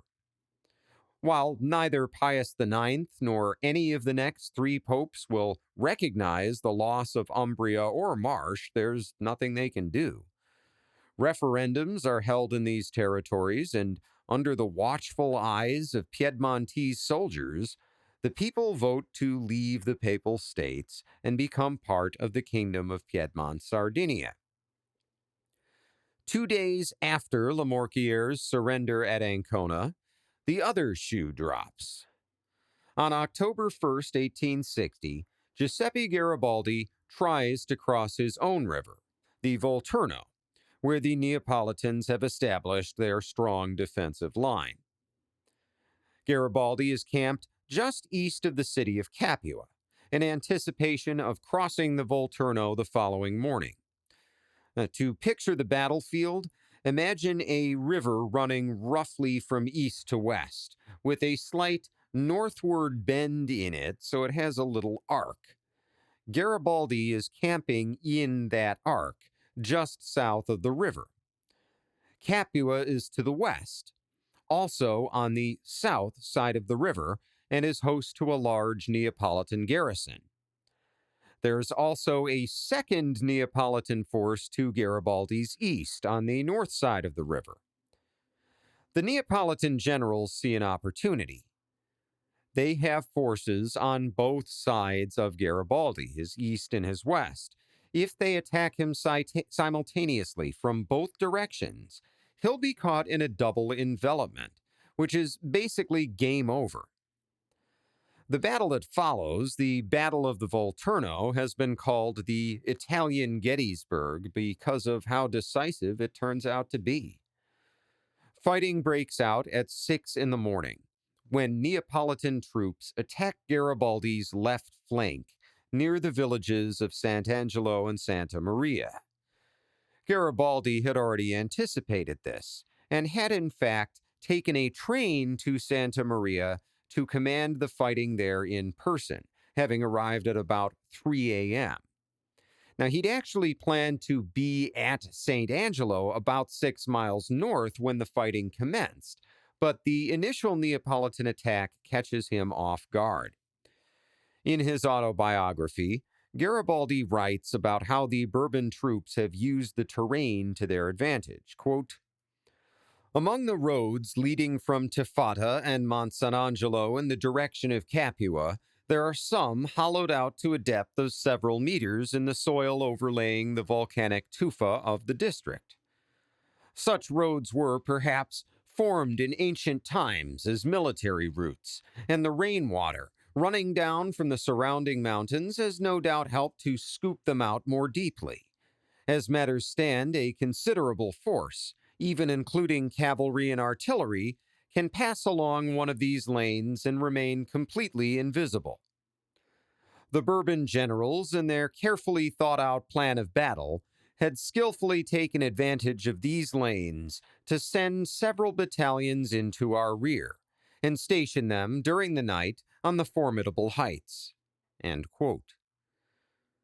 After initially losing ground to the wee hours attack, Garibaldi calls in reinforcements, along with huge 24-pound cannons, and these men are able to push back the Neapolitan attack.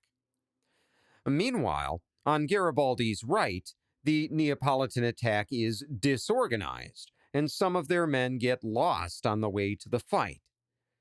If they'd all attacked at once, they might have punched through Garibaldi's right flank, and with all of his reinforcements already helping out on the left, the second half of the Neapolitan pincher might have wrapped him up. As it happens, instead of attacking all at once, the Neapolitans on the right flank attack in one wave after another, and Garibaldi's sub-commander, General Nino Bixio, beats back each successive attack, holding his position all day. By late afternoon, the Neapolitans are demoralized, and individual units begin withdrawing to Capua. Seeing their morale weaken, Garibaldi orders an attack, and by 5 p.m. the Neapolitans on the left flank are bottled up in Capua, while those on the right have been forced back across the river. The battle is won, but the cost is steep. Out of 20,000 men to take the field that day, Garibaldi loses over 2,000, while the Neapolitans lose a little more than 3,200 of their 28,000 men. Garibaldi writes grimly and poetically, quote, "From the days of Hannibal, the conqueror of the haughty Roman legions, to our own, the plains of Campania had surely never beheld a fiercer conflict, and the peasant, driving his plow over those fertile clods, will strike his share for many a day to come against the skulls sown by human passions in the soil." End quote. A grim victory indeed, and Garibaldi will for once have to slow his roll and let his army rebuild its numbers. So he surrounds Capua, besieges it, and waits for help, and help is coming. The victory here has finally convinced Camillo Cavour and King Victor Emmanuel to take off the mask and go to war directly against the Kingdom of Naples.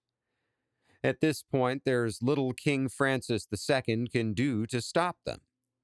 Small, demoralized Neapolitan units put up feeble resistance and are swept aside by columns of advancing Piedmontese troops, as Francis gathers what's left of his army in Gaeta and prepares for a siege. Like I said, Gaeta is a fortress city, located on a narrow peninsula, It's defended by a 12,000-man garrison plus some artillerymen.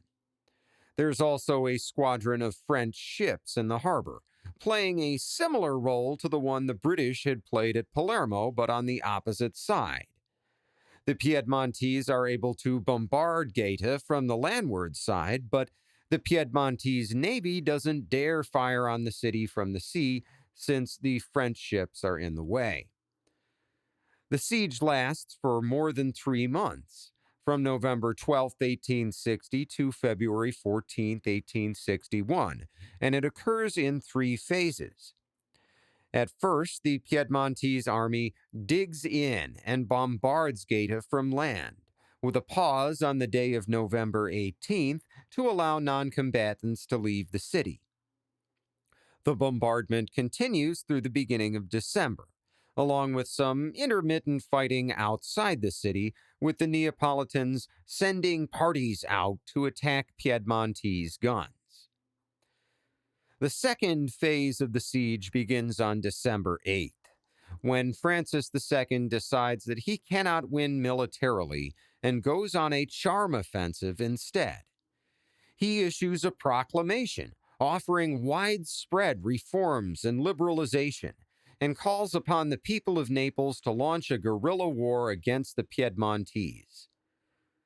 This call does not have its desired effect, but it does worry the Piedmontese enough that Camillo Cavour briefly orders a stop to the bombardment of Gaeta for humanitarian reasons. The various sides negotiate over the next month, with a series of truces interspersed with periods of continued bombardment. By the middle of the month, typhus has broken out in the city. The French urge Francis II to go into exile and give up this hopeless cause. So do Piedmontese negotiators. On January 19th, at the orders of Napoleon III, the French fleet leaves the harbor, leaving Gaeta exposed not just to bombardment from the land, but also from the seaward side. This opens the third phase of the siege, unrestricted bombardment. On February 14, 1861, after more than 3 weeks of devastation under a bombardment of more than 55,000 artillery shells, Francis II surrenders and goes into exile in Rome, where he and his family live as guests of Pope Pius IX. King Victor Emmanuel of Piedmont-Sardinia now rules most of Italy, from the Alps down to the toe of the boot, including the islands of Sicily and Sardinia. The nationalists have won. Chapter 15. The Proclamation of the Kingdom of Italy. In February of 1861, Italian nationalists have just scored a major military victory. But I want to rewind a few months to September of 1860 and talk about their political victory, because as soon as Garibaldi wins the Battle of the Volturno and Piedmont-Sardinian troops invade, the military victory is as close as you can get to a foregone conclusion. Francis II just doesn't get that yet. After the Battle of the Volturno, Garibaldi remains near Capua for a few days, since there's still a Neapolitan garrison there, but he doesn't even stick around to oversee the siege. First, he's eager to march north to Rome, but Victor Emmanuel puts his foot down.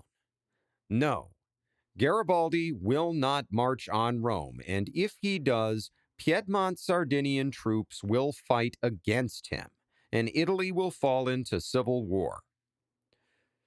Garibaldi knows when to accept a victory, so he agrees to stop his march north at the river Volturno and wait for the regular Piedmont-Sardinian army troops to arrive from the north. You heard that right. Giuseppe Garibaldi, the general who conquered Sicily and most of Naples, doesn't even stick around for the final act. This is for political reasons. Both Garibaldi and Victor Emmanuel recognize that Italy can only be unified under a single strong leader, and there can be no ambiguity about who that leader is. With his goals mostly accomplished, Garibaldi is ready to hand over the baton. He agrees to do this not just for the sake of accepting a short-term win, but also because he has come to believe that Victor Emmanuel is right. See, Giuseppe Mazzini has come to Naples and met with Garibaldi, and they've both decided that rather than taking Rome over by force, it's best to play the long game and support revolutionary factions there. Victor Emmanuel is right, and for the last time, he, Cavour, Mazzini, and Garibaldi all agree on something. It won't last. As soon as Victor Emmanuel takes full control of Naples, he will exile Mazzini for fomenting revolutionary activity. As for Garibaldi, on October 26th, he and the survivors of the 1,000 Redshirts march a few miles past the Volturno to meet King Victor Emmanuel II in person. Jessie White Mario, who you may remember is a red shirt nurse, is one of those present. In her supplement to Garibaldi's autobiography, she writes, quote, "Coming from Venafro, the Northern Army defiled towards Teano. Garibaldi, at the head of his volunteers, crossed the Volturno to meet the king, crying as he approached him, 'Hail to the King of Italy! Viva il Re!' He was accompanied by Fanti and Farini, ministers of war and of the interior, and by General Della Rocca, head of his staff. The interview between the king and the dictator lasted but a few minutes. No invitation was given to Garibaldi to accompany His Majesty, who said to him, 'Your troops must be weary. Mine are fresh.' Arrived at the bridge which crosses the little stream near Teano, they parted. Garibaldi halted at Calvi, fixing his headquarters at a little church near the town, dining on bread and cheese, sleeping on straw. At dawn on the morrow, we heard the cannon on the Garigliano. I was sent by the chief of the ambulance to ask what was the order of the day. 'My wounded are on the other side of the Volturno,' Garibaldi answered somewhat sternly. Then he added, with an expression on his face of indescribable pathos, 'Jessie, they have sent us to the rear.' On November 2nd, Capua capitulated. Such barren honors had the king reserved to himself. Overlooking the discourtesy shown in every possible manner, Garibaldi ordered his troops to be drawn up for review by His Majesty, who, after twice keeping them with ordered arms for more than 6 hours, failed to appear, sending General Della Rocca in his stead." End quote. Victor Emmanuel may have snubbed Garibaldi's men, and he may have had valid political reasons for doing so, but Garibaldi makes sure to honor them himself. On November 4th, 1860, he gathers his veterans in the Largo del Palazzo, or Royal Square, a large public plaza in front of the Royal Palace in Naples. It's time for him to say goodbye to the men who fought with him from the beaches of Mazzara to the banks of the river Volturno. Of the original 1,089 men who had sailed with him from Genoa 6 months earlier, barely 500 are still alive. To these men, Garibaldi distributes a set of unique medals to commemorate their achievement. Before the distribution, he gives a short speech, which Charles Stewart Forbes recounts in his book, quote, "It is because I knew you that I undertook with you an enterprise thought impossible by everyone. I knew that with men like you, I might attempt everything. This impossible work you have accomplished, but many of those who went with us are now absent. Their bones are bleaching on the fields of Calatafimi and Palermo. The Montanaras, the Schiaffinis, the Ticcheris, they will not, however, be forgotten. Let their families keep this testimonial of their valor as an heirloom, And you, young veterans, who have survived to receive it with your own hands, remember that all is not done yet, and that I trust and reckon on you whenever your services shall again be required. Let us begin the distribution with those who have fallen in our sacred cause. End quote. After honoring his men, Garibaldi sticks around in Naples for a few days to participate in King Victor Emmanuel's formal parade into the city.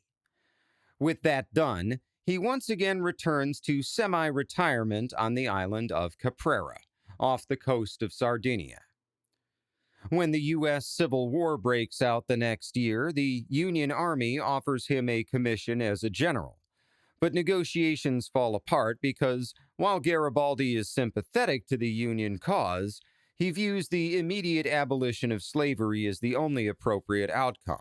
And this is not yet President Lincoln's policy. Although it's worth noting that after the Emancipation Proclamation in 1863, Garibaldi writes to President Lincoln praising him for his actions. By that time, Garibaldi will be dealing with matters far closer to home than North America, and if that sounds like foreshadowing, I refer you back to the second to last sentence of his speech, quote, "Remember that all is not done yet, and that I trust and reckon on you whenever your services shall again be required," end quote.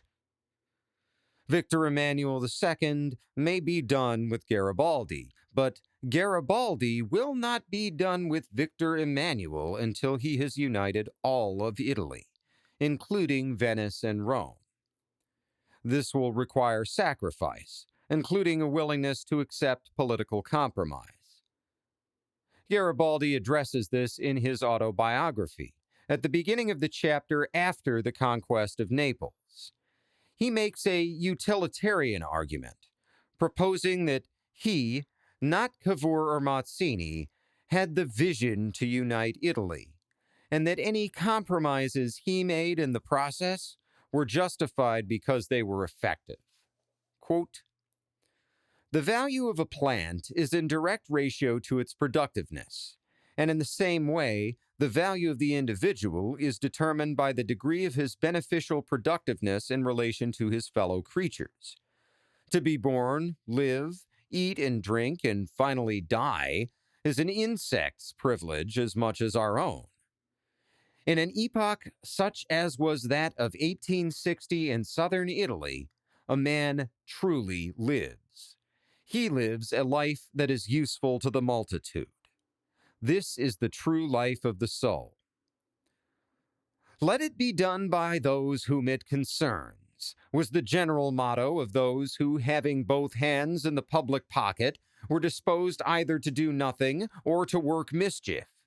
In consequence of this theory, the Savoyard monarchy 3 times leveled its veto against the expedition of the Thousand. The first time we were not to start for Sicily. The second, we were not to pass the Faro. The third, we were to draw the line at the Volturno. We started for Sicily. We passed both Faro and the Volturno, and the Italian cause was none the worse. You ought to have proclaimed the Republic, was and still is the cry of the Mazzinians, as if those learned academics, accustomed to legislate for the world from their studies, could be better acquainted with the moral and material condition of the people than ourselves, who have had the happy lot of leading them in battle and guiding them to victory. It is a self-evident fact that monarchies, like the priesthood, give bitter proof every day that nothing good can be expected of them. But that we ought to have proclaimed the Republic at Palermo and Naples in 1860 is false. And those who try to convince us of the contrary only do it out of that party spite which they have since 1848 taken every opportunity of showing, and not because they are certain of the truth of their own assertions." End quote. Along with handing over command to Victor Emmanuel II, Garibaldi must make another uncomfortable compromise. To justify the conquest of Naples, Sicily, and the Papal territories, there has to be a referendum. Garibaldi is uncomfortable with this because a similar referendum has just been used to justify the transfer of his home city of Nice from Italy to France, and he's been arguing ever since that no referendum can justify one country taking another country's territory. But Piedmont-Sardinia can't just absorb the rest of Italy outright. Each of the kingdom's military moves has been justified by the skimpiest of fig leaves.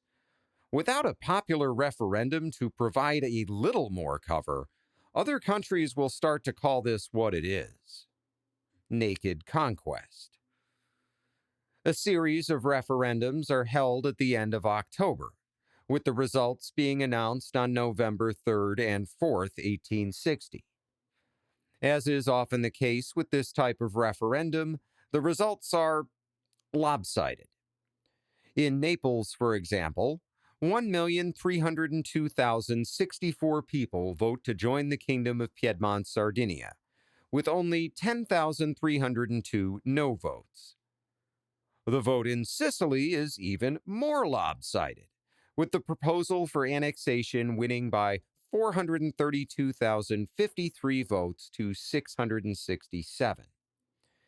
In Umbria and Marche, the former papal territories, the numbers are similar. It probably helps that all voting is done in public under the watchful eye of Piedmont-Sardinian troops. On February 21st, 1861, just a week after the surrender of Gaeta and the exile of Francis II, Camillo Cavour presents a bill to the Piedmontese parliament. After a little parliamentary wordsmithing, the final bill is approved and sent to King Victor Emmanuel II, who signs it on March 17th. It reads, quote, "The Senate and the Chamber of Deputies having approved, we have sanctioned and promulgate the following. King Vittorio Emanuele II assumes for himself and for his successors the title of King of Italy. We order that the present, bearing the seal of the state, be included in the collection of government documents, ordering all responsible to observe it and to make it observed as state law." End quote. And just like that, the Kingdom of Piedmont-Sardinia becomes the Kingdom of Italy, and a new European nation-state is born, with Victor Emmanuel II as its first king. Although, unlike other founding monarchs in other countries, he will continue to use the suffix "the second" in honor of his family's history. There will be no major changes in the law or the Constitution, although the entire country will now be governed by the Albertine Statute, the liberal-ish quasi-constitution that Victor Emmanuel's father, Charles Albert, had signed in response to the Revolution of 1848. For Camillo Cavour, this is his life's crowning achievement. A year earlier, he had set out with the goal of expanding Piedmont-Sardinia's reach across northern Italy. Now, Cavour has united all of Italy except Rome and Venice. He is the prime minister of Europe's newest regional power. But that doesn't mean he'll have an easy time of it. Tim Chapman writes, quote, "Politically, many disliked the way that Italy had not so much unified as Piedmont had expanded. Piedmont sent its own officials and civil servants out to all the regions to run the country along its lines.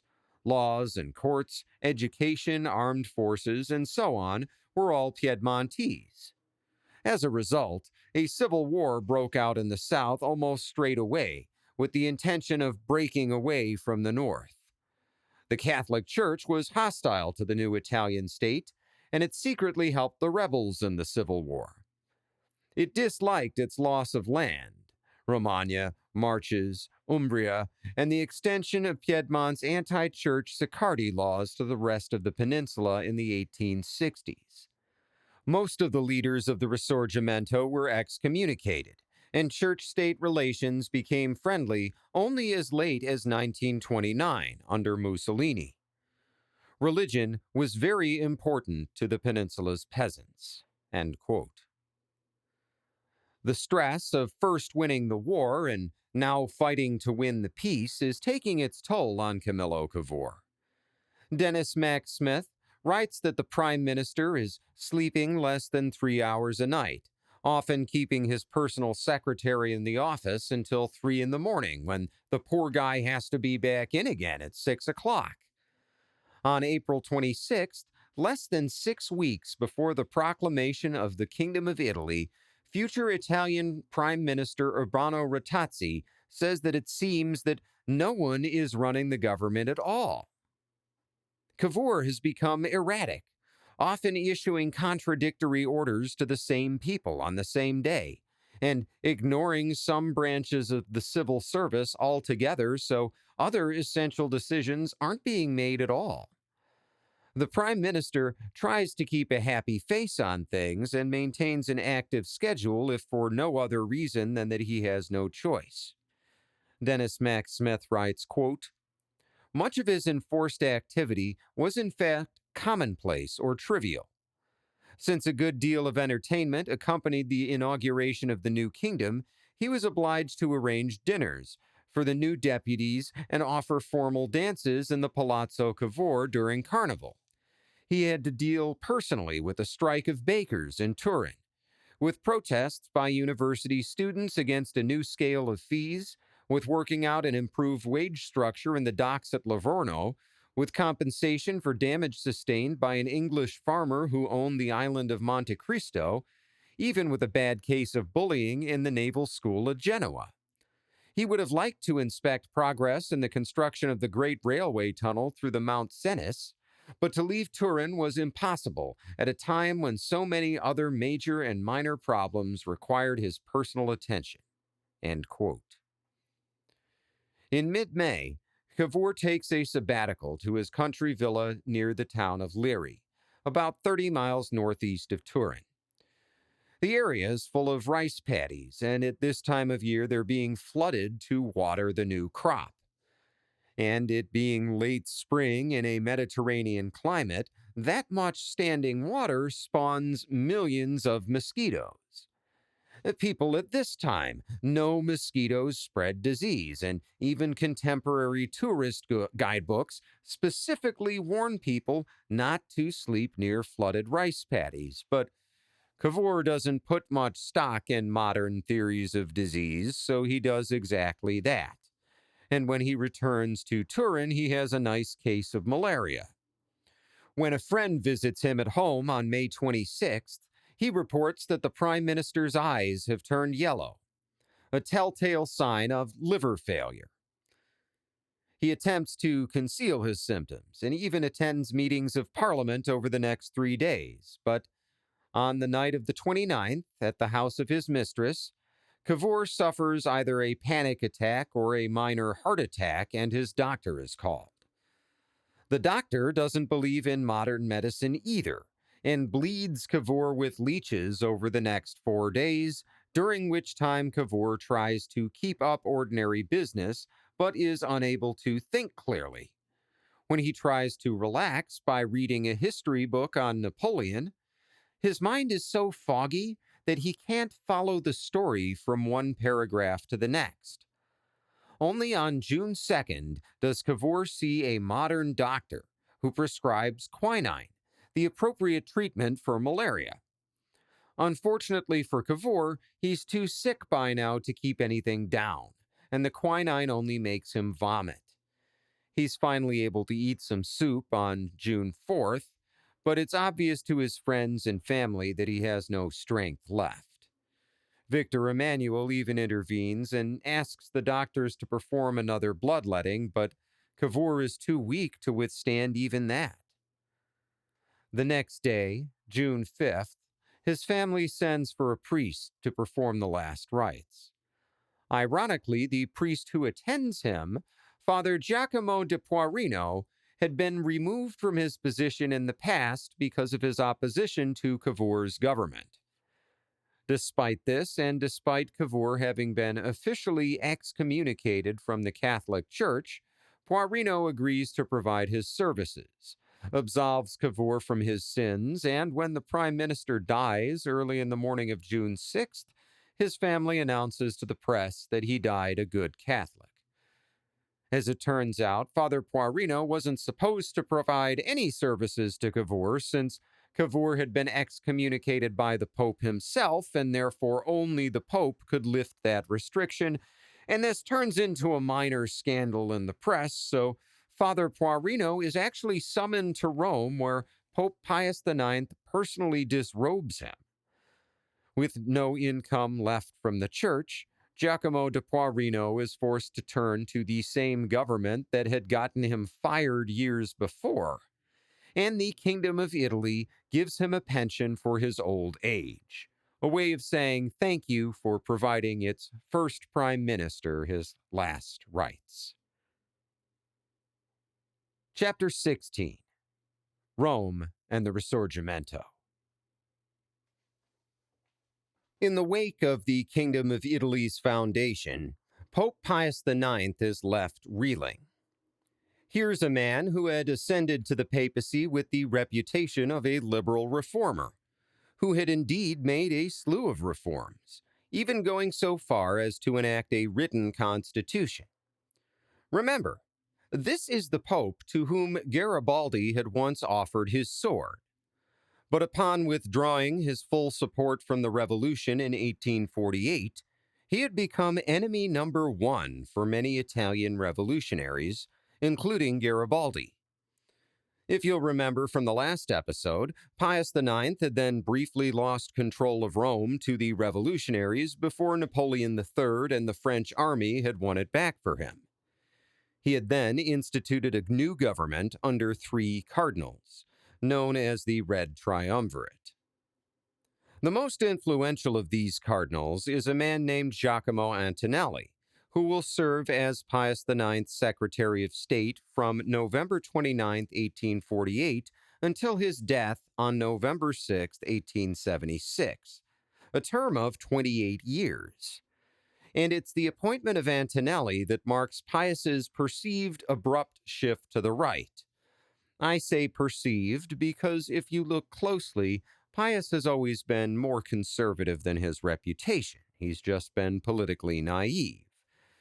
Nowadays, Catholics remember Pius IX as a deeply spiritual pope, who in many ways defined the church of the 19th and 20th centuries. Not to get too far into the weeds, but his 1854 proclamation Ineffabilis Deus, defining the dogma of the Virgin Mary's Immaculate Conception, would put her in the limelight for most 20th century Catholic spiritual movements.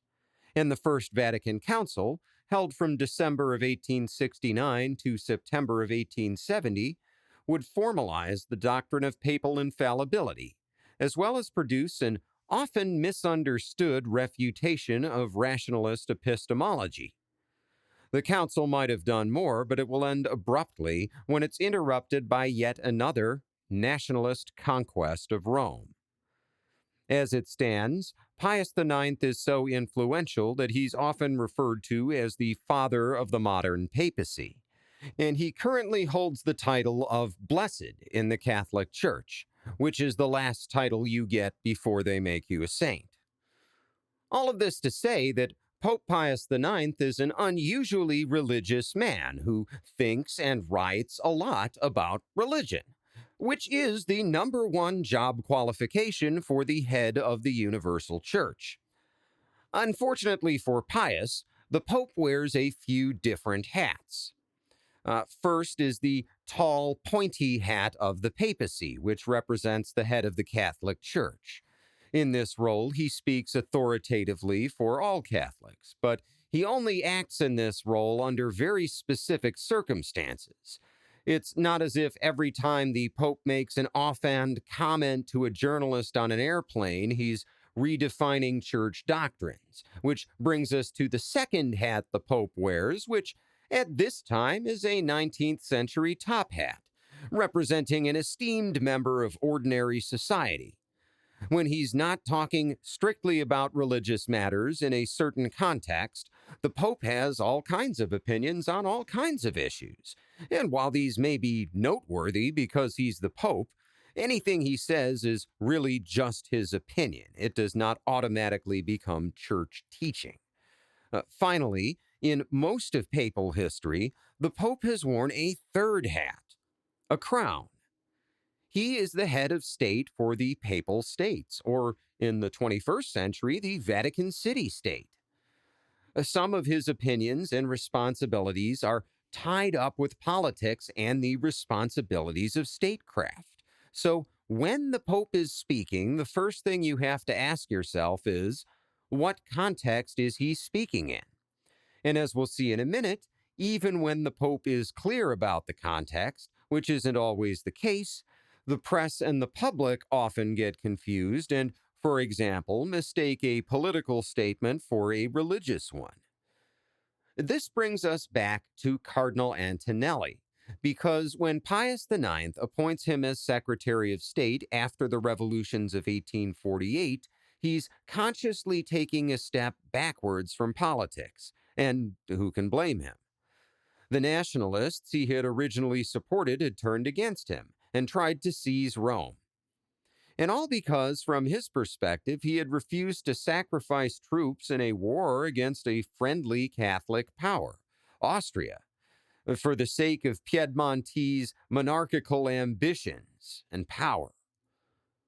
Pius IX is burned out by politics, and with a few exceptions, he'll spend the rest of his papacy focusing on spiritual concerns and let Cardinal Antonelli wear the metaphorical crown.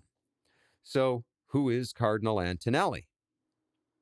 Giacomo Antonelli is in many ways the perfect man to handle the Pope's secular affairs, because he's one of the last cardinals in church history to come from the secular world. Most cardinals start their careers as priests. But as for Antonelli, he was originally a candidate for the priesthood, but had instead left the seminary after attaining the rank of deacon, instead opting for an administrative career in the church. In 1841, at the age of 35, he had gotten a job in the papal Ministry of State, after which he had worked his way up the ranks to become the first Treasurer General, the Prime Minister under the Papal States' short-lived constitutional monarchy. Along the way, Pope Pius had made him a cardinal. I'll talk more about Antonelli's career in the next episode because, again, with a few exceptions, he's basically running the Pope's military and foreign policy from this point forward. But the reason I want to put a pin in that is because I really want to make clear that after the events of 1848 to 1849, Pius IX takes a huge step back from politics. But as the head of state of the Papal States, politics are never quite done with him.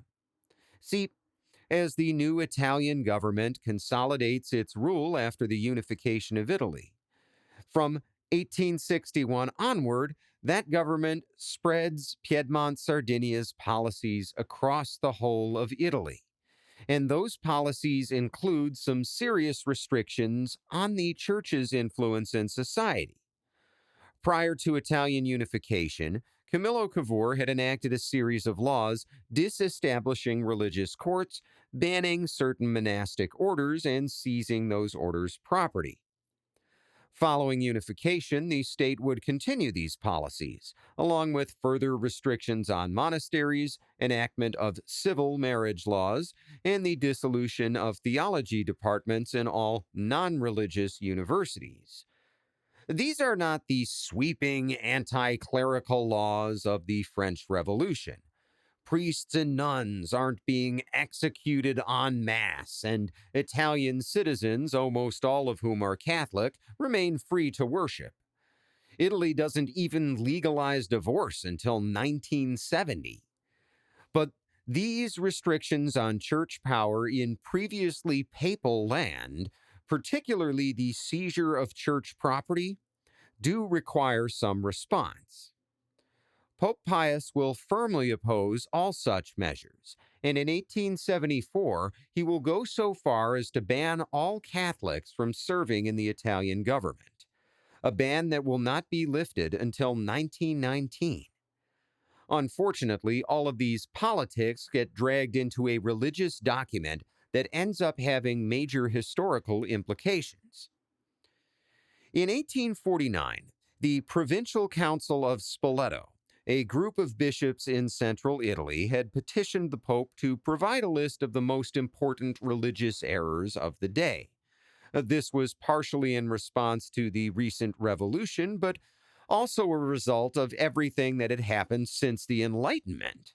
The past couple centuries have been a time of massive change, not just in science, industry, and politics, but in philosophy, and those changes require a response.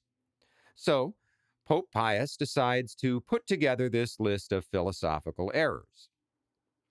What happens next is typical of any bureaucracy.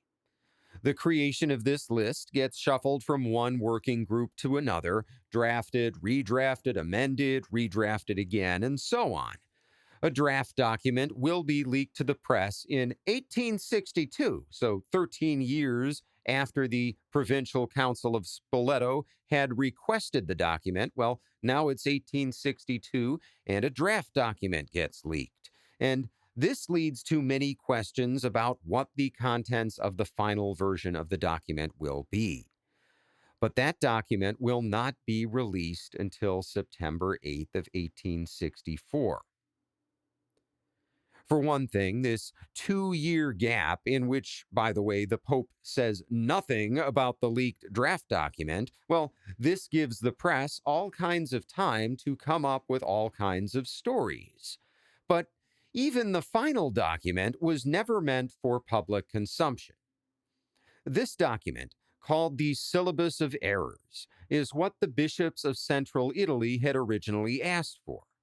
It is a bullet point list of 80 religious and philosophical statements that are at odds with church teaching, and each bullet point has a citation to a previous papal bull or other document that expounds on the issue in greater detail. So, Pius isn't making any new doctrines, and even the bullet points on the list are just one-sentence summaries, which makes sense when you consider the intended audience. The bishops who receive this list see the accompanying citations, and they know they're supposed to read the related documents if they want more details. They're certainly not supposed to take any of these one-sentence bullet points at face value without any further context. But when the draft document is leaked to the press and when the final version is published, most news reporters have no idea what they're dealing with, and you end up with significant misunderstandings being published in many European and American newspapers. So, for example, you have this whole series of statements that are critical of democracy, the modern state, and which seem to favor a large role for the church in state affairs. But if you read the full documents and the citations for each bullet point, most of this is a response to the activities of the Italian government at the time, particularly in the territories that had been under papal rule until a couple of years prior. Regardless, the Syllabus of Errors is a public relations nightmare that alienates potential allies at a time when Pope Pius needs as many friends as he can get. For example, take the following paragraph, published in the British newspaper Contemporary Review in October of 1874. Quote, "At no time since the bloody reign of Mary has such a scheme, i.e. to Romanize the Church and people of England, been possible. But if it had been possible in the 17th or 18th centuries, it would still have become impossible in the 19th. When Rome has substituted for the proud boast of Semper Idem a policy of violence and change in faith, when she is refurbished and paraded anew every rusty tool she was fondly thought to have disused, when no one can become her convert without renouncing his moral and mental freedom, and placing his civil loyalty and duty at the mercy of another, and when she has equally repudiated modern thought and ancient history." End quote. This polemic is written by none other than influential liberal parliamentarian and future Prime Minister William Ewart Gladstone, responding to three particular bullet points in the syllabus of errors that many Enlightenment thinkers, left, right, and center, find offensive. And by the way, Gladstone is not some rabid anti-Catholic British politician. He is actually one of the less anti-Catholic politicians in Britain at the time. So, what is it about these three bullet points in the syllabus of errors that have Gladstone so worked up? In his book, Pio Nono, a masterful study of Pius IX and his role in 19th century European politics and religion, 20th century English Catholic historian E.E.Y. Hales says of the offending points, quote, "Thus, the syllabus condemned the propositions that, subquote, in our age, it is no longer expedient that the Catholic religion should be regarded as the sole religion of the state to the exclusion of all others. Number 77. That the Church has not the power to employ force, nor any temporal power, direct or indirect. Number 24.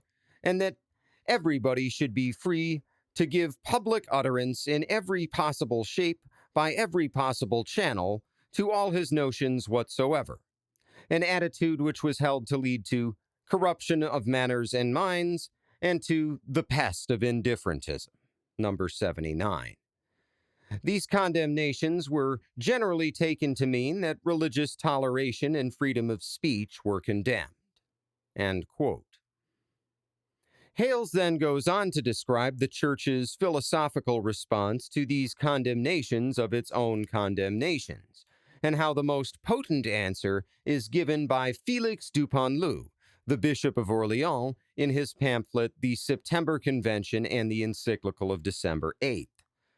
Hales sums up Dupanloup's argument as follows, quote, "Throughout Dupanloup's pamphlet runs the distinction between the thèse, the ideal of the true society, and the antithèse, what is possible or just in the existing state of society.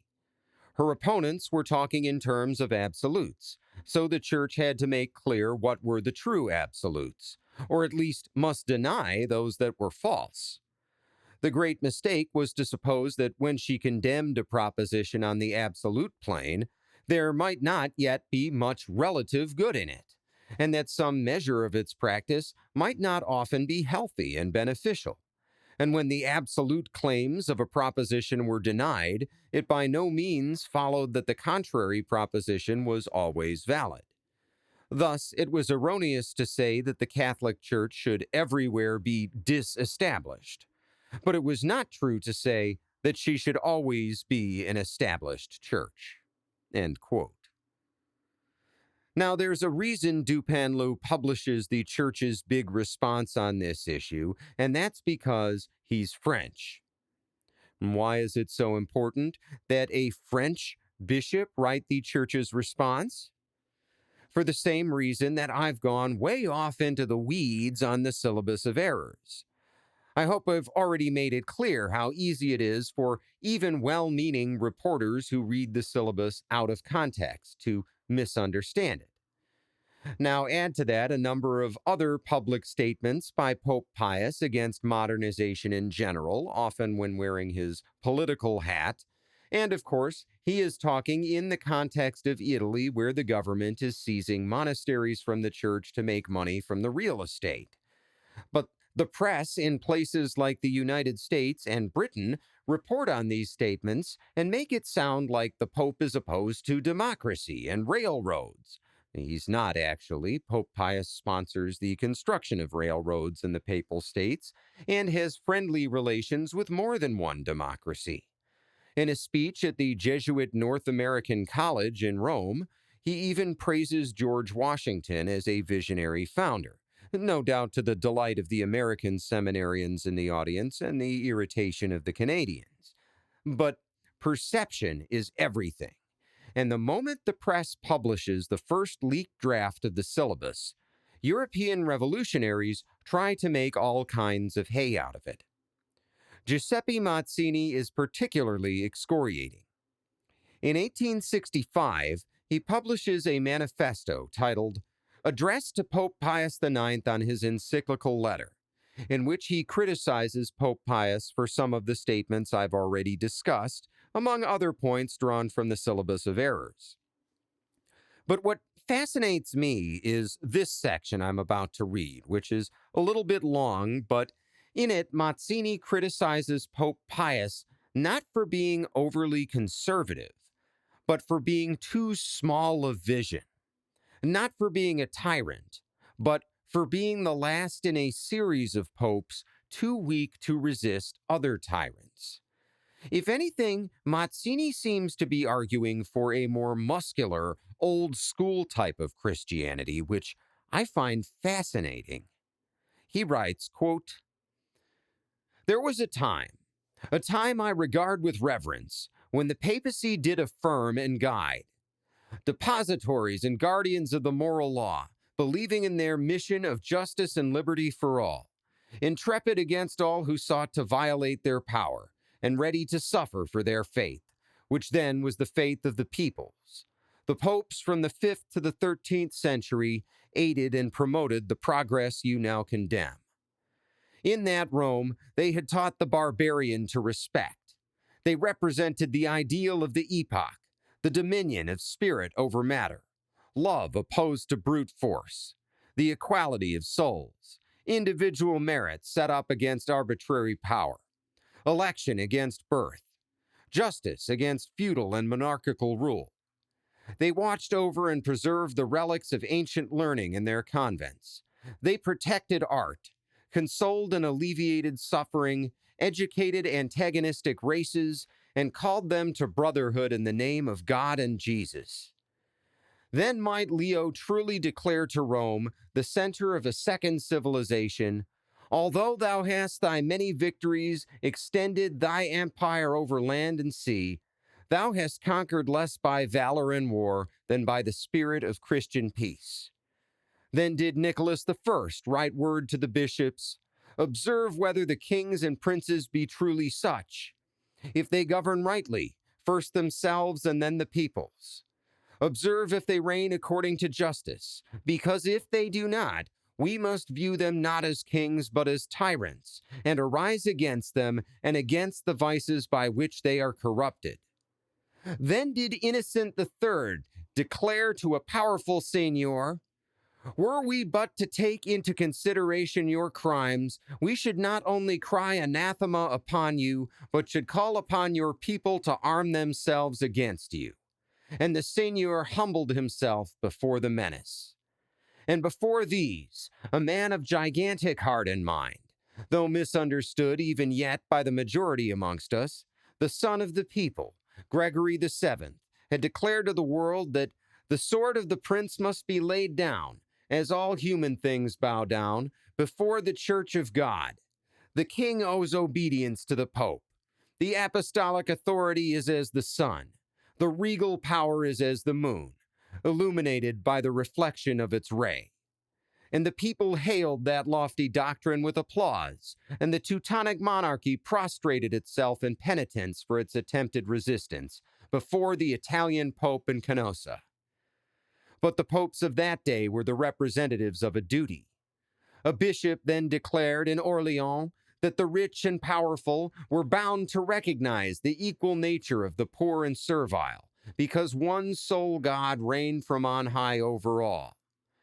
Gregory VII justified the boldness of his acts by the holy confession that the Church had sinned, because it had allied itself to the world and to worldly men, because its ministers had sought to serve the Church and the world at the same time, that churchmen were culpable and unworthy, and that they were bound to correct and convert themselves, that regeneration must begin from the highest among them, that he felt bound to declare war to vice and to unmask it to the world, to protect all who were persecuted for justice and virtue's sake, that all belonging to the Church were bound to show themselves pure and irreproachable, and that it was reserved for the Pope to achieve the great work of establishing the reign of peace on earth.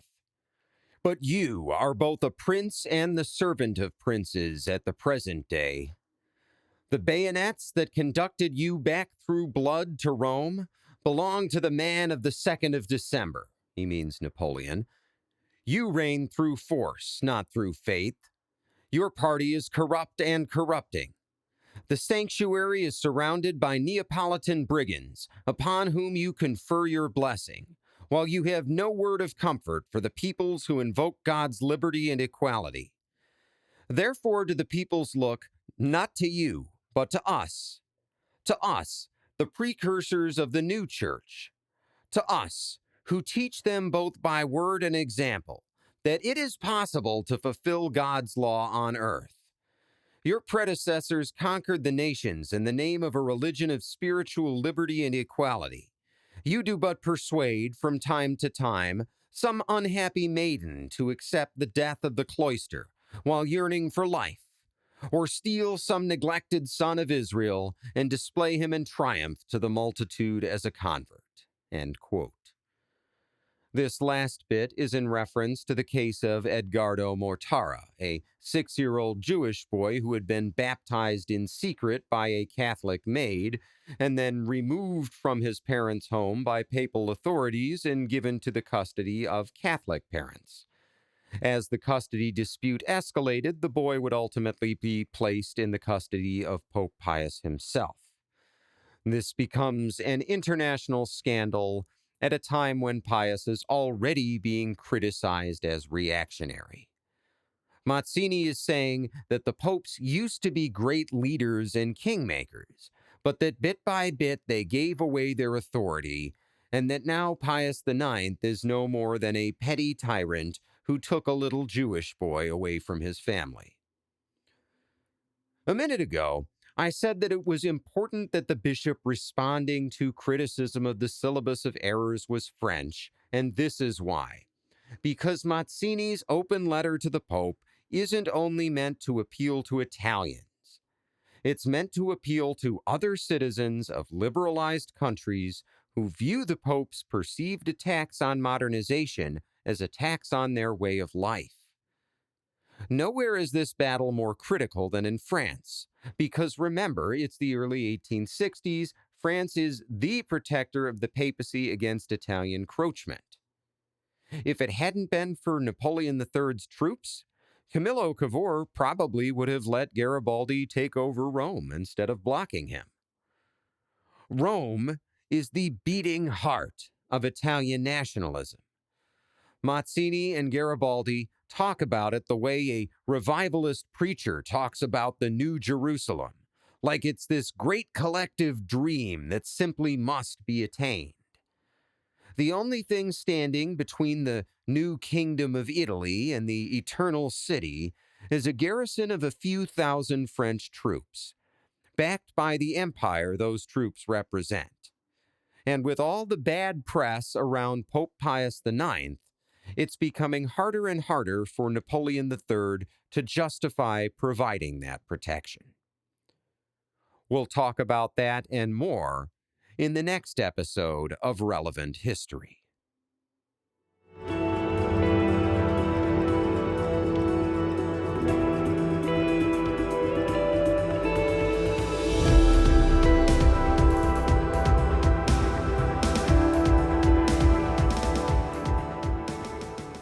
Greetings, history fans. It's Dan again, reminding you that Patreon memberships are only $1 a month. For this, you get access to all 25 episodes of my video series, Dan's War College, as well as an exclusive members-only Discord channel. This is a temporary offer. Eventually, I am going to start making Dan's War College episodes again, and access will go back up to $5 a month, although the $1 option will still be available for those who only want Discord access. For show updates, history memes, random thoughts, and the spiciest of hot takes, check me out on the app formerly known as Twitter at Dan Toller Podcasts. That's at Dan Toler Podcast.